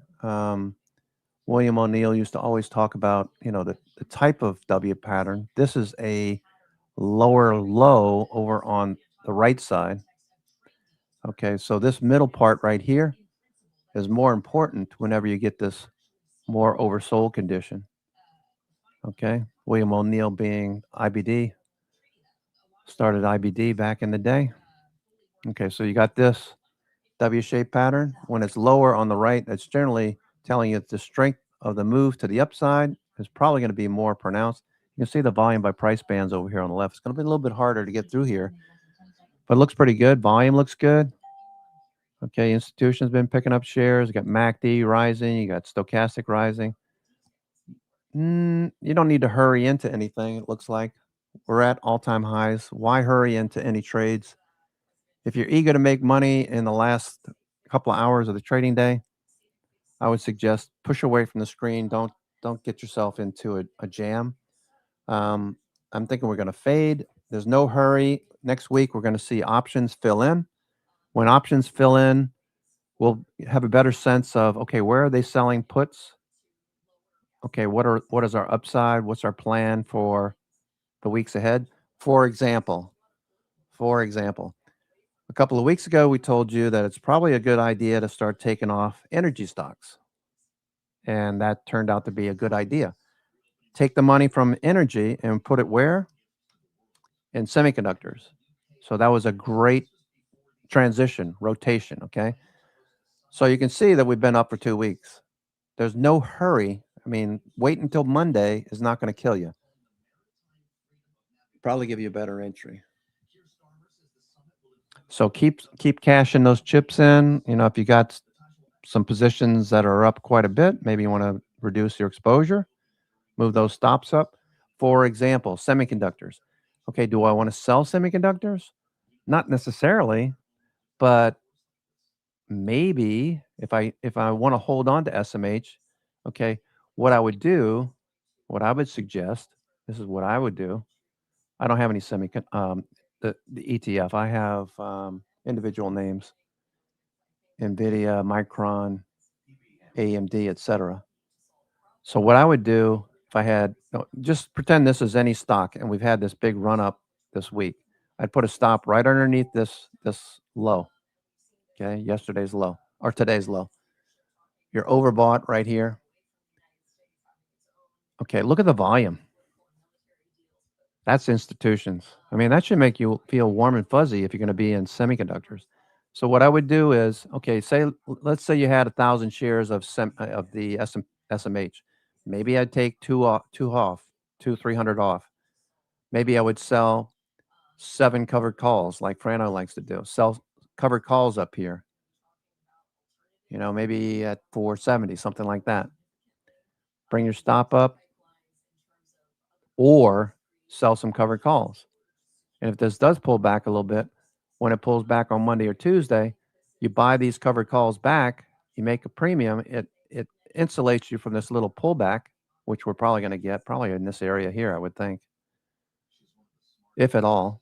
This volume suggests institutions are not looking for pullback. Looks like they're looking for a breakout.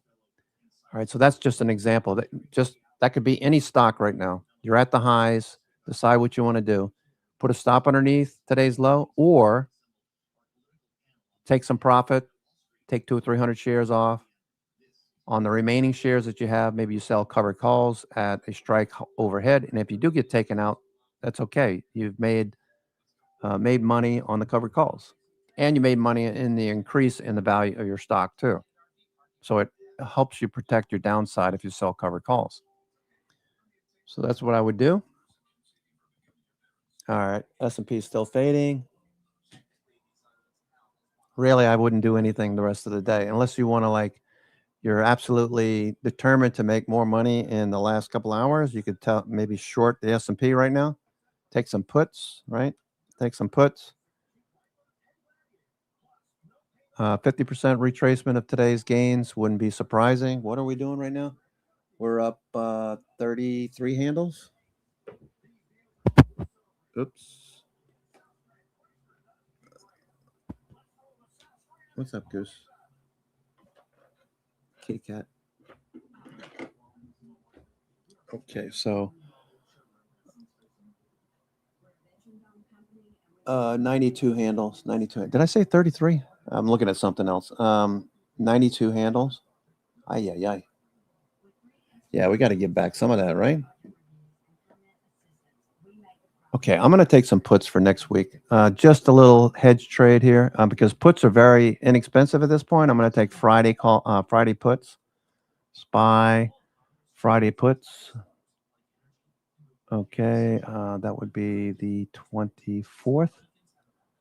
Okay, and I'm going to take, where are we right now? Let's see, SPY. SPY. Okay, so let's take 7. What were you looking at, Money Magic? You were looking at something. I forget what you were talking about. Okay, so the 705s by next Friday, possible.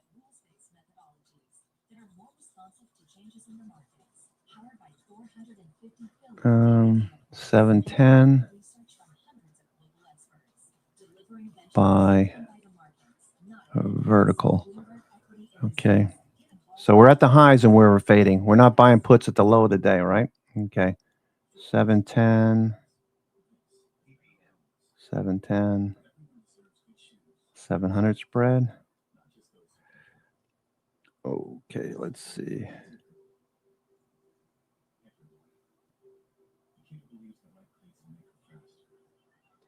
Okay, I'm taking the 700, 710, 700 calls put spread.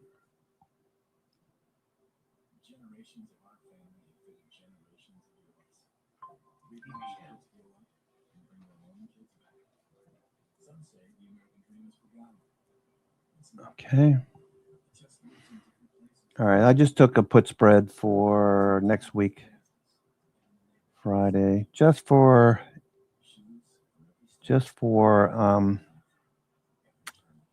a hedge. Okay, so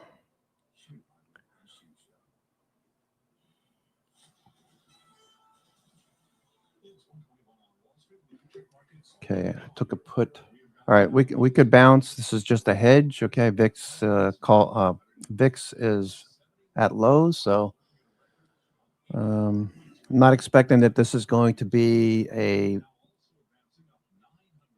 big winner, but if we do pull back, at least I insulate some of my longs.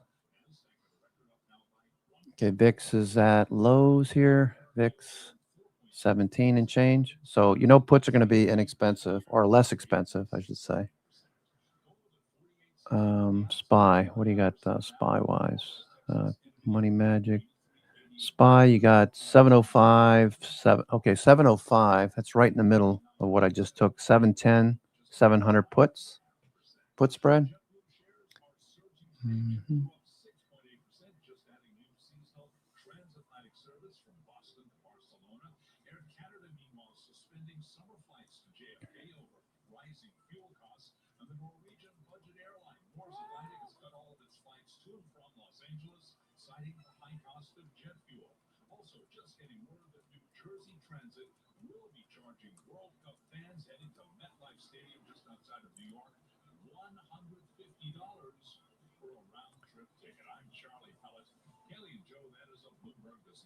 $2.69 filled.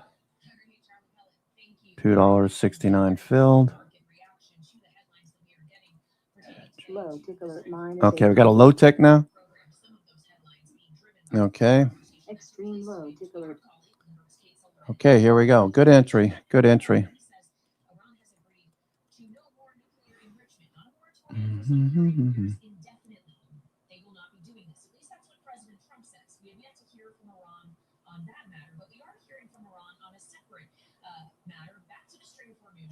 Remembering that President Trump said the Strait of Hormuz is completely open and ready for business and full passions, but the naval blockade will remain in full force. Somebody's pounding the calls. 210 to 250 June. Okay, let me take a look at that. AMD. All right. AMD.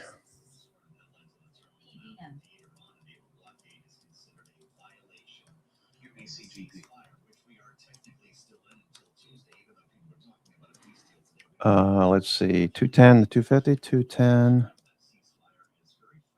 250.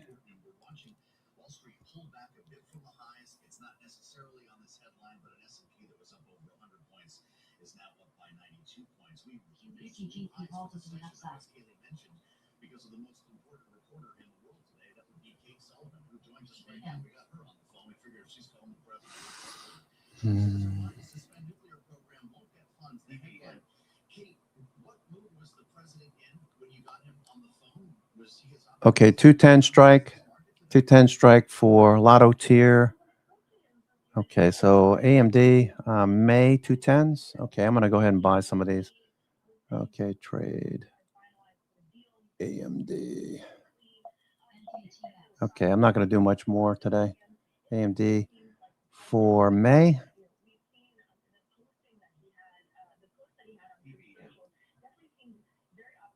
May. What about June? June, the 250 calls for June are seeing unusual accumulation. Uh-oh. See that? A 250 Lotto tier for 2026.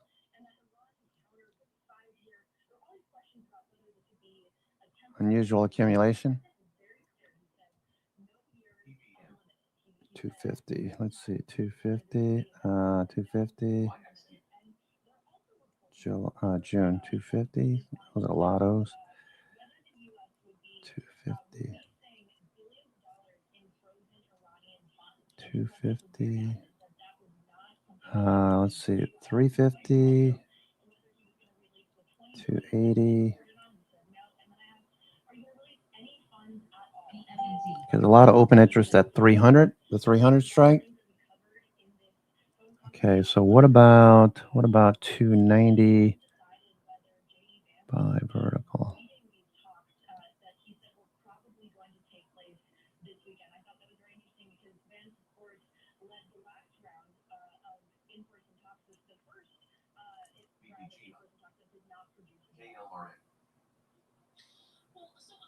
notion of who goes to Pakistan, it's worth pointing out the president did tell reporters yesterday as he was leaving the White House that he would be willing himself to go to Islamabad if it was for the purpose of inking a deal. When we finally got to the signing point, he didn't indicate to you, did he, that he himself might be making the trip if he really thinks the deal is this close? He did. I asked him if he would go to Islamabad to sign a deal. AMD trading 278. Trying to make sense of this here. Okay. 210 call. So that's deep in the money. Deep in the money. Okay.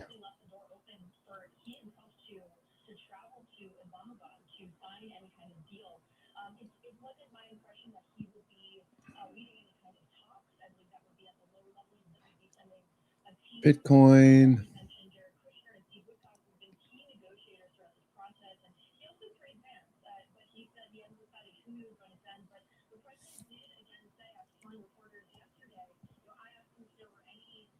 What's up, Goose? You hungry? Here you go.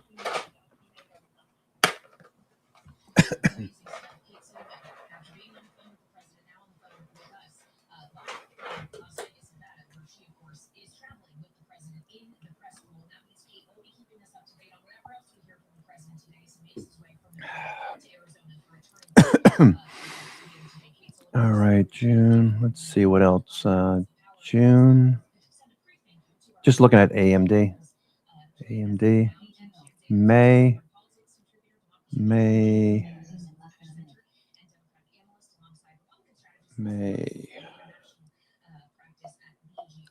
AMD for May. What's Intel doing? Intel ARM Holdings pulling back a bit. ARM.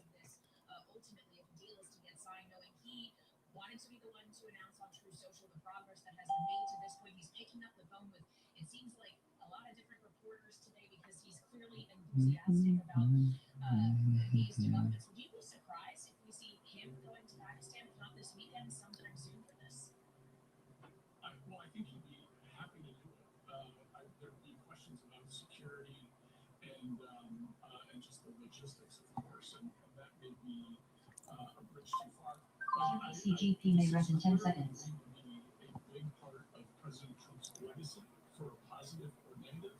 So he's right to say, I'm willing to do whatever it takes to make this thing work, because at the end of the day, his entire presidency and maybe his life will be in part, in a significant part, judged on the success of this particular policy. What questions are you asking right now, Jeannie? Because we have a lot of them, and not too many. Okay. S&P. All right, continue to move lower. Okay, keep an eye on the S&P. Any S&P? Okay, we're right on VWAP now.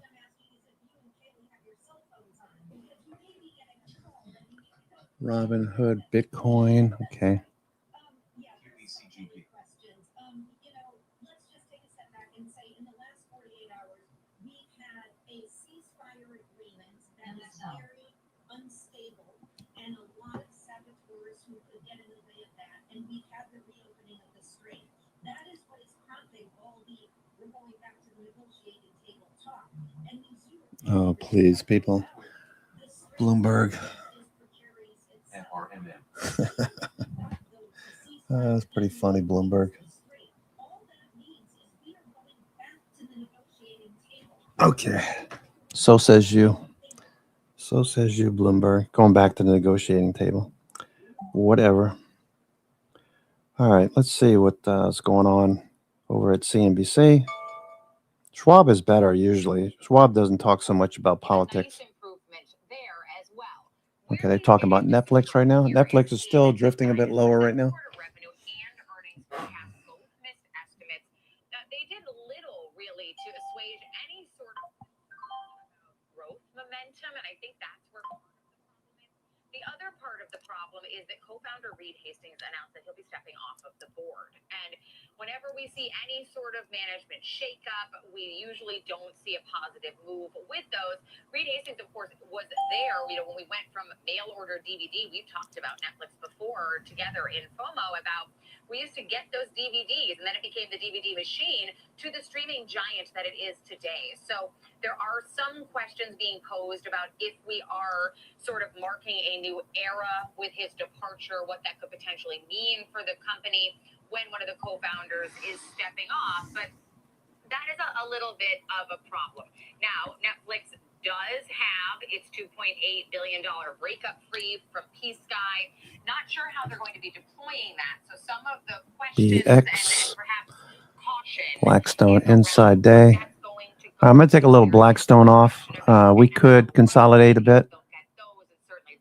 135, 145. Unanswered questions and perhaps with the price increases, some small amount of concern about churn. But most of the conversations I've had say that they are not really concerned about Netflix losing customers with subscription prices. Yeah, and it seems like we're kind of, and it's, I'll use Apple as a comparison. It's the second time we talked about these in this. Up volume still leading, very strong. We're just fading. I would imagine this is just profit taking. People reducing exposure into the weekend. I would take some puts, just cheap puts. Puts are cheap. Google's at the high. It's kind of slowly but surely ramping things up, but they do have to, fill that void of content. It's got to be fresh. And you talked about the live sports, but I imagine they got a whole bunch of money. What's Firefly doing? Firefly, I did sell some this morning. Okay, yeah, okay. That's a good idea. Okay, so we sold over here this morning. Firefly sold into this pop, and we faded ever since. Okay, so that was a good exit on Firefly. Honeywell. Robinhood, took some Robinhood off as well. Okay, moved my stops up on the rest.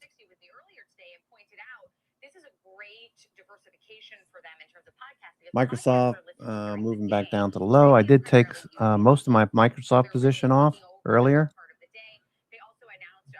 Okay, I had a call fly, still got the call fly. He, of course, famous for being a journalist, so perhaps moving into more news and talk space there. Okay, so I've adjusted a lot of these positions. Which is really a move to go after just fine. Plus and more of the families that they. I mean, Netflix certainly has a lot of families, but trying to make them more family friendly. Okay, MSTX. It doesn't even require Wi-Fi, so it's great for restaurants and planes if you have a device that your child doesn't have Wi-Fi on. It kind of seems like to me they want you to fire up Netflix in the morning and don't even consider looking for something else to go on. They know, and they've been trying to get into video games and stuff. They're not just competing with, your content visually. It's any type of content, anything you do on your phone. They know the importance of mobile, and so we'll see if the plan works, but you can see what they're trying to do.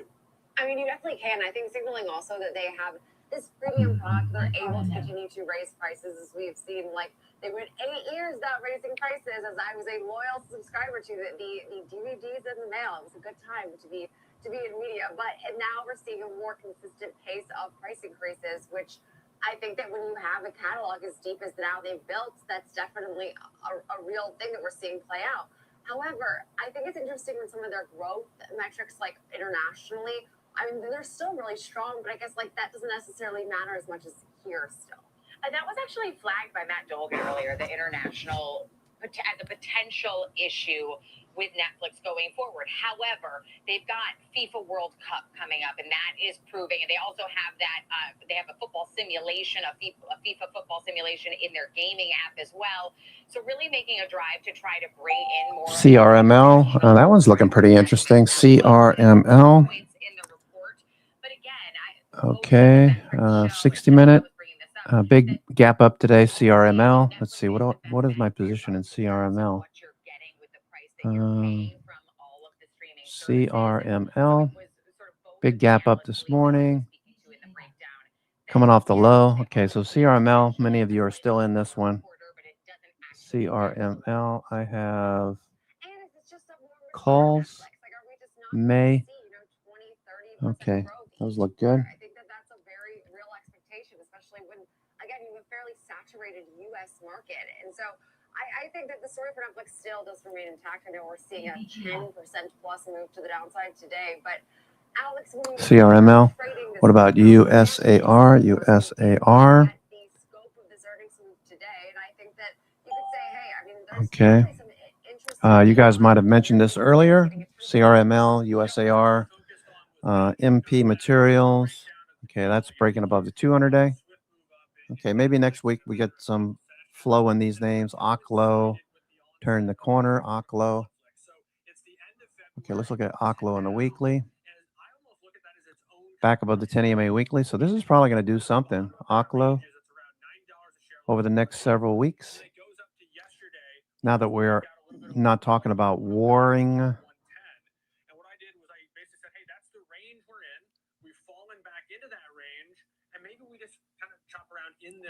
We'll start looking at precious, the metals again, rare earths. Maybe that'll rotate in. One thing's for sure, we rotated out of energy into semiconductors and tech. Let's take a look at sectors again. Performance. We talked about this earlier. It's obvious institutions have flipped the script. They're no longer defensive. They are offensive. Okay. About to turn here, so they're definitely positioning for more upside or more bullish activity.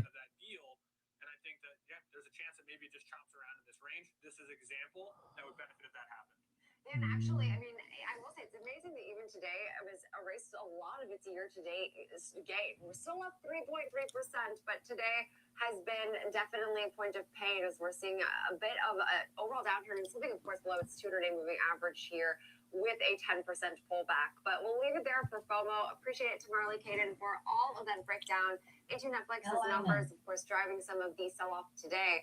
But coming up next, AI has emphasized that efficiency matters more than ever for businesses. So we'll dig into what AI means for startups and how it's changing how they spend, fundraise, and grow when we come back.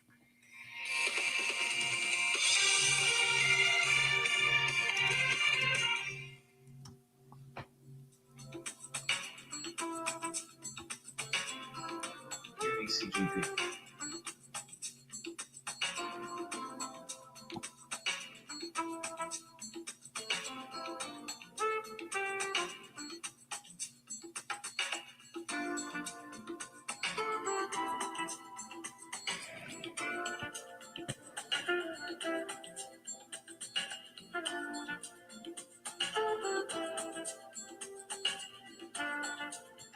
Yeah, I took some puts too, money.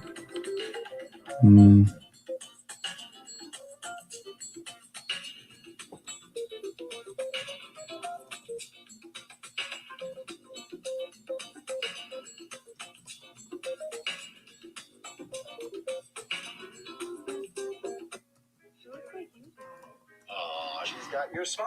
Carl. Yep, your #1 broker's here to welcome your new little dependent. Actually, we invest with Schwab now. They have everything we need all in one place. I can set up her college fund. I've been learning about trading strategies. Schwab helps me generate retirement income. All this Schwab is everything you need is making me cranky. Does somebody need a bath? BBG. Invest your way with Schwab. Stay connected to what moves markets. Download the Schwab Network app and stream live coverage wherever you are. Morning Movers brings traders the biggest headlines to start the day, from volatile overnight swings to the earliest analyst calls. Get your watch list ready. 8 a.m. Eastern. Morning Movers only on Schwab Network. Okay, so this looks good. Semis versus energy. Okay, let's see IBB, if that's higher as well. IBB is starting to trend. Maybe sell some put credits on biotechs.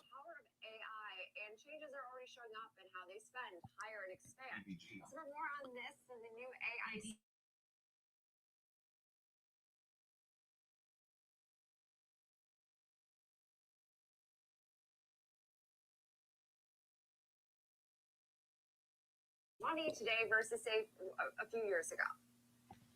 Absolutely. Really excited to be here on the show, and thanks for having me. So I think one of the most interesting parts of our data is showing is so looking at sectors here. obviously are using more AI coding tools. Sectors, we got IBB, biotechs, IBB for the NASDAQ.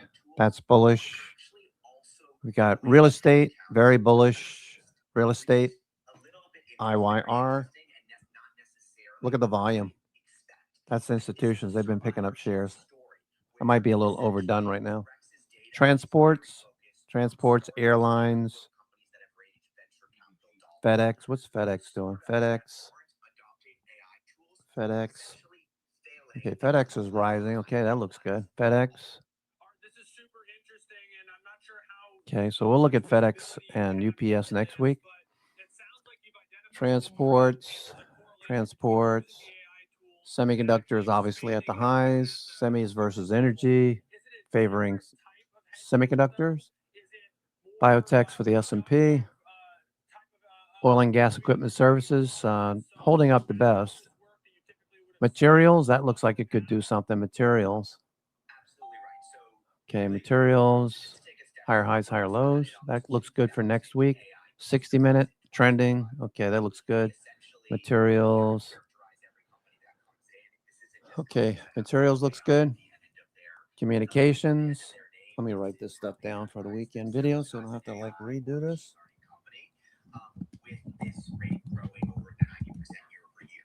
When we look at the AI coding tool spend, so that is spend on companies including Cursor, OpenAI, Anthropic, Replit, Gemini, Lovable, the coding tool companies.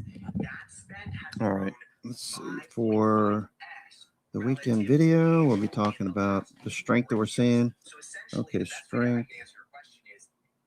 Payroll is growing, like I said, 13%, but coding tool spend is growing 5.5 times, which would suggest, and the data show this, that these startups are actually XLB, hiring the same or more XBI, they're just being much more efficient. IBB, And per every $100,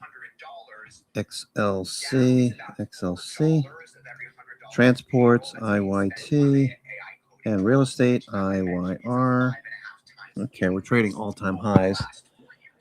Okay, so energy fading, energy down. XLE down. Okay, financials moving higher. I have the XLF ETF. How's that doing? XLF. I'll leave that alone. That's one of, believe it or not, that's one of my bigger winners this week. Financials over the last couple of weeks. I bought this a couple of weeks ago when we were below the 21-day XLF. And yeah, that looks really good. Looks really good.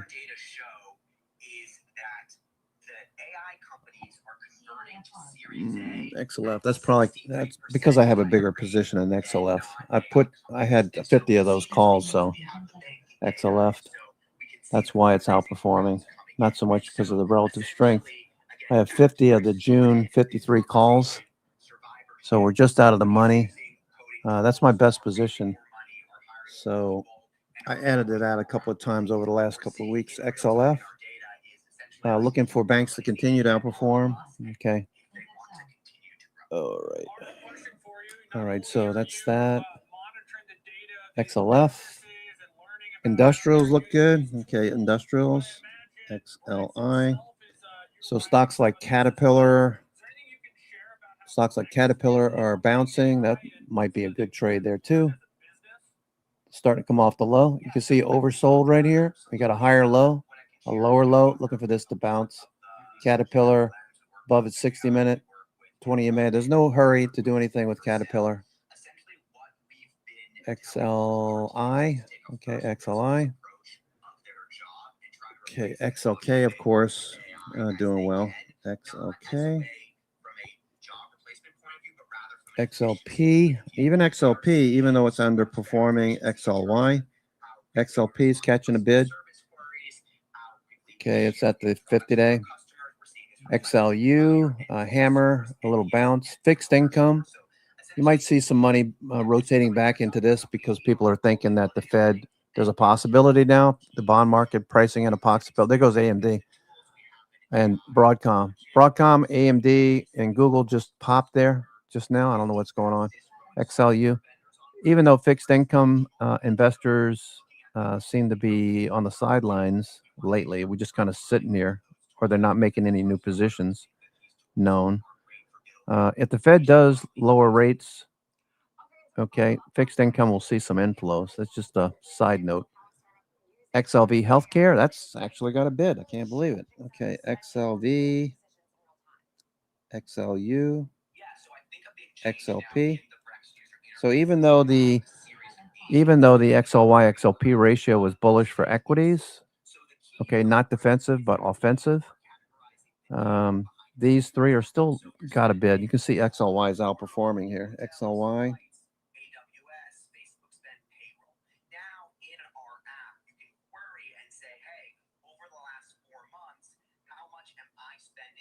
I mean, everything is moving higher, right? XLY XLP ratio. So this measures when you're bullish, you want to see this ratio rising. Things that people do not need start to see flows, that the institutions start to buy. Amazon, Tesla, that makes up nearly 50% of the weight of the XLY. You've got this turning up, that's bullish for equities going forward. So that's good. XRT, all right, also taken off to the upside. So we've been waiting for retail. So that means we need to take a look at some of our favorites like TJ Maxx. TJ Maxx. Okay, that's bouncing. BJ, wholesale. Costco / consumer staples. Walmart. Okay, Walmart's been doing nothing for like 8 weeks now. Walmart. Ross stores that had earnings recently that gapped up over here. First week of March. Ross stores trending. What else? Five Below. Okay, that's still trending. Five Below. So retail looks pretty good. Ralph Lauren. Estee Lauder. Macy's. Okay, Macy's. Okay. Yeah, so retail looks pretty good. Software, XSW, turn the corner along with IGV. So these will probably continue. All right. So looks pretty good, folks. Going into the weekend. Overall, a very strong performance, new all-time highs.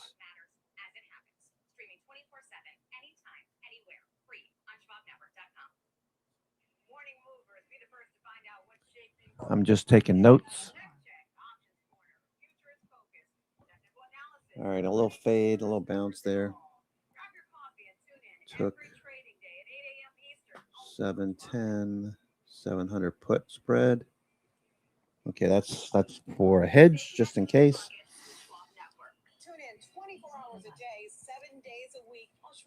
Google still pushing here. Google having a good day, right?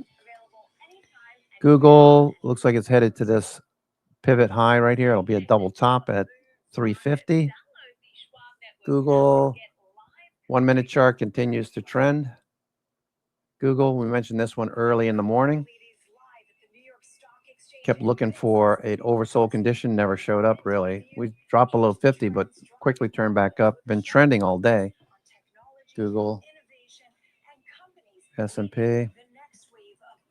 Okay, I did take some spider puts for next week. Next Friday, I have the 710, 700 put spread. Posted that in the trading room. It's just a hedge, just in case. I want to protect some of these stocks that I am deciding to roll into next week.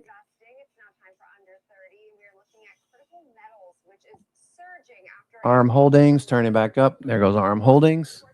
Okay, it looks like it's going to run for the new highs here. ARM Holdings looks like it wants to run for new highs.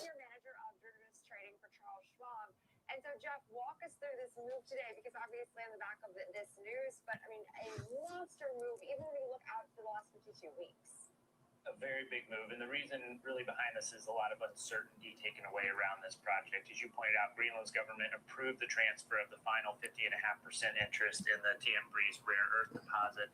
That brings critical minerals ownership to about 92.5%.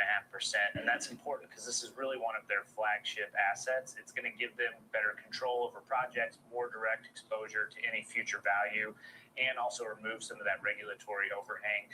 And you know, when we look at a company like this type of news moves it the most because they are still very much a development stage company. They don't produce anything as of right now. They're trying to build this critical mineral platform focused on rare earths. They also have another one focused on lithium.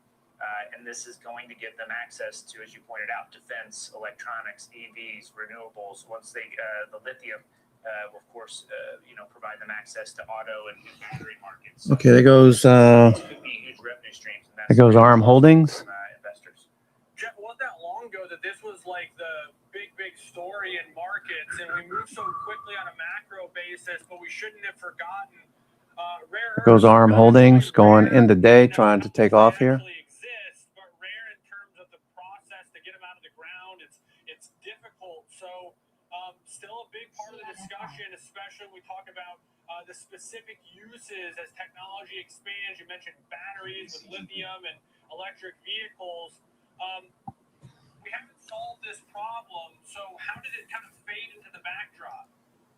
Well, as you pointed out, it's the difficulty around it, right? Right now, you know, they don't get any revenue from real mining. There is no production yet on it. They're still in the development, permit, finance stage. They're starting the building, and then we'll see the production happen after that.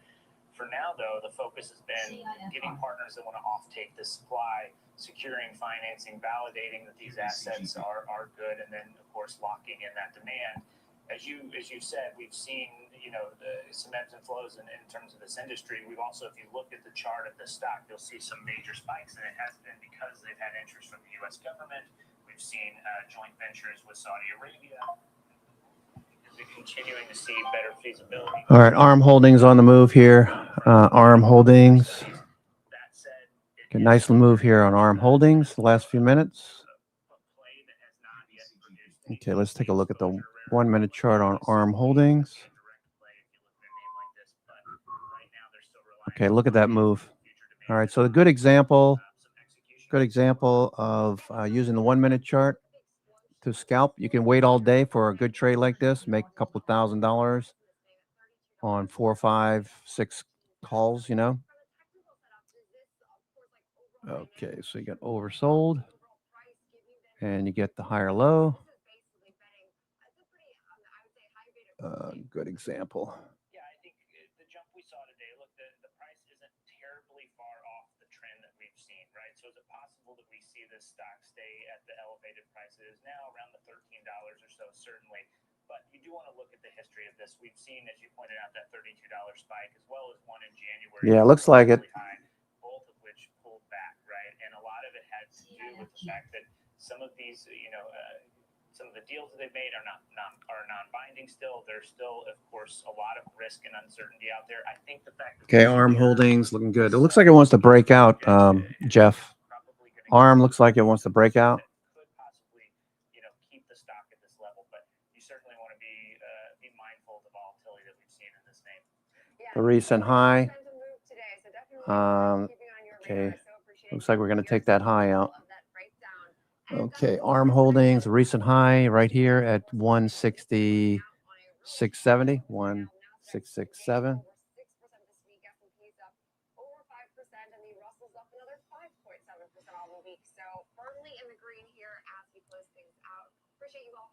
Okay, so end of day run looks good on ARM Holdings.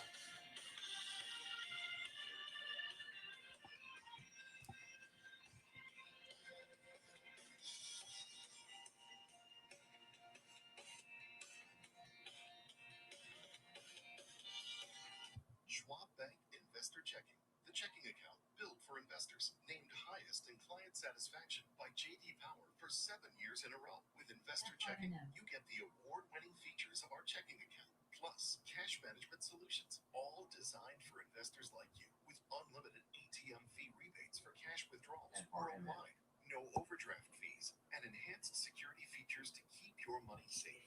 Also, because your investor checking account Is that ketchup on chicken? you can manage your checking and investing in one convenient location. Moving funds between your accounts is easy. Cash moved to your brokerage account is available in seconds. That means you can stop waiting and start investing in stocks, bonds, money market funds, and more. Get more with Schwab Bank Investor Checking, the checking account built for investors.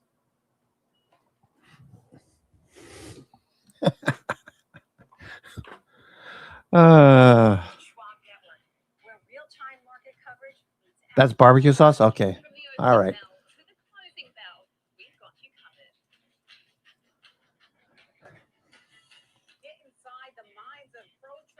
My point is that they're getting a higher rate of change in sales based on their guidance, but not the same rate of change on EPS. Follow the biggest headlines, live analysis, breaking news, and sharp trade ideas minute by minute.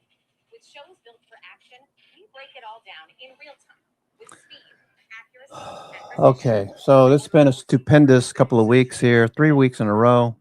Okay, I did take some puts, though I'm looking for a lot of these stocks that I've reduced my exposure from 20, 30, whatever calls I have, cut it in half, bank the profits, bring my stops up underneath today's low in most cases. Looking for a follow through next week. Now, Brent's looking for a little bit of consolidation. Don't know what's going to happen, so I want to take profits off the table.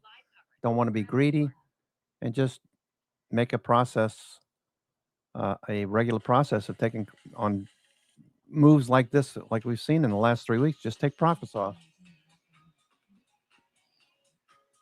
Okay, ARM Holdings just looks really. What's going on with ARM Holdings? Is there news or something in the last few minutes? We got earnings next week. I don't see anything new. Earnings for May 6th. Okay. Okay, this looks like it's going to go here. ARM looks like it's ready to break out. ARM going to break.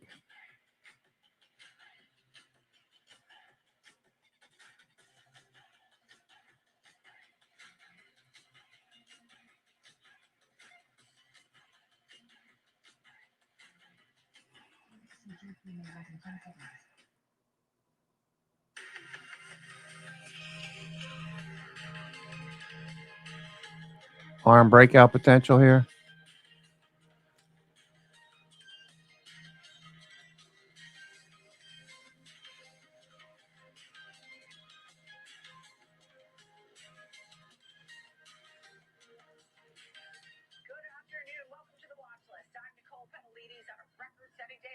Okay. It's 2 p.m. We are live on the floor of the New York Stock Exchange on the corner of Wall and Broad, where all the action is happening, and this is today's show.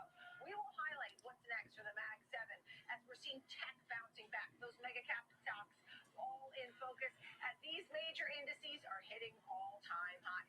Our panel is standing by. There goes ARM Holdings, about to break out here.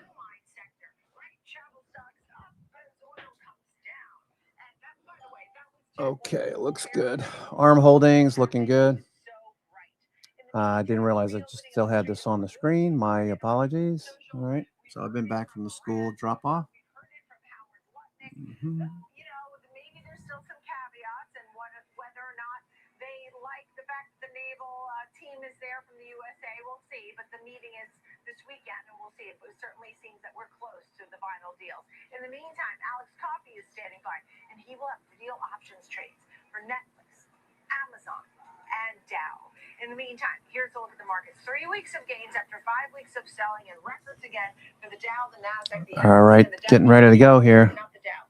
The S&P, the Nasdaq, the Dow Jones Transports, not the Dow Jones Industrial. That's not at 50,000. Russell is also in a record territory, so worth noting those four, not the Dow. Okay, here it is. So big gains today and for the week. The S&P 500 up 1.25% for the week, up 4.5%. The Nasdaq right now is up 1.25% right now, and up 6% for the week. Dow Jones Industrial average. There it goes. There it goes. It's up over 1,000 points today. It's up 950 points right now. 49,528. The highs up over 50. There goes ARM Holdings. Good timing, eh? Good timing to catch that one.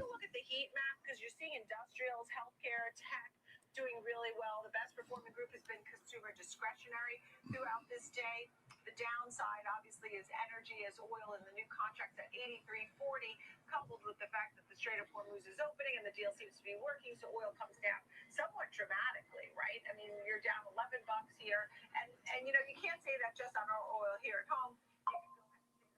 Crude contract too, which changed from last week, and that's down 10% today. So it's not just a contract change; it's a story reaction. With that, gold right now $78 at 48.86 troy ounce. That's been trending higher. The gold trade for the week is higher. 10-year bond yield 4.25.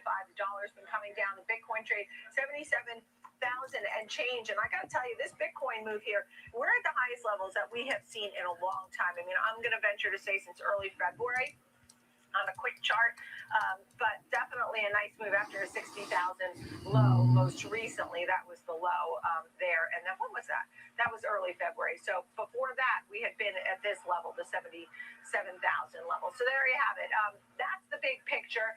We continue to get lots of earnings, and we're going to be going through all of this in a moment. In the meantime, want to take a closer look at this market action. We were just 2 hours away from the closing bell ringing on Wall Street, wrapping up another busy weekend, the third week in a row of gains. I want to talk, we're all about this, market moves. Joining me right now, Diane King Hall, because we've had such a busy week, and it really feels like a Friday because there's been so much breaking news with headlines and earnings and Iran and records, right? Yes, headline after headline. And this week, you know, one of the talking points that we've been on is how there's been so much headline risk. And this time, headlines have acted as a tailwind to the market. And so we've been off to the races today, especially with essentially the reopening of the Strait of Hormuz. We know that is a critical choke point for the flow of oil, and it had been effectively shut for over a month now. So that's been one of the challenges and why we've seen such elevated oil prices.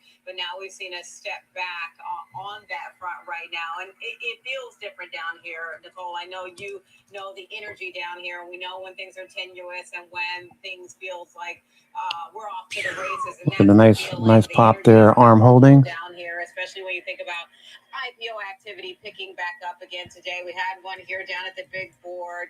That's off to the races, especially when you think about the bullish sentiment. It's a good day to make a public debut on the stock exchange. That stock up, AVEX, it's up 20% right now. So it's just following on that momentum that we're seeing right now. Ben Emmons of Fed Watch Advisors characterizes it this way. He says the reopening of the strait is like the reopening of the economy in 2020.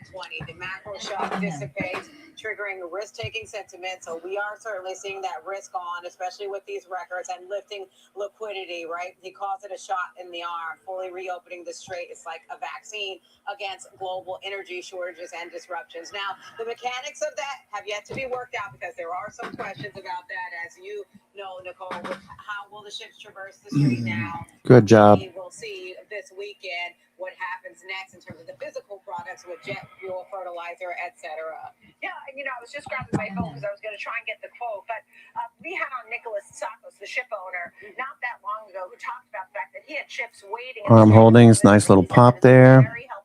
All right, futures look like we're going to drift lower here. He has made it easier to traverse. They've really helped in the situation. He said it was notable, and I think that was a great point because now we heard today that it's now open for commercial ships to go through. And Oracle, what are you doing, Oracle? Oracle off almost 2% outside day. So it looks like we're going to consolidate, maybe produce a pivot high, come back a few days, then turn up and make a higher low, higher high. Oracle. In the Strait of Hormuz, and one of the challenges has been there have been thousands of seafarers and those ships stuck at sea right now, which are carrying products like LNG, like vehicles that have to get to their destination, need access to water and food as well. And so time was ticking. President Trump has posted about. Okay, let's see. What is XLF doing? XLF. Okay, getting oversold. Looking for oversold and to turn back up. Financials. KKR, PX, all. Okay, all these pulling back a bit. Iran has agreed to never close the Strait of Hormuz again. We are seeing oil fall, as you mentioned, Nicole, as a result of this major announcement with regard to reopening the Strait of Hormuz. So it looks like the off-ramp is very clear. The deal has yet to be finalized yet, but it looks like we're in the final innings of this war versus a ratcheting up.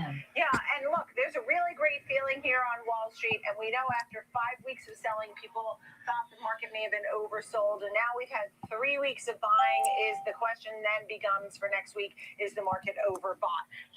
And so will people be taking some profits? The other thing that, and I want to move to Netflix, but just think about what goes through the Strait of Hormuz. It's not just, oil and energy. It's fertilizer. It's helium. 6 months to a year. Nicole understands. They're still pricing in higher levels even after today's decline, so that's telling you there is a bit of an oil shock. Now, as far as the earnings picture goes, to Chris's point, in many ways, the CFO's got the greatest gift of all of the last few months, and that is the best excuse possible, right? I mean, you could blame you would have had to blame things on the weather for the first 6 weeks of the year, but now you've got this supply shock, and you could say, I can't do guidance; it's too murky. I don't mean to minimize the conflict by no, but I get what you're saying. For the second quarter, when we hear the first quarter numbers, Chris, and they come out and they give their numbers and then they give their guidance, I think it's an excellent point that nobody, and they're telling the truth. I don't know if anybody really knows what the impact's going to be because we're a couple weeks into the second quarter and the supply shock really hit 1 month out of 3 in the first quarter. Right. And it clearly matters, right? There's a lot of strategists out there that says, well, the expenditures that are impacted by higher input costs through higher energy costs are much less than they ever used to be. We know that. And it still matters, but it is dramatically lower than 10 years ago, 20 years ago, 30 years ago. That's point one. So the actual overall collateral impact could be less. And I think that's what the market's telling us. The second thing is, why is the bond market so calm? We have Rick Santelli coming up in a second. We should probably just bring him into the conversation because that's his area. But I'm going to give it, and maybe we can patch in Rick now. I'm going to give. He is good. He's there. Yeah, you say it, and there it is. Rick Santelli. I say your name, and you magically appear behind a graphic. So Chris Heisey has a good point. This spot right here on the CMO floor is reserved for optimists who. I love Rick Santelli. He doesn't take any shit from anybody. I remember when he used to have fights with Mark Haynes before Mark Haynes passed away. Him and Scott Redler used to have it out with Mark Haynes. Mark Haynes was even worse than Wapner, if that's believable. He was a know-it-all. Nice guy, I'm sure, but kind of like Steve Leisman. Not that I know everything, but some of the things they say sometimes just makes you scratch your head. Let's see what he's talking about here. Because it's basically been holding in the low 420s. So that is very good. And even now, as it sits at 424, we're down about 7 basis points on today, down 8 basis points on the week. I think what we are setting up for in the Treasury complex is the long game. I completely agree debt and deficits are out of control. But I have a feeling that growth could turn out to be out of control. There's no way we ever stop spending in this country. But what we can do is grow our economy. And look at the difference between the size of our economy and Europe's over the last 15 years. And to me, that's the whole game. So you optimists out there, I think we have a shot to close above 50K today, but we'll wait and see. Wow. And by the way, Chris Heisey here on set has a question for you, Rick Santelli. Okay, SP continues to drop off here. I appreciate the note there. I appreciate the optimism, the energy for sure. I want to know, in your expert experience, looking at the Treasury market, looking at credit spreads, does the bond market see a problem with what everybody's worried about? No, sees no problems. Matter of fact, as it sits right now, we're up less than 10 basis points for the entire year. We closed at 417. We're at 424. How much trouble does that spell? We're lower in yield than we were last summer. This is a really amazing Treasury market. Is it going to stay that way? No. What's the real test is that the day before the conflict, 10-year yields closed right around what, 394? That was the cycle low yield. We couldn't have picked the worst time to exaggerate the up move when the conflict began. So when it is ultimately settled, which side of about 4.25 we settle on will mean a lot. If we're above it, we're going to be going above 4.5. If we're below it, we'll retest those pre-conflict lows. Well, Rick, I hope to be there in that spot for the optimist there with you and all my friends at the SIBO, and I'm going to be carrying a really hot, fresh hamburger because I know you're going to win the bet and you're going to be right. Have a great weekend. You bring the flag. You bring the hamburger. I'll bring the flag. How's that? There we are, and I'll bring an eagle. Just going to come along with me. There we go. The Eagles, Chris. Don't get all excited. Thank you very much, Rick. All right, so let's go back to it. And I'm going to give you I'm going to see your stat at the beginning and raise you 50%. That's the gain for the NASDAQ over the past 12 months. I know we've been rightfully worried and focused on what happens with Iran for the last 7 weeks. But the market has been just ripping, gone from about 16 to 24,000. There were some concerns, though, about AI spending, earnings. Are those now back on the table, or in your mind, are those also gone, or were they should have never been there in the first place? Well, I think to some extent they were not ridiculous, because we are seeing a change in the fundamental nature of the balance sheets of a lot of the big hyperscalers. Right? They went from having almost a magical balance sheet of being they spun off a ton of cash. Their earnings power is phenomenal. Now they're borrowing a lot of money. They're becoming asset heavy. That's not necessarily a bad thing. They can continue to make money, but I think some of the magic dust has worn off. The other thing that I would say in terms of the rally, I started to allude to before, there are other examples I found later after I said you're producing the first set of notes about NASDAQ, and there are more examples of NASDAQ happening. Unfortunately, the vast majority of them happened between 98 and 2000. The last one of that period was literally... That's not a good time reference. We're supposed to feel good today. When it happened in 98 and 99, it kept going. When it happened, late 99 and 2000, that was the end. And then it didn't happen again. It happened again after 9/11. It was a bit of a rally. It happened again in 2002. And I know you guys are going to stick around gratefully and come back, but I want to leave it with you, Chris, before we'll bring you back in a few minutes. They're not going to go away. And I don't think this Iran thing is over yet, but that said, let's sort of move past it. What's the next most important thing then on your team's watch list? We're going to start to worry about another thing, and it's going to be the midterms. This is what typically happens somewhere late. Say it ain't so. Say it ain't so, Chris. Well, I think we got to look past that too. That's not something, that worry is not something that can actually dent and turn around, and I'm going to use the analogy, turn around this big ship we call the U.S. economy. It's not enough to turn that around and go the other way. It's going to take our focus, and we do know that historically in midterm election years, the markets do tend to go down, 15 to 18% on average, because people get jumpy. Here's where it gets interesting, though. That is, and Steve said this before, you have to be careful with numbers, because there are pockets of the market that have already done that. And the structure of the market today, when you could actually go from a correction almost to an 11-day rally to a new all-time high, fastest ever done since 1928. More companies are technology companies today, not just the tech sector. So there's all this mechanisms within the market that history will tell you what to look for, but it doesn't always repeat. All right. Well, we're not done with you guys just yet. We dragged you out to New Jersey, so we're going to welcome you back in a few more minutes if you guys are generous enough to stick around. Chris and Steve, thank you both very much. All right. After the short break, oil prices plummeting again on hopes that ship traffic in the Strait will soon get back to normal. But is the coast really clear? We'll discuss that. William McCroft, Matt Smith, more.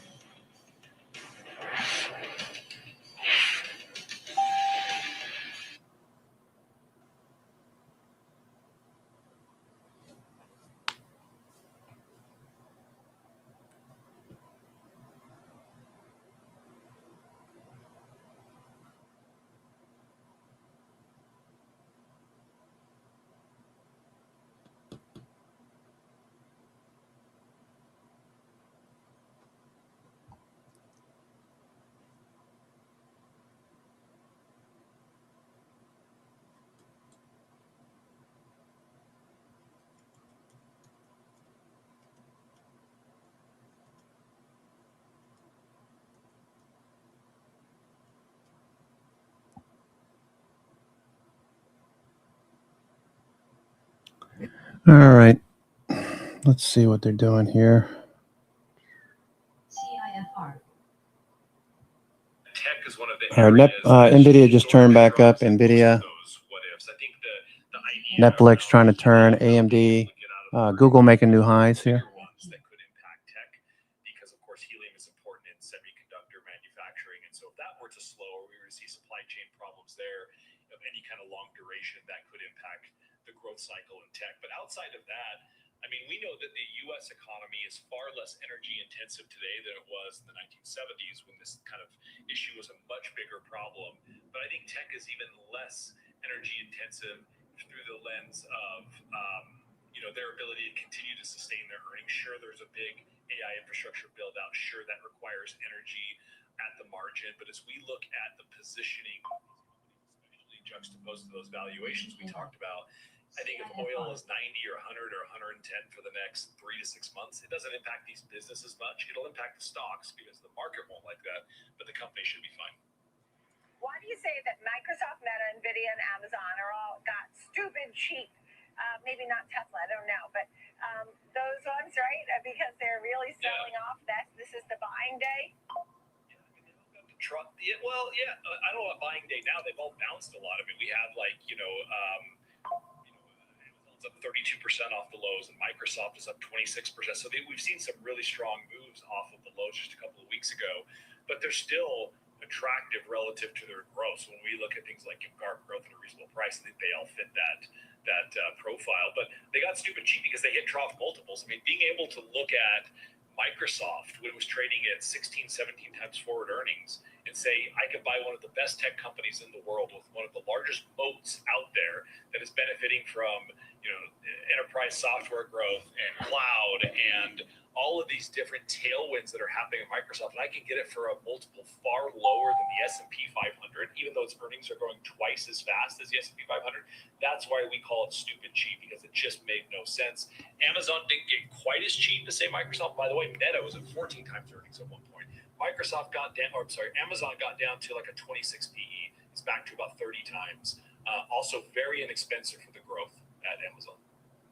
So the bottom is in the NASDAQ or tech, and how much room between now and the end of the year? What percentage gain do you think we'll get for, I don't know, the triple Qs or something? Give me something to sink my teeth into, Jason, quickly. All right. Hard to say, of course, over the short run, but we think the bottom is in late March here. I wouldn't be surprised to see the NASDAQ run another 10 to 15% into year end. Wow, that's big. There's a quote, guys. Send that straight. Okay, you're annoying. Guard, take this with a grain of salt, because remember, it is Iran, does warn that if the U.S. naval blockade continues, the Strait of Hormuz will be reclosed. Again, I'm always wary of quoting anything from Iranian state media, but that's what they're saying.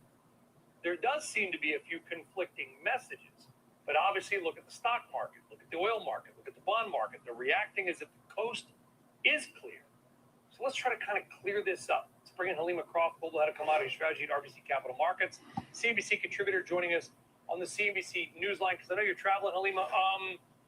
Is the coast clear? Well, I think President Trump continues to win the sentiment game when it comes to the oil market. The fact that the Iranian oil minister was out on social media saying Strait of Hormuz open for business, that's all the market needs to see. They can again start pricing in end of conflict.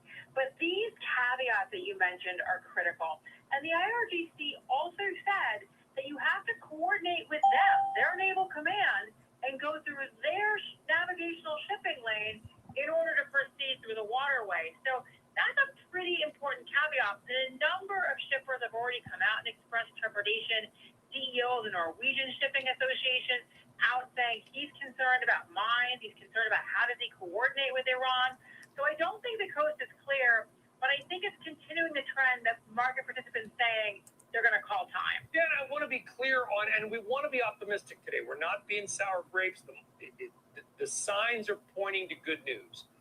But when I hear the Iranian foreign minister say one thing, and then somebody purporting to represent the Iranian Guard, and I'm very skeptical of any of this, because this is a country who some of their people, they'll massacre their own people en masse.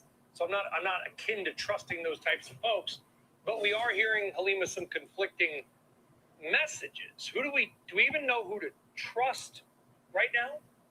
Well, I think we should trust the shipping executives, and I think we should really be paying attention to what they're saying about the security of the waterway and their comfort level going through at this juncture.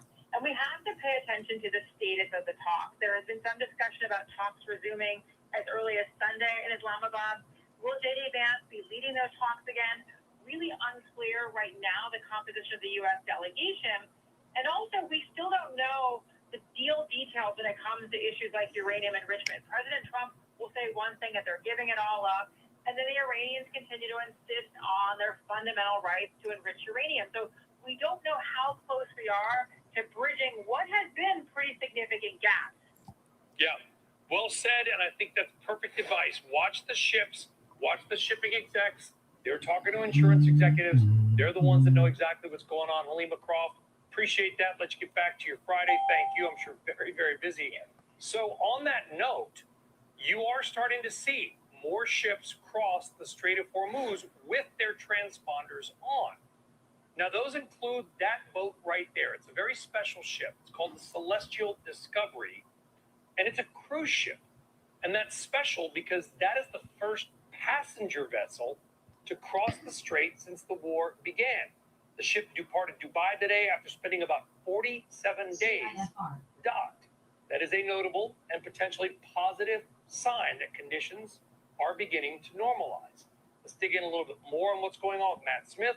He is Director of Commodity Research at Kepler. They are the company that own marine traffic, so you're probably living on this map.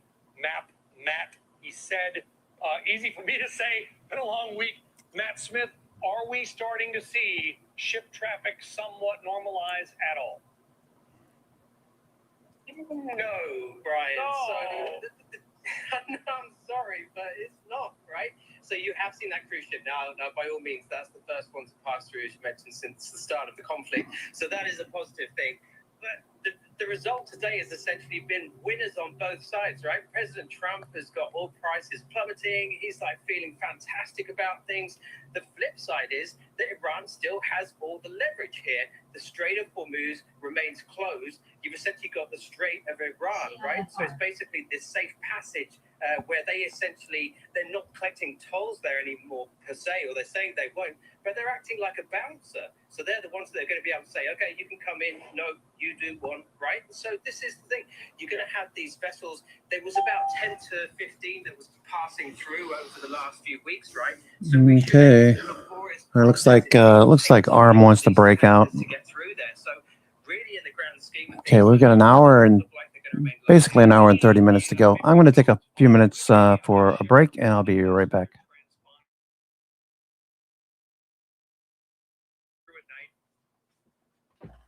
You've got the Iranian tankers that are doing that, so you've got some of those there. So that's it. But like otherwise, we don't know if they are doing it at night. But the thing is, we don't know if the strait is mined or not. So the Iranians know where those are, so they're okay to pass through. But everybody else, you just basically playing a game of chicken. Right? So our kind of base case assumption is you're not really getting very many of those without their AIS on.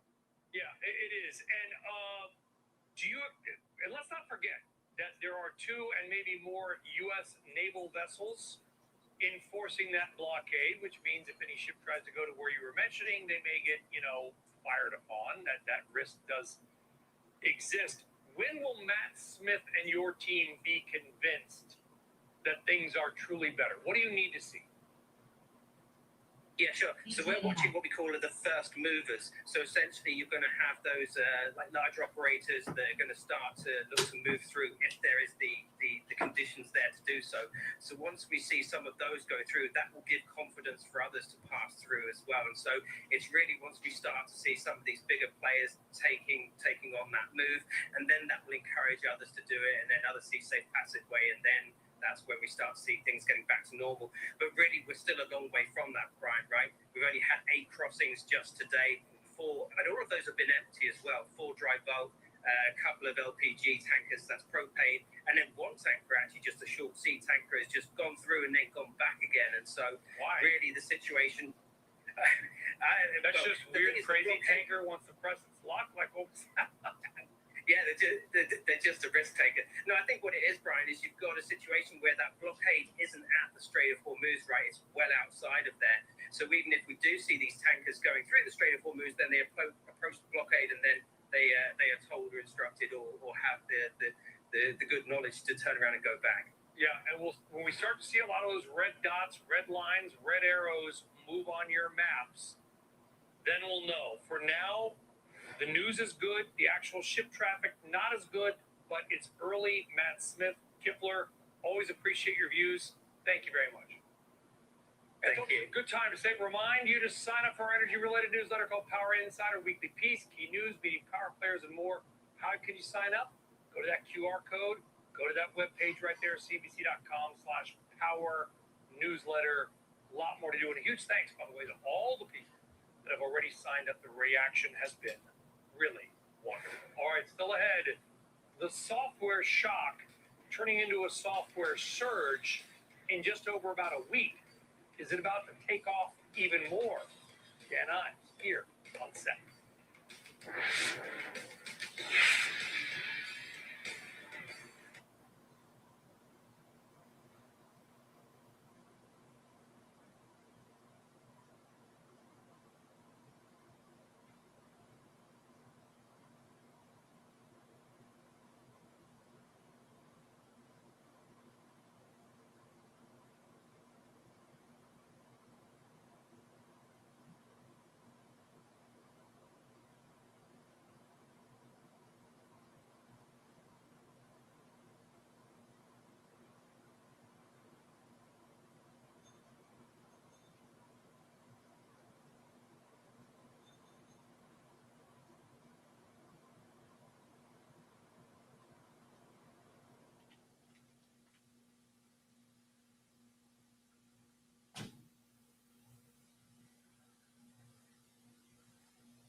At 1.1%, new record highs for the S&P at 7121 right now.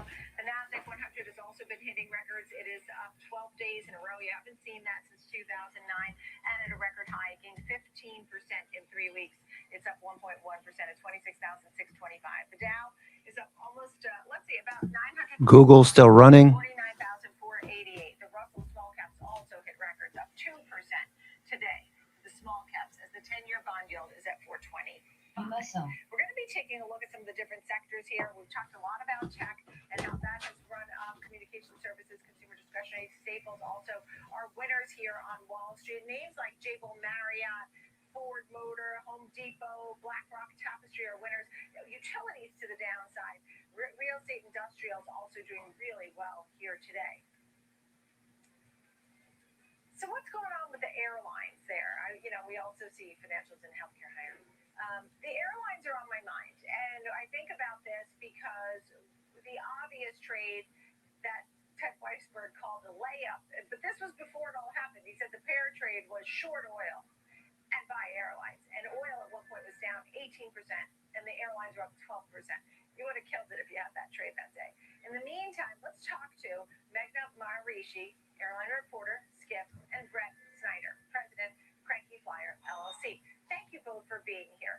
So, look, I mean, I know that we're getting a lot of talk that the Strait of Hormuz is open and ready for commercial ships. At the same time, we're seeing something from the IRGC that if the naval ships stay of the USA, then it won't be open. And there's a lot of back and forth, but it does seem, for all intents and purposes, that the peace deal is going to happen and all that. Let's take it for that. What do you think here? Magna, the airline sector, is it in a good spot? Are some names better off than others? I would definitely say some names are better off than others right now in this environment. Even without high oil prices, that was the situation. I think the carriers like United and Delta are still doing really well because they're really fueled by profits they're really fueled by purchases from premium travelers. I think that's been like the main thing that's been fueling a lot of the profitability in the airline industry. Even without those high oil prices. But I think now like the oil prices have been sort of magnifying a bit of that divide in the airline industry, and you kind of are now seeing situations like a Spirit Airlines, for example, where its future is just looking very uncertain. What happened? Oh, by the way, what happened with that deal talk about United and American Airlines? Brent, did you hear anything about that?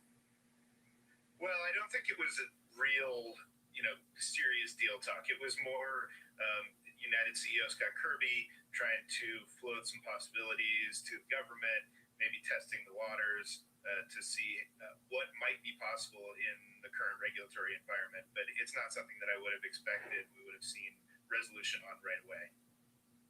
Didn't really take off throughout the week. And then I also saw that Spirit Airlines was having a tough time again. Not surprised, but it was supposed to be Spirit Frontier, and then with JetBlue, and that all fell apart. So we'll see what happens. And United and American Airlines are number 1 and number 3. I don't know if they would get approval. We'll have to wait and see. What do you think happens here, Brett, when you look at going forward? Strait of Hormuz is open, oil comes down. The airline sector going forward? Yeah, well, look, if oil comes down, that certainly helps. I mean, the industry has benefited from really strong demand all through this. It hasn't seen much of a change in at least U.S. carriers. And so, if that can continue and then oil comes back down, then they're going to be in a good place. I think there are still a lot of question marks around that. We don't know what will happen to oil prices. We don't know how long the strait will stay open or what else might end up happening in the next couple weeks, couple months, et cetera. And we also don't know if demand will be able to remain as strong as it has been. So still a lot of question marks, but if the result here is demand stays where it is and costs go down, then it's going to be good news for the airlines. All right. Well, I've never gotten a cheap ticket yet. I mean, I think tickets generally seem to be somewhat expensive. I also know that Delta, for example, said in the K-shaped economy, in the top of the K, people are just looking for premium and business and fancy economy. Nobody wants to go to a main cabin. I think the better seats, the rise was 14% in demand versus the main cabin, which only had a 1% rise in demand. Nobody wants the main cabin anymore, The days of the back row by the bathroom are over. In the meantime, I think about what goes on going forward, and we know that all the airlines, I saw at least 4 of them raising prices for baggage. What did you think of that, Magna? Is that because of the oil story? Are they going to take that away, or just forget about it? That's going to be where the prices are. Yeah, there have been baggage fee increases just across the board, along with airfare increases. The last time we saw those sorts of baggage fee increases was in 2024, and this has been in direct response to those high jet fuel prices. I will say though, whenever baggage fees increase, like those tend to be a lot stickier than an airfare increase. So even if the price of oil does go down, it is highly possible you'll still see those baggage fee increases stay in place whenever you try to buy a ticket and check in a bag. Yeah, and I saw the third bag on, I think it was Delta. The third bag went up to $200. So don't bring a third bag. I also saw this morning, and tell me if either of you saw this, that maybe Lufthansa, KLM, and Air France may have to cancel some flights going forward because of the oil prices. Or did anybody see anything about that between either of you? Yeah, it's not the prices so much. It's the availability of jet fuel. There's the potential for an actual shortage just because of the disruption in the Strait of Hormuz. Even if it opens up back now, then you have sort of this air bubble working through the system. And so there are going to be oil supply issues in those regions like Europe that were mostly or or maybe not mostly, but had significant feed coming through the Strait of Hormuz. And so that's something that has to be worked through, even if the strait remains open.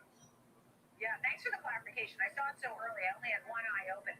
So it was about supply concern that they would have a shortage. So no one wants to see KLM, Air France, and Lufthansa having to cut their flights. I hope that doesn't happen. We'll have to wait and see. Great conversation. Megna Maharishi, Brent Snyder, thank you both. Really nice to speak with both of you here today. This is oil right now. It's at 84.57 the barrel. All right, coming up. Keep looking at all these different sectors and things that are on the move. Our ETF watch. You want to know something? What about faith-based investing?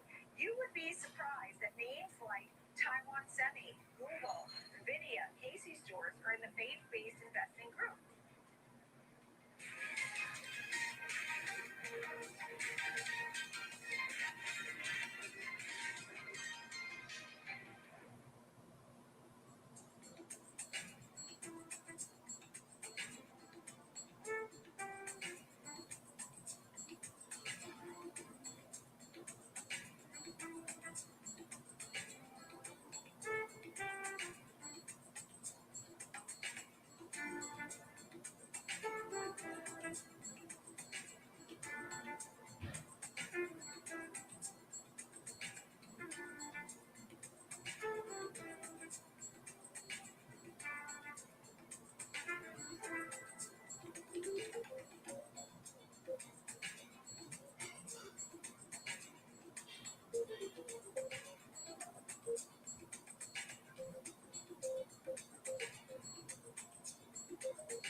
Sometimes,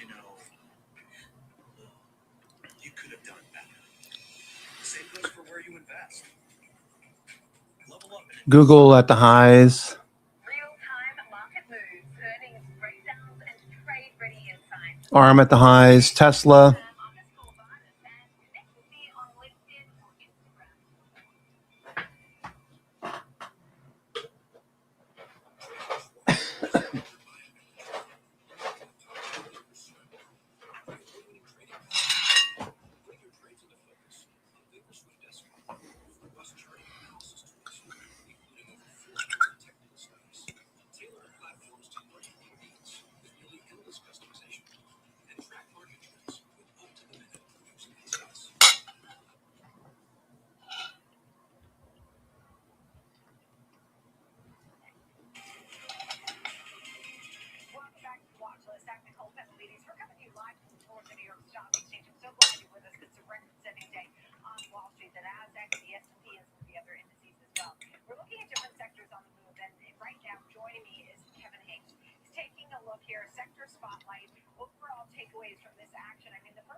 A lot of people thought that the market would come back. A lot of people didn't think it was going to come back this sectors higher. The only ones that are not, of course, energy and utilities that have a lot of energy stocks within that group. But Netflix and communication services, what's holding that sector down? Now it's even up at 0.6%. So this is a broad rally, Nicole. You look at the heat map on the Thinkorswim platform and take out energy, take out a couple individual stocks. Oracle is down again today. Of course, Netflix is on their earnings report, but this is a pretty broad rally. All the big Netflix coming off the low pretty quickly here. Netflix.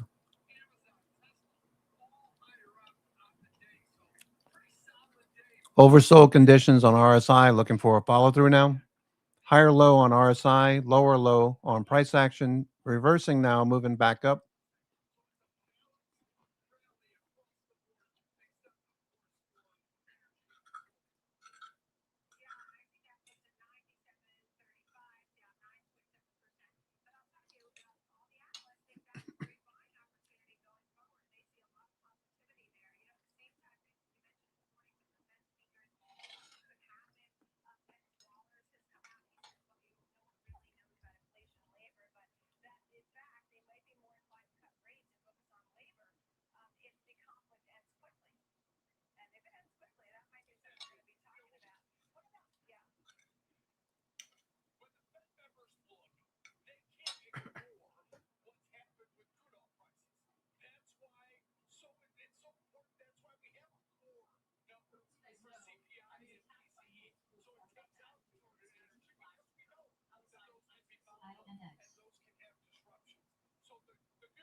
both doing pretty well. So as long as the risk is that higher prices would stay longer, that would start to affect other parts. You look at what happened in airlines, cruise ships, everything that uses crude oil or gasoline to get from point A to point B. Those are the companies that if it lingered, it would start to hurt. Yeah. All right, Kevin Hicks, great to see you there live at the CBOE. Thank you. And what a weekend it's been. I mean, I'm looking at the ITV and the software stocks, which are 13%, having the best week since 2001. Why is 2001? Okay, now, in the meantime, we're looking at the ETF space. And this is an ETF watch list segment that is quite special. Steve Nelson, Chairman and CEO of Faith Investor Services, is joining us because you actually have faith-based investing. Before we get to some of the details on the PRAY ETF, what are your thoughts on the market here and the action? And where do you think it could be headed? Well, we expect it to go higher. One of the interesting things, everyone is focused on demand, and that's over there. But during this time, the war's been going on, both revenue and earnings estimates have been increasing kind of broadly across the economic landscape. So we're actually fairly optimistic on equities. We also like the bond market, frankly, at this point. So we're feeling fairly good about 2026. Wow. How's the PRAY ETF doing? And some of the holdings have NVIDIA, Samsung, Taiwan Semi, General Netflix. Why do those names make the PRAY ETF list? Well, if you think about what's happening in the economy and certainly in the market, those names continue to carry us forward. The innovation that's happening, the productivity increases that will be happening in corporate America, everybody's got to be in. And we find that those. All right, stocks having difficulty getting past the highs of the day at this point.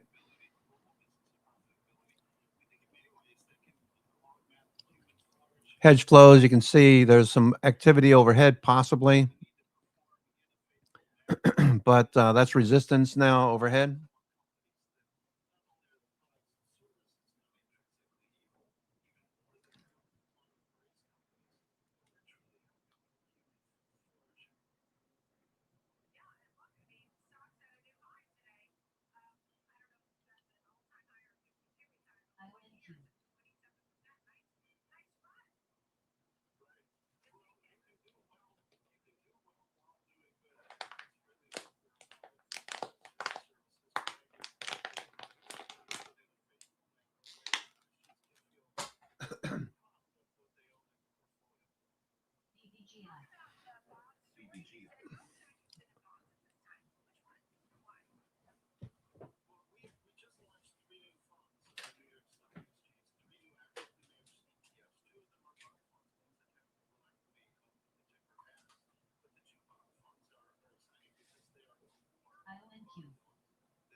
Students at Grand Canyon University, students in finance, computer science, theology, and marketing.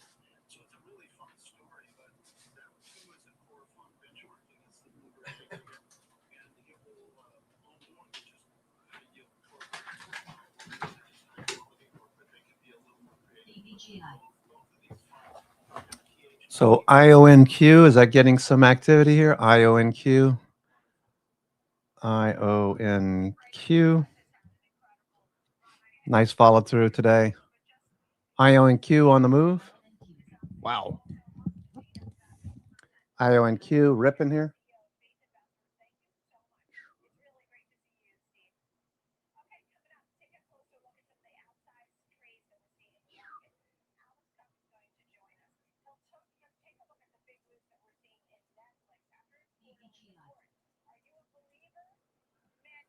Okay, IONQ ripping again. Okay, we got oversold conditions and it took off to the upside. ONQ.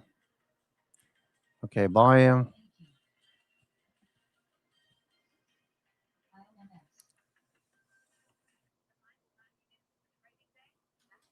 Okay, Google turning back up. IONQ. IONQ on the move here.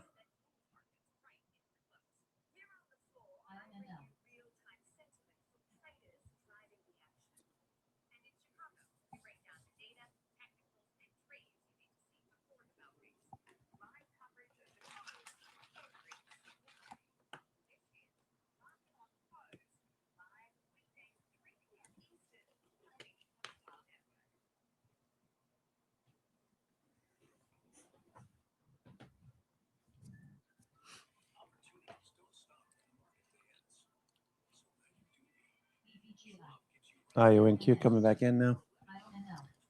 All right, so I got a few things that are seeing some day trading activity. We've had a very good week. Past 3 weeks have done very well. As we got a bullish or a bearish engulfing candle on Oracle. Was hoping that that wouldn't be the case, but it looks like it's going to consolidate now. Tesla off the highs. Micron. It's Tesla just off the highs. Micron also off the highs. Okay, looking for more bullish activity next week, hopefully.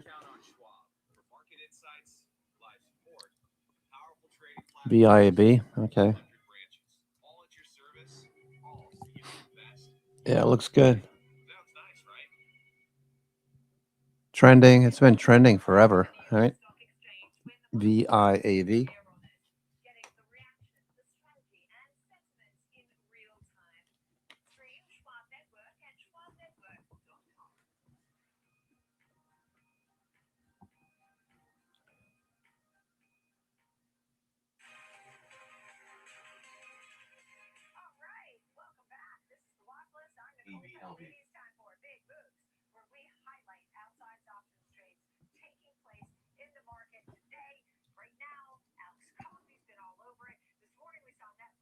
ABLB, Avantis, large cap value ETF.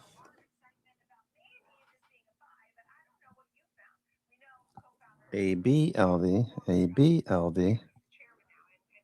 All right, that's a penny stock they're playing with right now. ABLV, taking off to the upside. Google's still holding on to the highs.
Bitcoin, nice push through 76,000 today.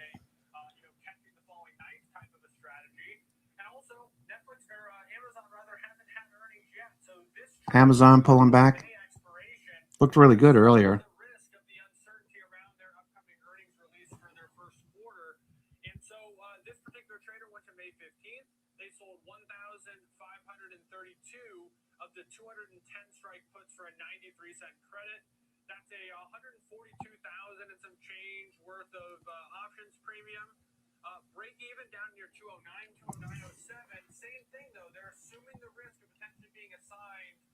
quite a bit of stock shares at that 209.07 effective purchase price, upwards of $32 million worth of stock. So you got a good cushion, Nicole, with Amazon trading at 250 if you were to look at this type of a trade. But you do have that earnings event that's still on the horizon that'll have a lot to say about where this stock is come May 15th. Look, it's not far from the records, right? I mean, when you see it, I did see, as you're talking about this Truist call, the price target to 285 from 280 with the buy rating. So we will see, but waiting on those earnings, then no doubt. How about Chemical Giant Dow? What are we looking at there? Yeah, we know that a lot of these names and materials and energy are under significant pressure today. I think it's almost 10% for Dow Chemical. This is a trader who's maybe looking at the ping pong action of what this energy trade and material trade has done. Futures still just sitting here. All right. There's a few things running around at the moment, back and forth. S&P, back to VWAP. This is up quite a bit on the day. So S&P, don't be surprised if this fades a bit. Okay. Why did that turn up? IWM.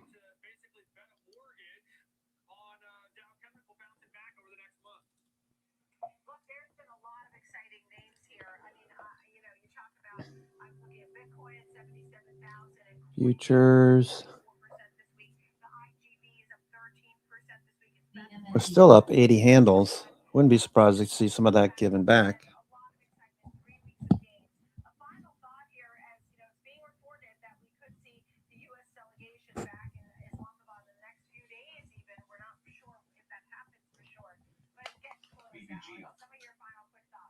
Yeah, what I would say, Nicole, is like anything that's as complex as this, it's not a straight line, right? It might be a couple steps forward, a step back. But this week and the last 3 weeks have been meaningful progress towards winding this down. I think the market action reflects that, not only in crude oil, which is down to the lower 80s, but also the market as a whole, NASDAQ, S&Ps, which have been setting new all-time highs for the last couple days.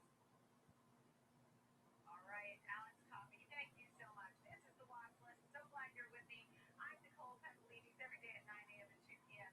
here on Schwab Network.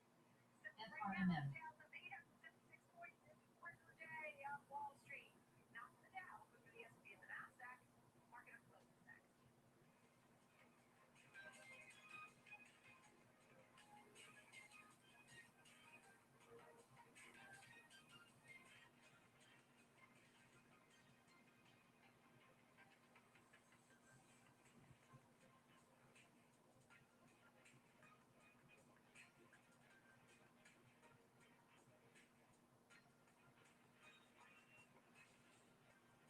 FRMM.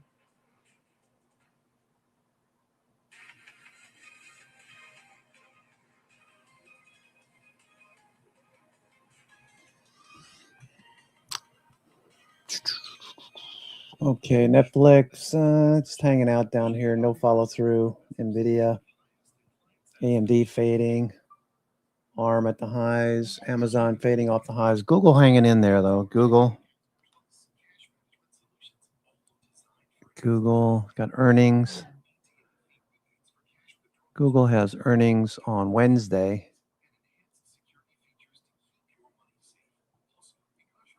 29 April. MACD turning up. Looks like it's coming out of a squeeze right here. Google coming out of a squeeze right now. Okay, that looks good.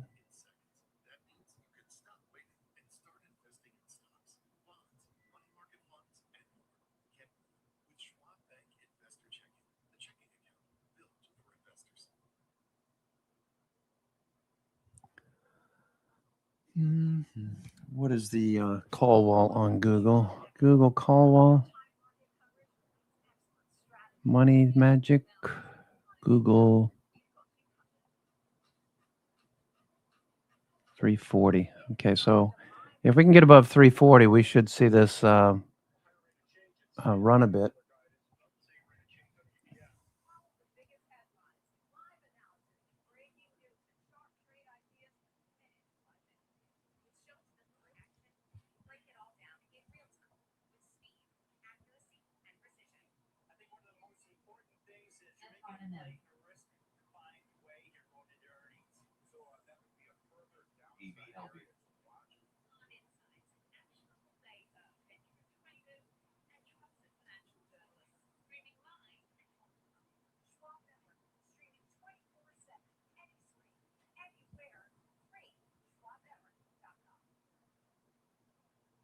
Stay connected to what moves the market.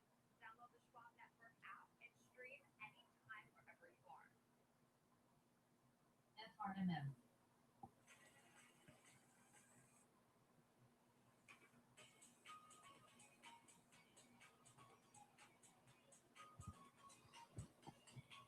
Okay, Google.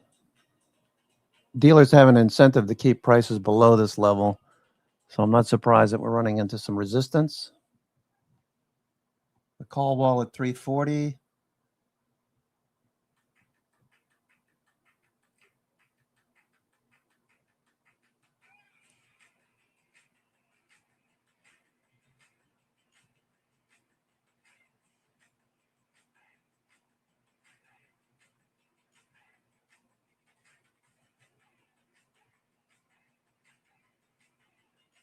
CAR.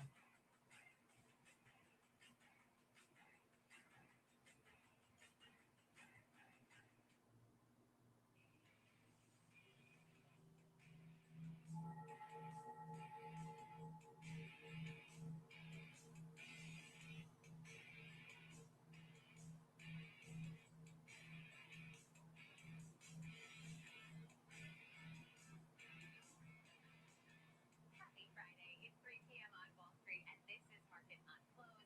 I'm Marley Kate, coming to you live from our Chicago headquarters. S&P is trying to hold this level. Let's see if Google can break out. If we can get above 340, this could run.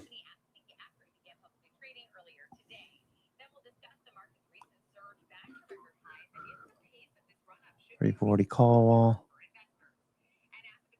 Okay.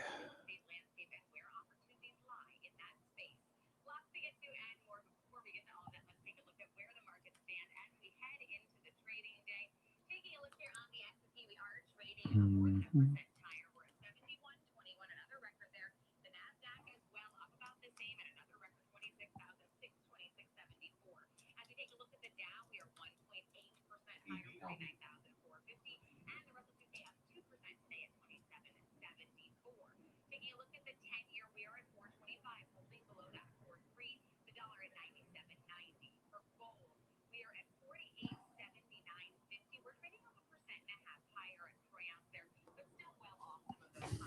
340 is we're trying to get through this area here.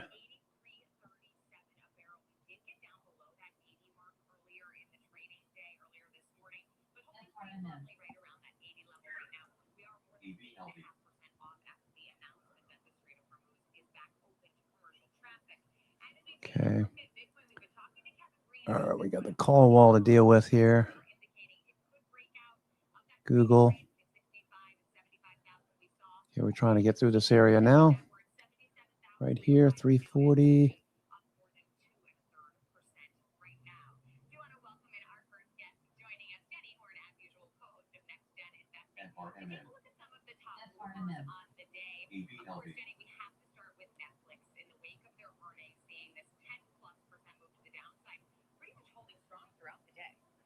Amazing. The market has, fluctuated. It's definitely been a steady market overall, as we've all highlighted.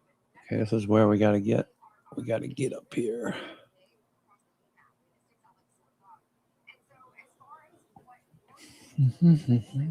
Okay, still the top 10 on the NASDAQ 100 strategy, MPWR, analog devices, Marvell, Booking.com, Marriott, Shopify, Seagate Technology, Tesla, and ASML. ASML bouncing?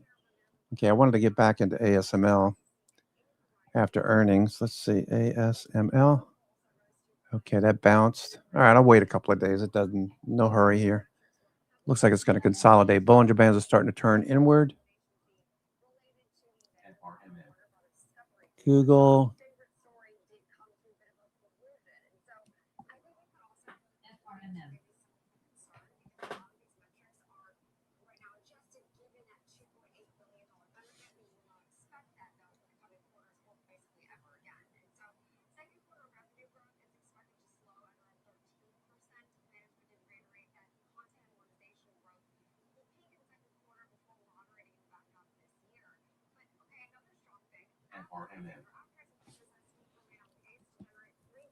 Okay, Google's trying very hard to get above this level.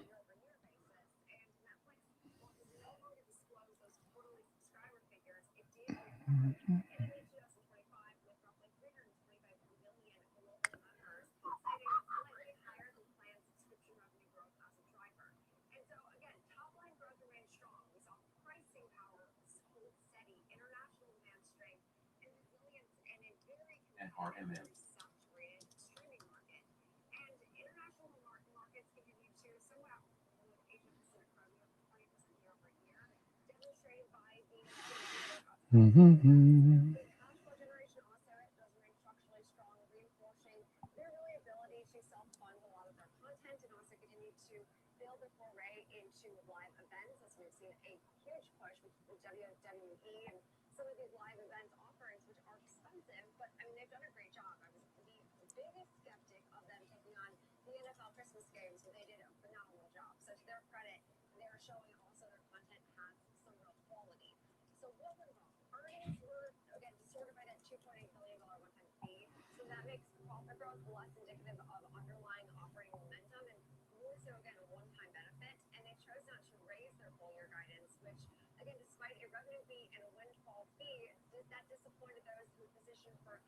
Google.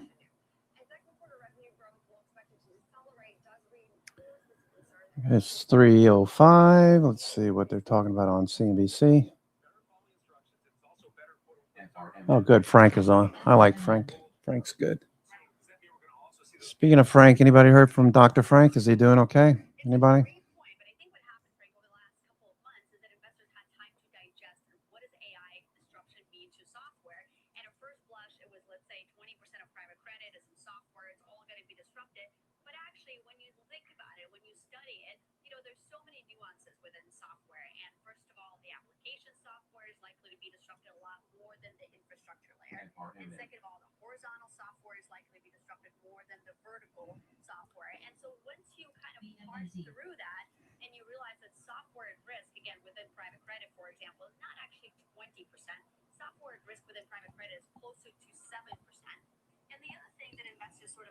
Okay, we could keep getting rejected here.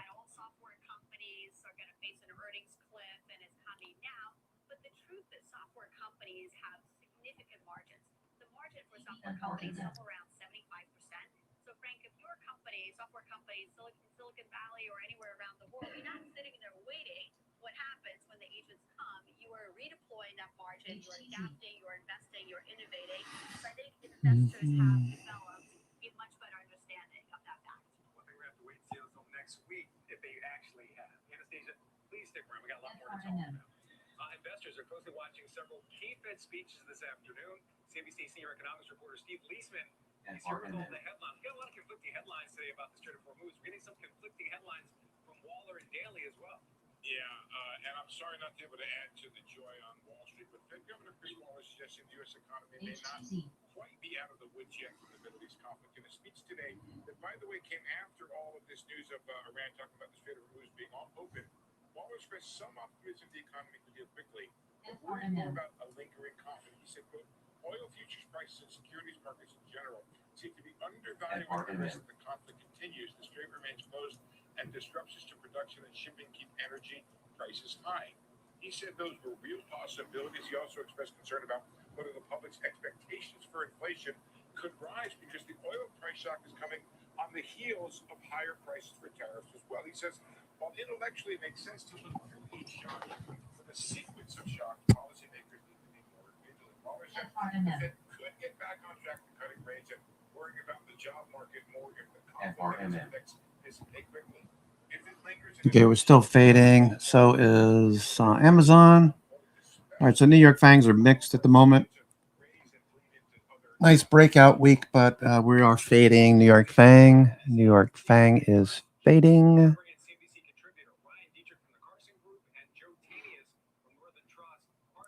Okay, fading from the high here. We got a doji, so a 3-candle reversal wouldn't be surprising, or a consolidation in this zone. Just means we'll have to wait a couple of days. We're overbought to a certain degree. We've had a nice run up over the last 3 weeks, so waiting.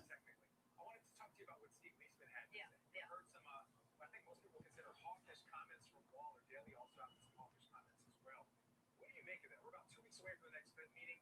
Do these comments matter today? Do they matter until we get more clarity on the Strait of Hormuz? Because it's almost certain we're going to see a pause. Yeah. April 29th. Yeah, we're about to go into the Fed blackout period. And, I think what really matters is the last inflation print.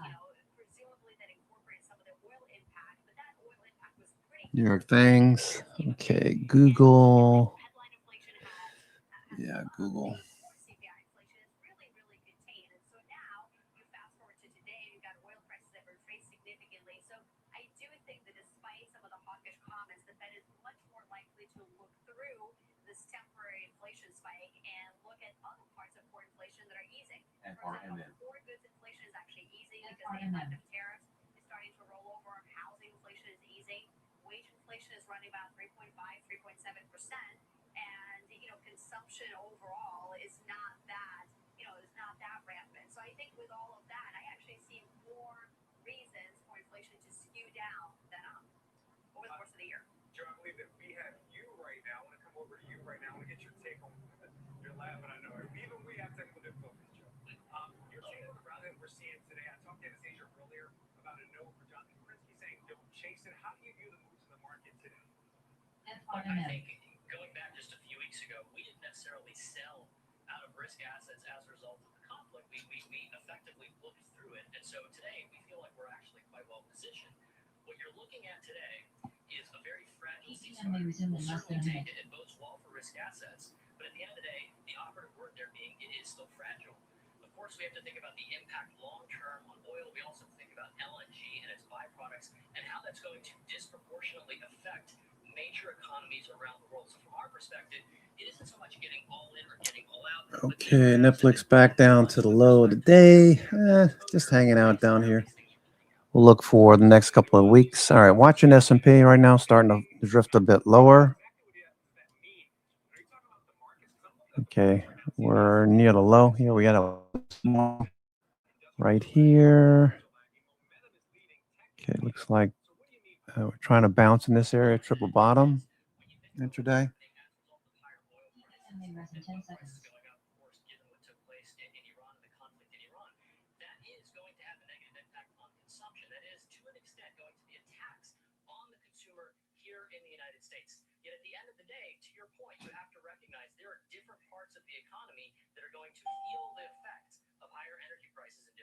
While it may be a negative for the lower K, if you will, of the consumer, it's certainly a positive. Energy sector.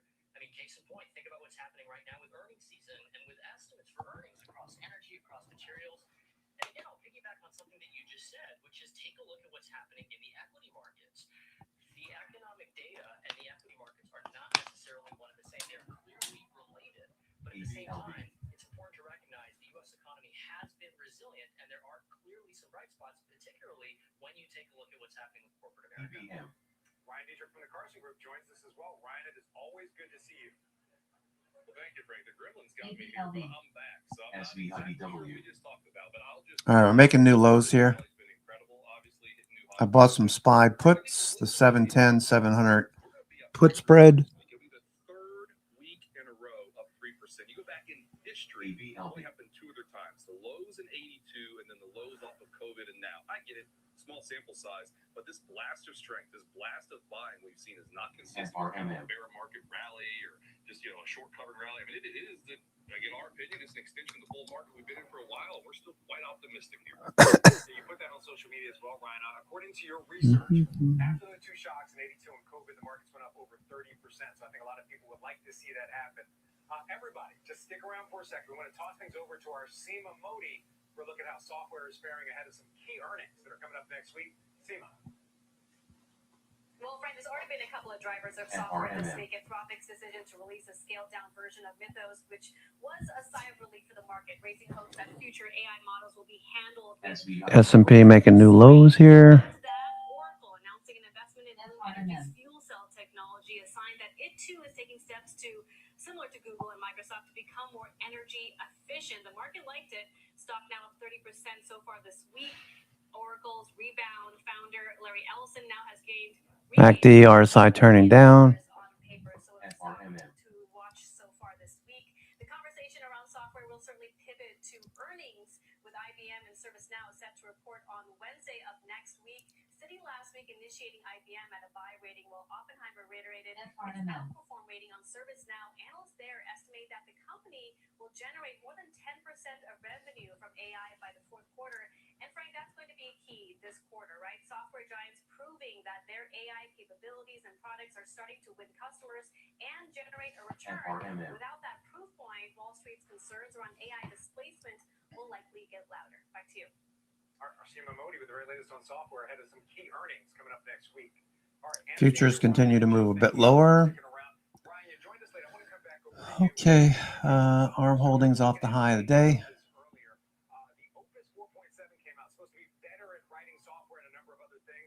Why aren't we more concerned about AI disruption with this model coming out? Well, we are. Obviously, we've had the massive correction in software, but I'll tell you, kind of like last year, right, when everything sold off after DeepSeek, and you realize these companies are making a lot of money, they do have strong moats. Carson Group, we manage a lot of money. We added some software maybe about a month ago, and I know it hasn't done great since then, but I think for longer-term investors, it's really cheap. We're going to find out this earnings season if it's worth it, but we think it is. And just tech in general is taking back that baton, put a bow on this. We think tech's going to do really well the second half of this year, probably a little bit growth over value the second half of this year, which is a good sign for investors. All right, Joe, I want to come over to you. One of the things you're watching is private credit. You mentioned it a bit earlier.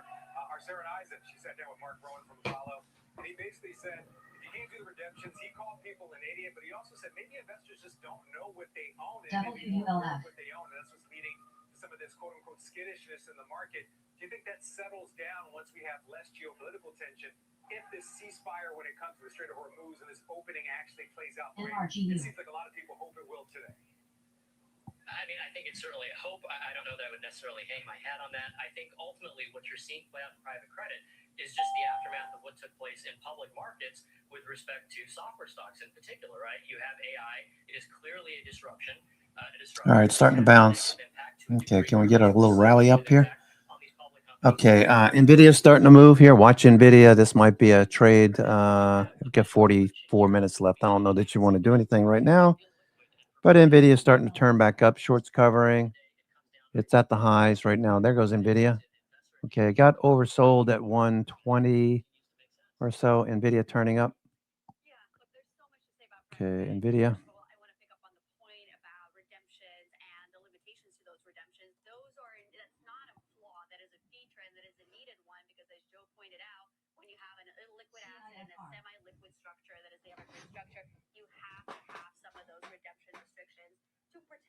Investors. I think, first of all, that is a good thing. The second thing is let's decouple the fundamentals of private credit about. Hey, Frank, good to see you. About private credit and the fundamentals. If I look at equity cushions, they're actually much higher than they were years ago. If I look at leverage in private credit, it is lower than it was years ago. And at the same time, the earnings of some of those portfolio companies are actually stabilizing, and the coverage ratios are improving. So from a pure macro perspective, there's nothing wrong with private credit. Now, the concern, I think, started because of. All right, good to see you, man. Good to see you, Doc. Yeah, Steven and Fran are pretty good about that kind of thing. Keeping in touch. Okay.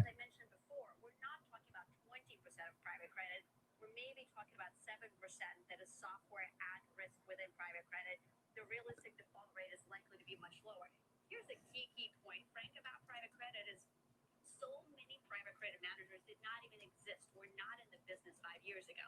So when you think about how much money came into the asset class, something like 45% of funds were launched in the last 5 years.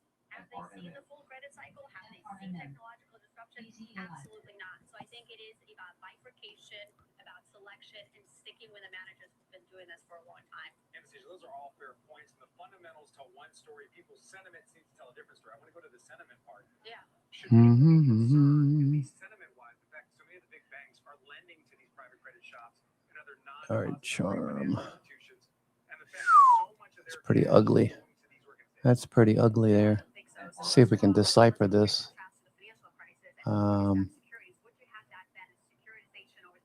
Let's see. Hi. Yeah.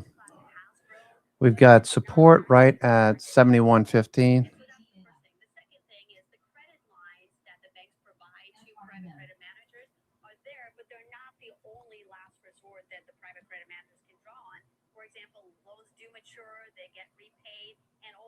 Most credit funds do have the 10 to 15% liquidity cushion otherwise. So I would say the bank credit lines is the last resort or one of the last resorts, but it's not the only liquidity lever that's out there. It's certainly not the end of this conversation. We're in the stage of Okay, ARM Holdings, Tesla, Palantir.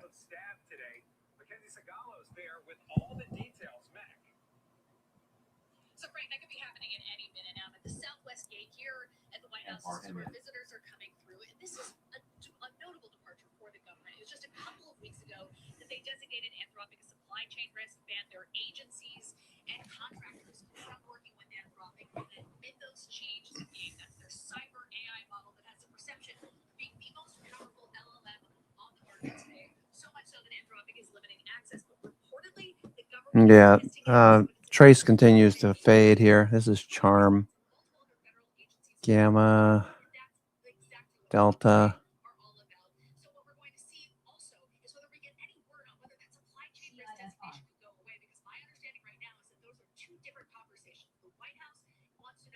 Tesla trying to turn up. There goes NVIDIA. NVIDIA is still going here. NVIDIA is still moving higher here. Okay, NVIDIA looking good. Okay.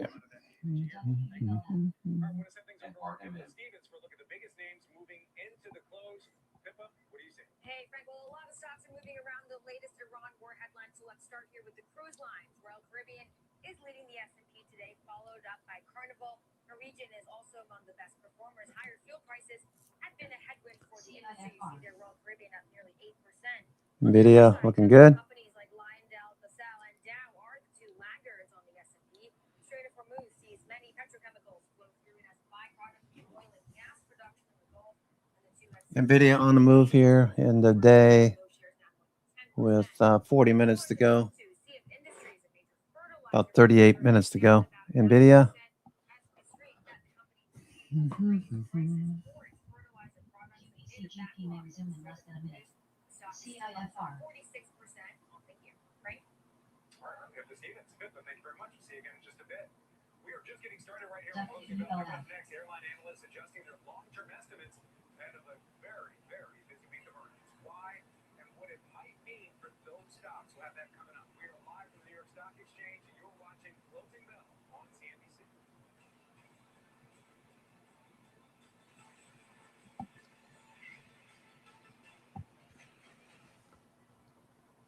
CIFR. BZAI.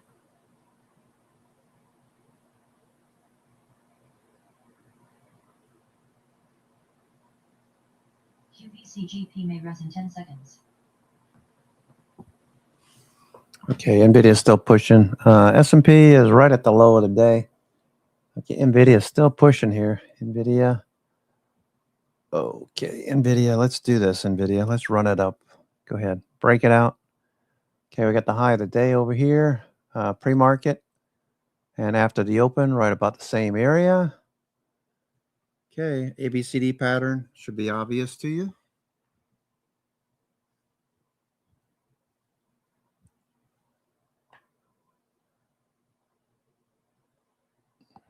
A lot of people, when we talk about AI, like to use the baseball analogy. So what inning are we in terms of automated defense systems? Yeah, I think the use of autonomy and advanced systems is going to be 32 minutes. 32 minutes. All right, NVIDIA looking pretty good here.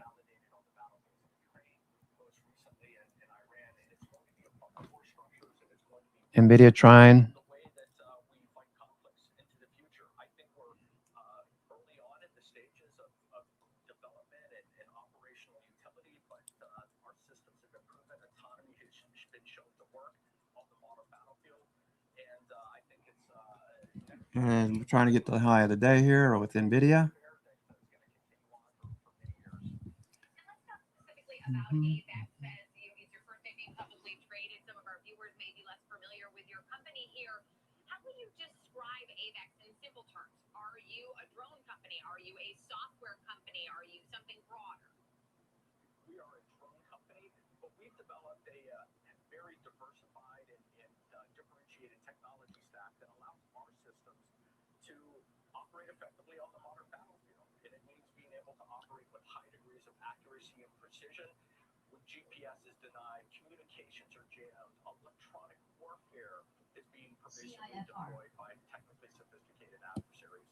So having that capacity and having the capability to really perform in a contested environment against operationally challenging threats is the capability. Intel fading from the high. ARM fading as well. Palantir just been hanging out for the last few hours at the highs. Palantir, Nvidia trying to push higher. Tesla turning back up. Tesla, Micron, not much going on with Micron or Oracle today.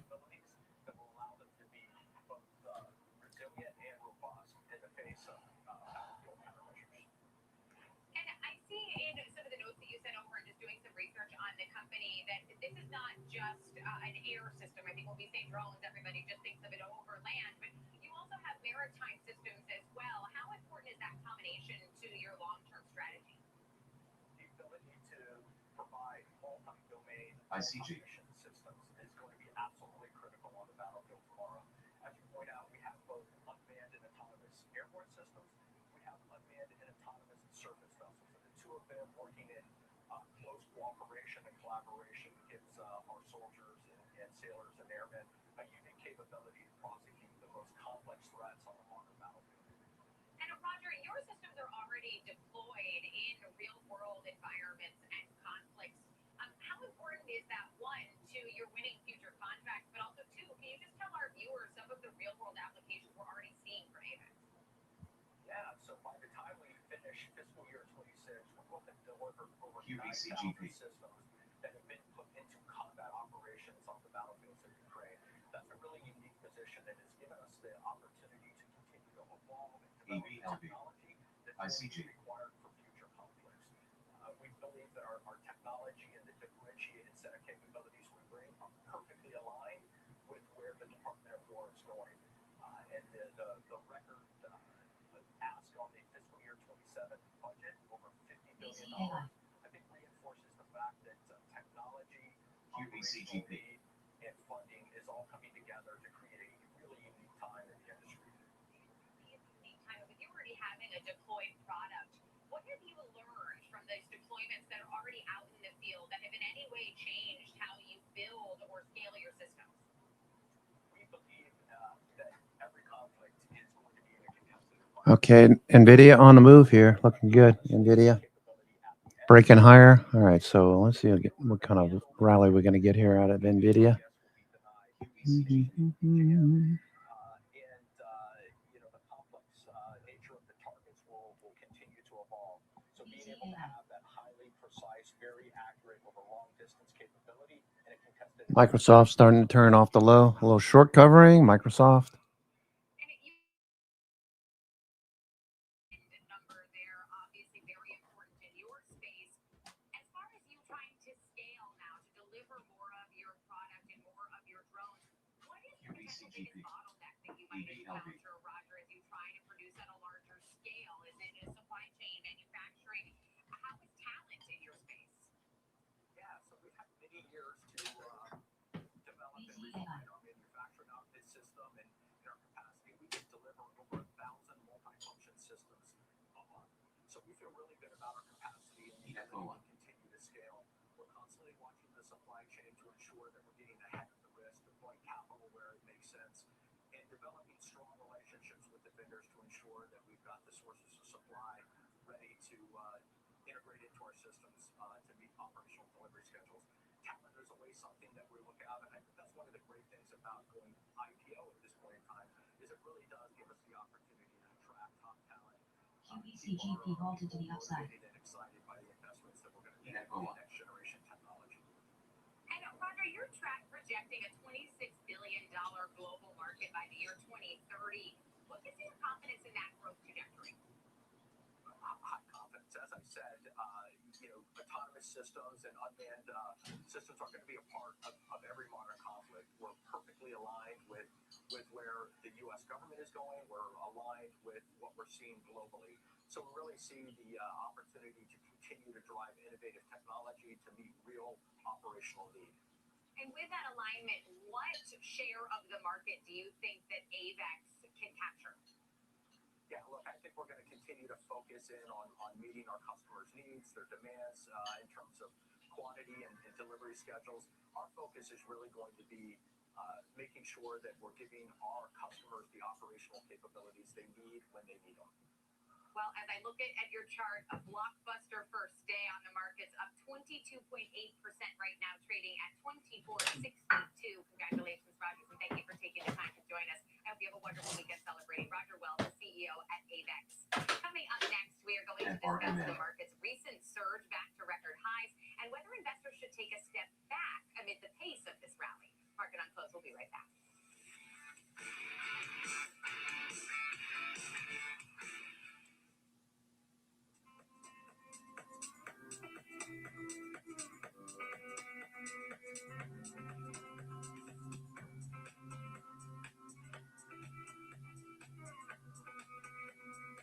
HTZ CAR.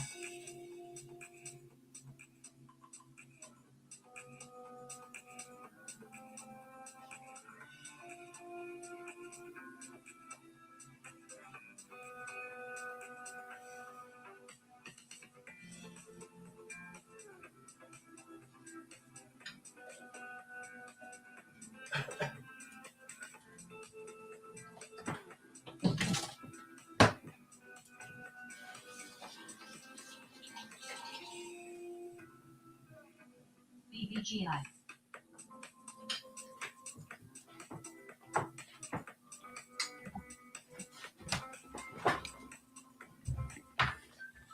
Opportunities don't stop when the market day ends. So neither do I. Schwab gives you round-the-clock access to over 1,100 of the most popular stocks and ETFs, plus a wide variety of futures markets. All with 24-hour support from trading specialists who understand the ins and outs of 24-hour trading. No matter the hour. Okay. NVIDIA just kind of hanging out here now. See if we can follow through in the next few minutes. We've got 28 minutes to go.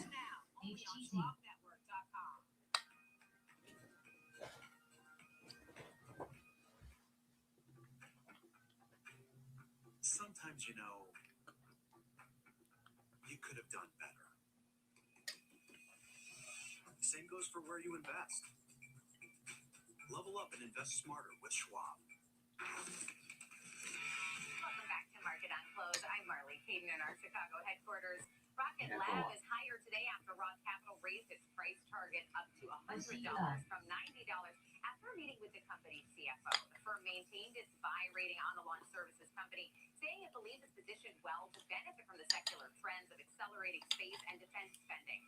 Ross says that Rocket Lab's launch segment remains on track with Electron off to a good start, they said. In 2026, expectations for 20% year-over-year launch growth.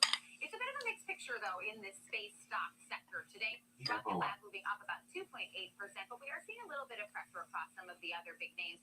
Intuitive Machines just down slightly, but AST Space Mobile has been struggling this week, down about 5.5%. Following the announcement of Amazon's acquisition of Globalstar, Planet Labs also down 3.3% today. I do want to shift gears here, though, take a more broad look at the markets and this record-breaking rally that we're seeing. Bring in our next guest. Joining us now, Crit Thomas, the global market strategist at Touchstone Investments. Crit, great to have you with us today. We've got records nearly across all of our major indices. And we did have a positive headline today, but we don't have any actual resolution to the geopolitical conflict in the Middle East. So I'd love to get your thoughts on the market action we're seeing today and this week. Yeah, so thank you for having me. And it's been...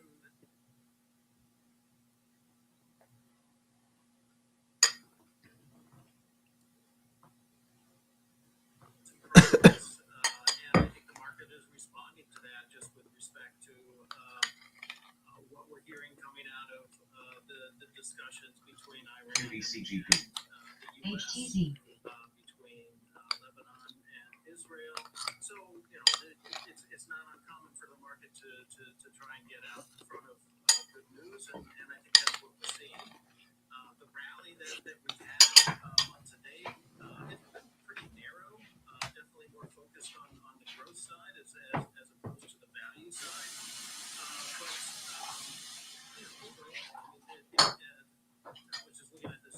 QVCGP. Year to date, up 4%. So, this isn't like something that we run out and sell or anything. Certainly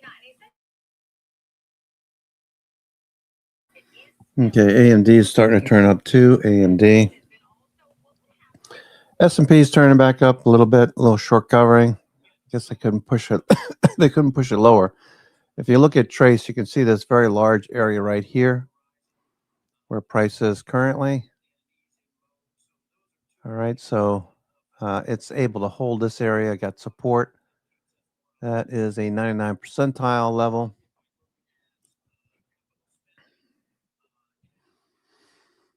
Okay, turning back up, good. All right, so I have hedges, but I'm hoping I don't need them. Hoping that most of these positions will continue to move higher, like Broadcom. Broadcom on the move right here. Broadcom.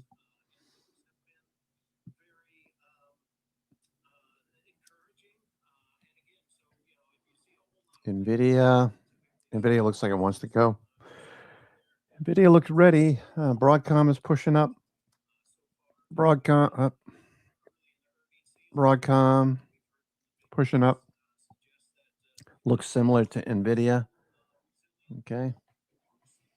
Okay, Tesla's trying to turn. Tesla's trying to turn as well. Not doing much. Apple's off the high of the day. Meta. Market's tired. It had a nice run this morning and ran out of gas.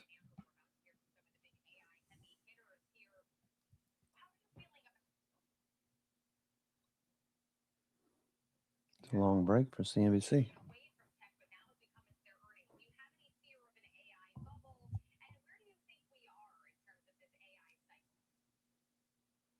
QVCGP. BBGI. Concerned about a bubble. I mean, if there is a bubble, it's most likely in the venture capital space and not in the public markets. So there's been a lot of business creation in the venture capital space, not so much in terms of the stock market. We're going to get some here later this summer, but in terms of IPOs. But no, I think that AI is the investment story. And what's driving earnings. It is, one of the major factors driving economic growth.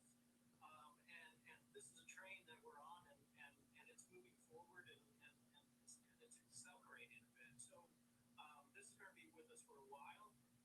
I wish I had a great vision as to how this plays out, but it's uncertain. If I go back to the late 90s when the internet was introduced, I had no idea that such a thing as social media would be created out of that. I mean, so there's going to be some business disruption that comes from this, but there's also going to be new industries that come out of this. So it's going to be exciting. We would suggest a more active approach, just because there's going to be a greater dispersion of returns, and we have been seeing that more recently. So this is still more to come. And as you see AI as the dominant investment theme, where in the AI ecosystem do you see the most opportunity? Right now, we're still in the picks and shovels. So we're still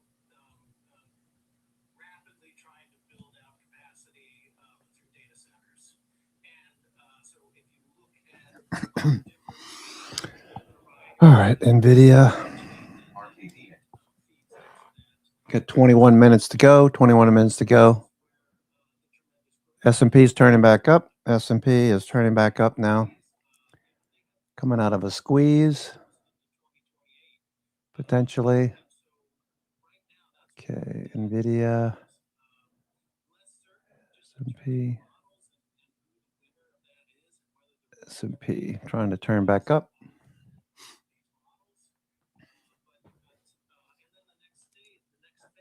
Let's see.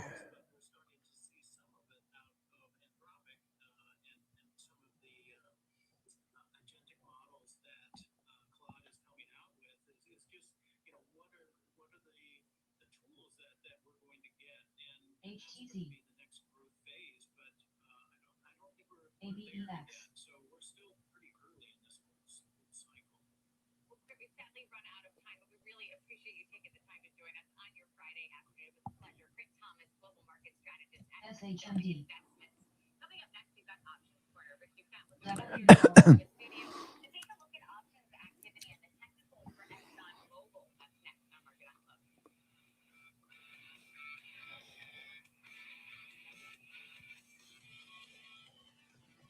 Kick off the morning with the data and Okay.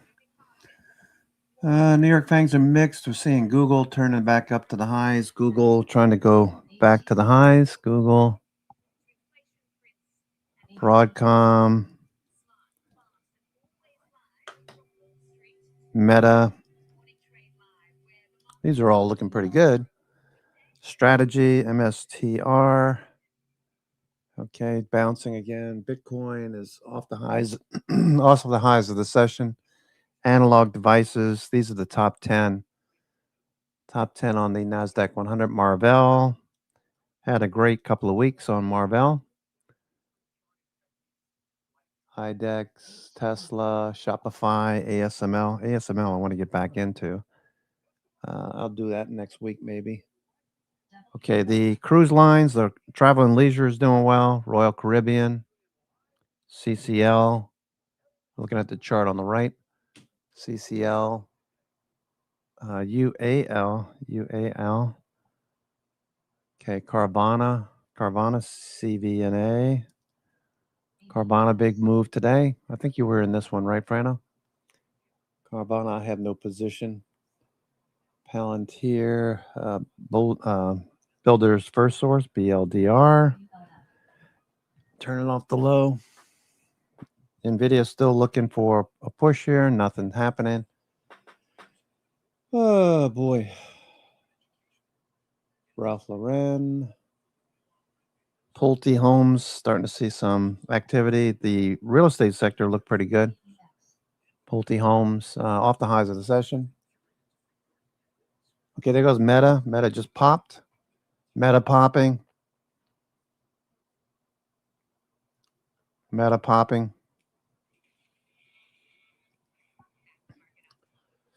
Meta.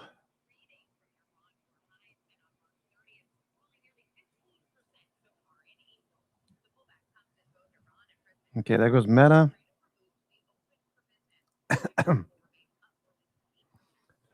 Okay, nice little pop in Meta in the day. Why can't they do that with NVIDIA? They might do it with NVIDIA. I'm just watching NVIDIA here. Broadcom, these are going. Okay, Meta.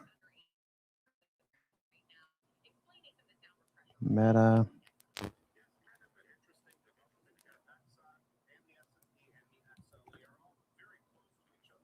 Okay, I have Meta 695 calls. I don't think these are going to do anything, but they are charging a bit higher right here.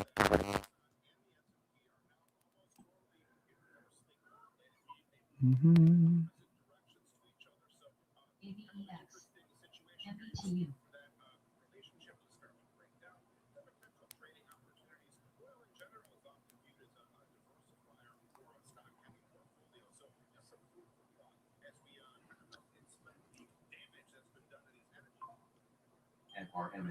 All right, I just took profits on those.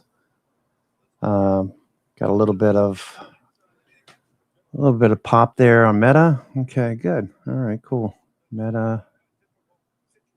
Last thing I want is 500 shares of Meta at this price.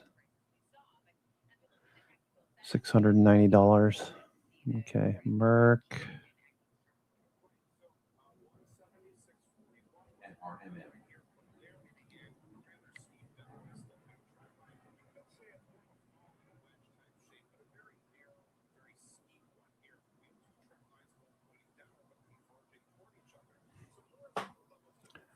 IWM had a good day today.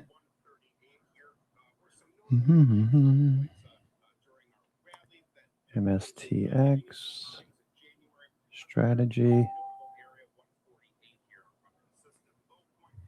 Okay, S&P continues to route. Okay, here goes NVIDIA now. NVIDIA in the day. Okay, NVIDIA pushing up.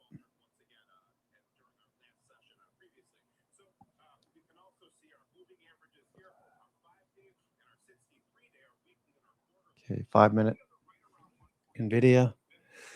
Broadcom looking good. Meta just popped up there. Google's turning back up to the high of the day. Google back to the high of the day.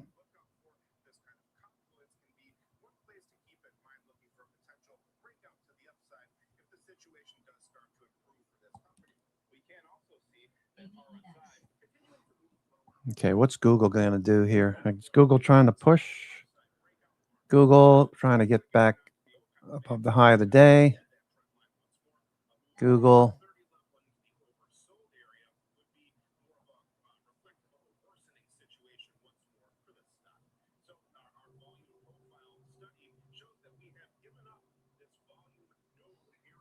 Google looking good here. Google. All right. Make sure you're checking your options. You might have things that are just out of the money. You don't want to get assigned.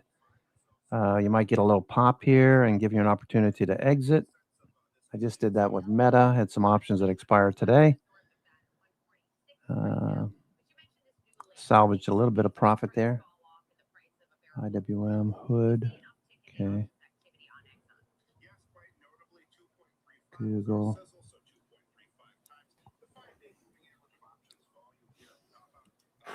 Okay, we got 14 minutes left. 14 minutes left in this trading day. April the 17th, 2026.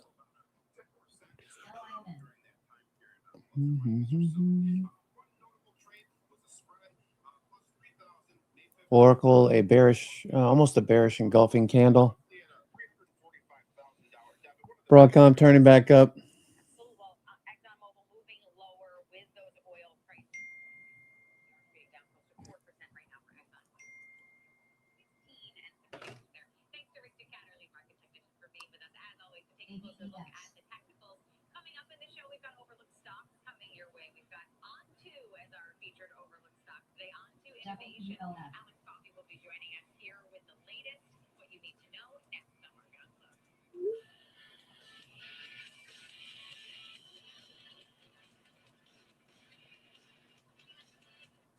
Whether you're an experienced investor or just getting started, Charles Schwab offers a webcast that's right for you. Are you an active trader? Our active trading webcasts are designed to help you develop a deeper understanding of technical analysis, options, futures, and more. Best of all, you can ask questions by chatting directly with an education coach. It's interactive learning at its finest. Tune in live or watch on demand. Head over to schwab.com/coaching. Start learning today.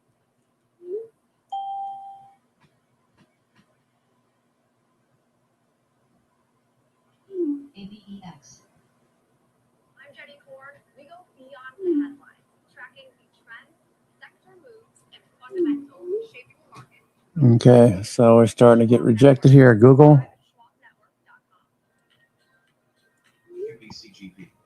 NVIDIA.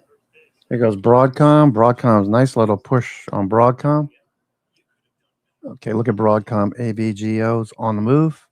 Broadcom going.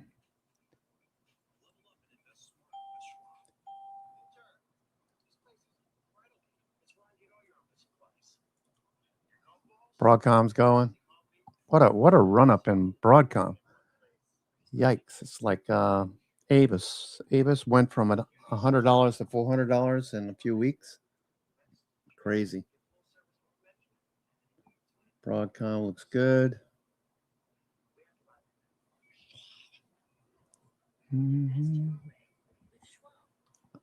11 minutes 30 to go. 11 minutes 30 to go.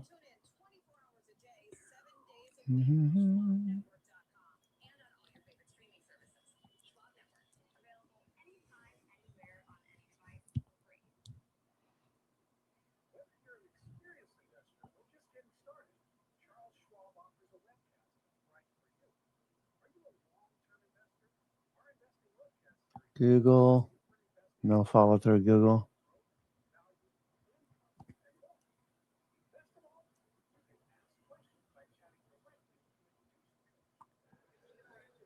Okay.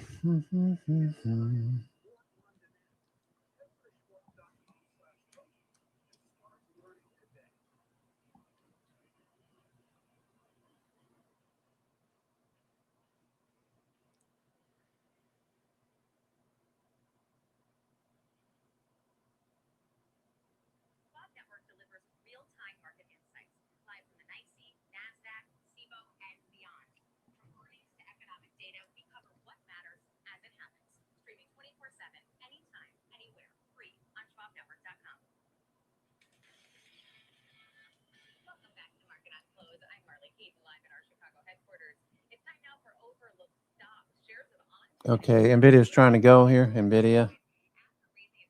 Okay. It would be nice to see it do what Broadcom's doing here. NVIDIA about to break out. Okay. NVIDIA starting to move here. Okay, NVIDIA. See if we can't get a little runner here.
Okay, Marathon.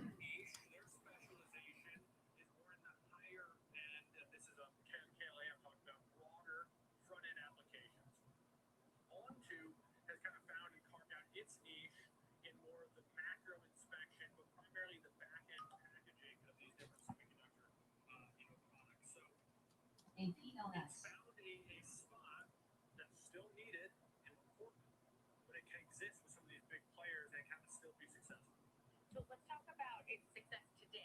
We're seeing this really nice pop to the upside, the 8+% if the markets are up, but not that much. So what was the primary driver behind this move? Yeah, so they raised their first quarter preliminary sales guidance to 275 million, 285 million, to 292 million, just flat. So kind of an early release of what we're going to get for their first quarter earnings. That's way ahead of the estimates.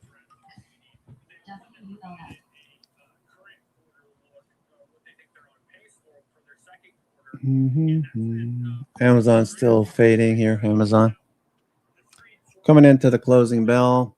We got 7 minutes to go. 7 minutes to go. I'm your host, Cousin Benny, coming to you from theclosingprint.com. It's been a great 3 weeks running into the close. OPEX for Friday, April the 17th. Got about 8 minutes to go. 7 minutes to go.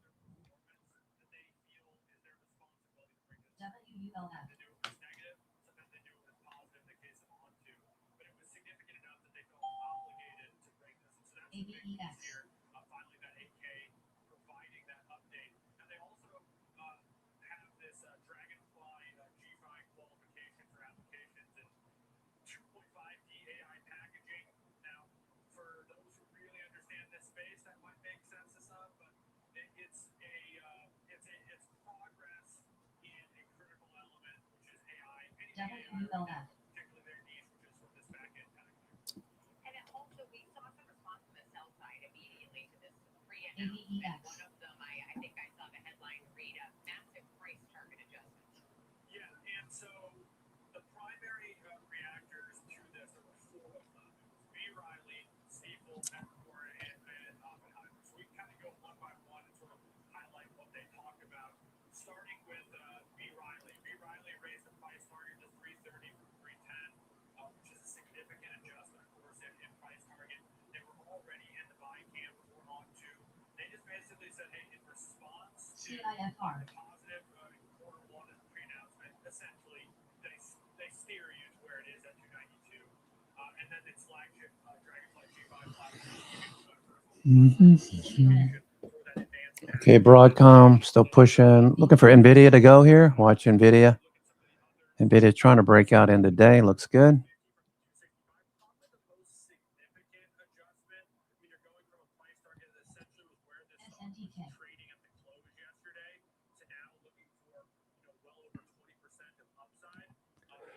Okay, let's run it. Let's run it. Come on, pop it through here.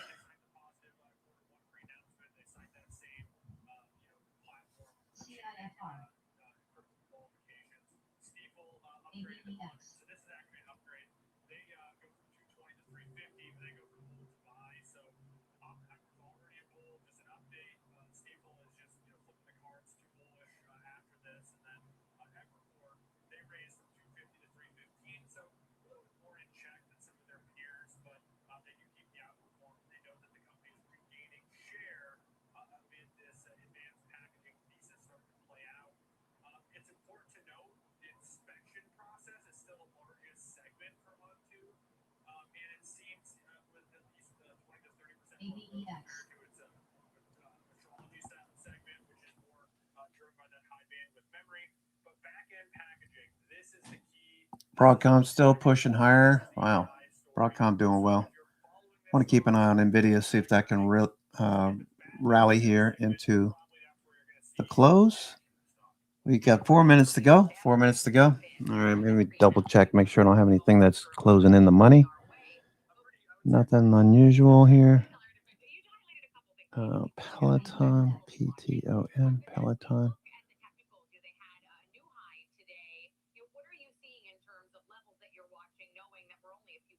If the team could pull up like a 3-year chart, I think you'll get a better picture of this. But in technical analysis, and I consider myself very kind of armchair when it comes to this, but one of the first kind of two patterns that you'll see in charts are the head and shoulders and the inverse head and shoulders. And the head and shoulders is kind of considered a reversal pattern. Marathon Digital.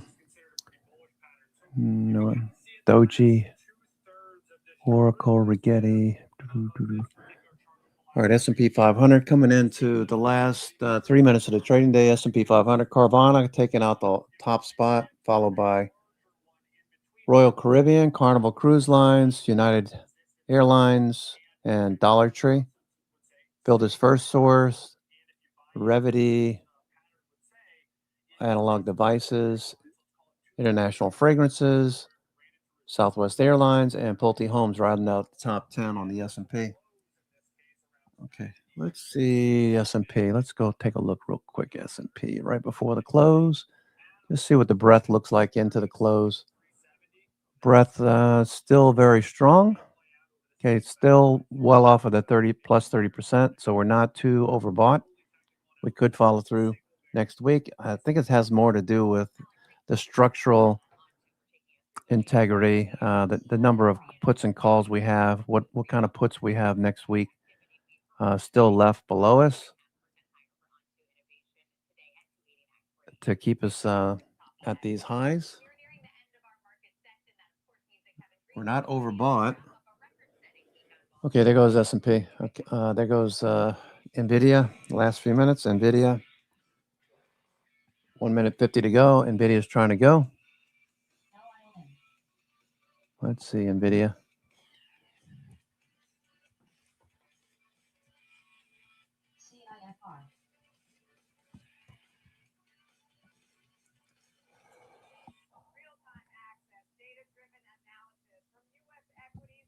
NVIDIA is trying to break out.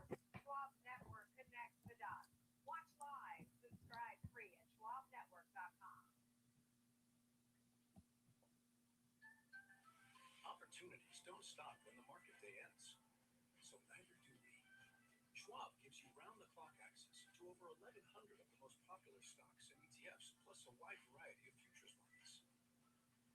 All with 24-hour support from trading specialists who understand the ins and outs of 24-hour trading. Okay, we're pushing a bit higher. We got 50 seconds to go. NVIDIA.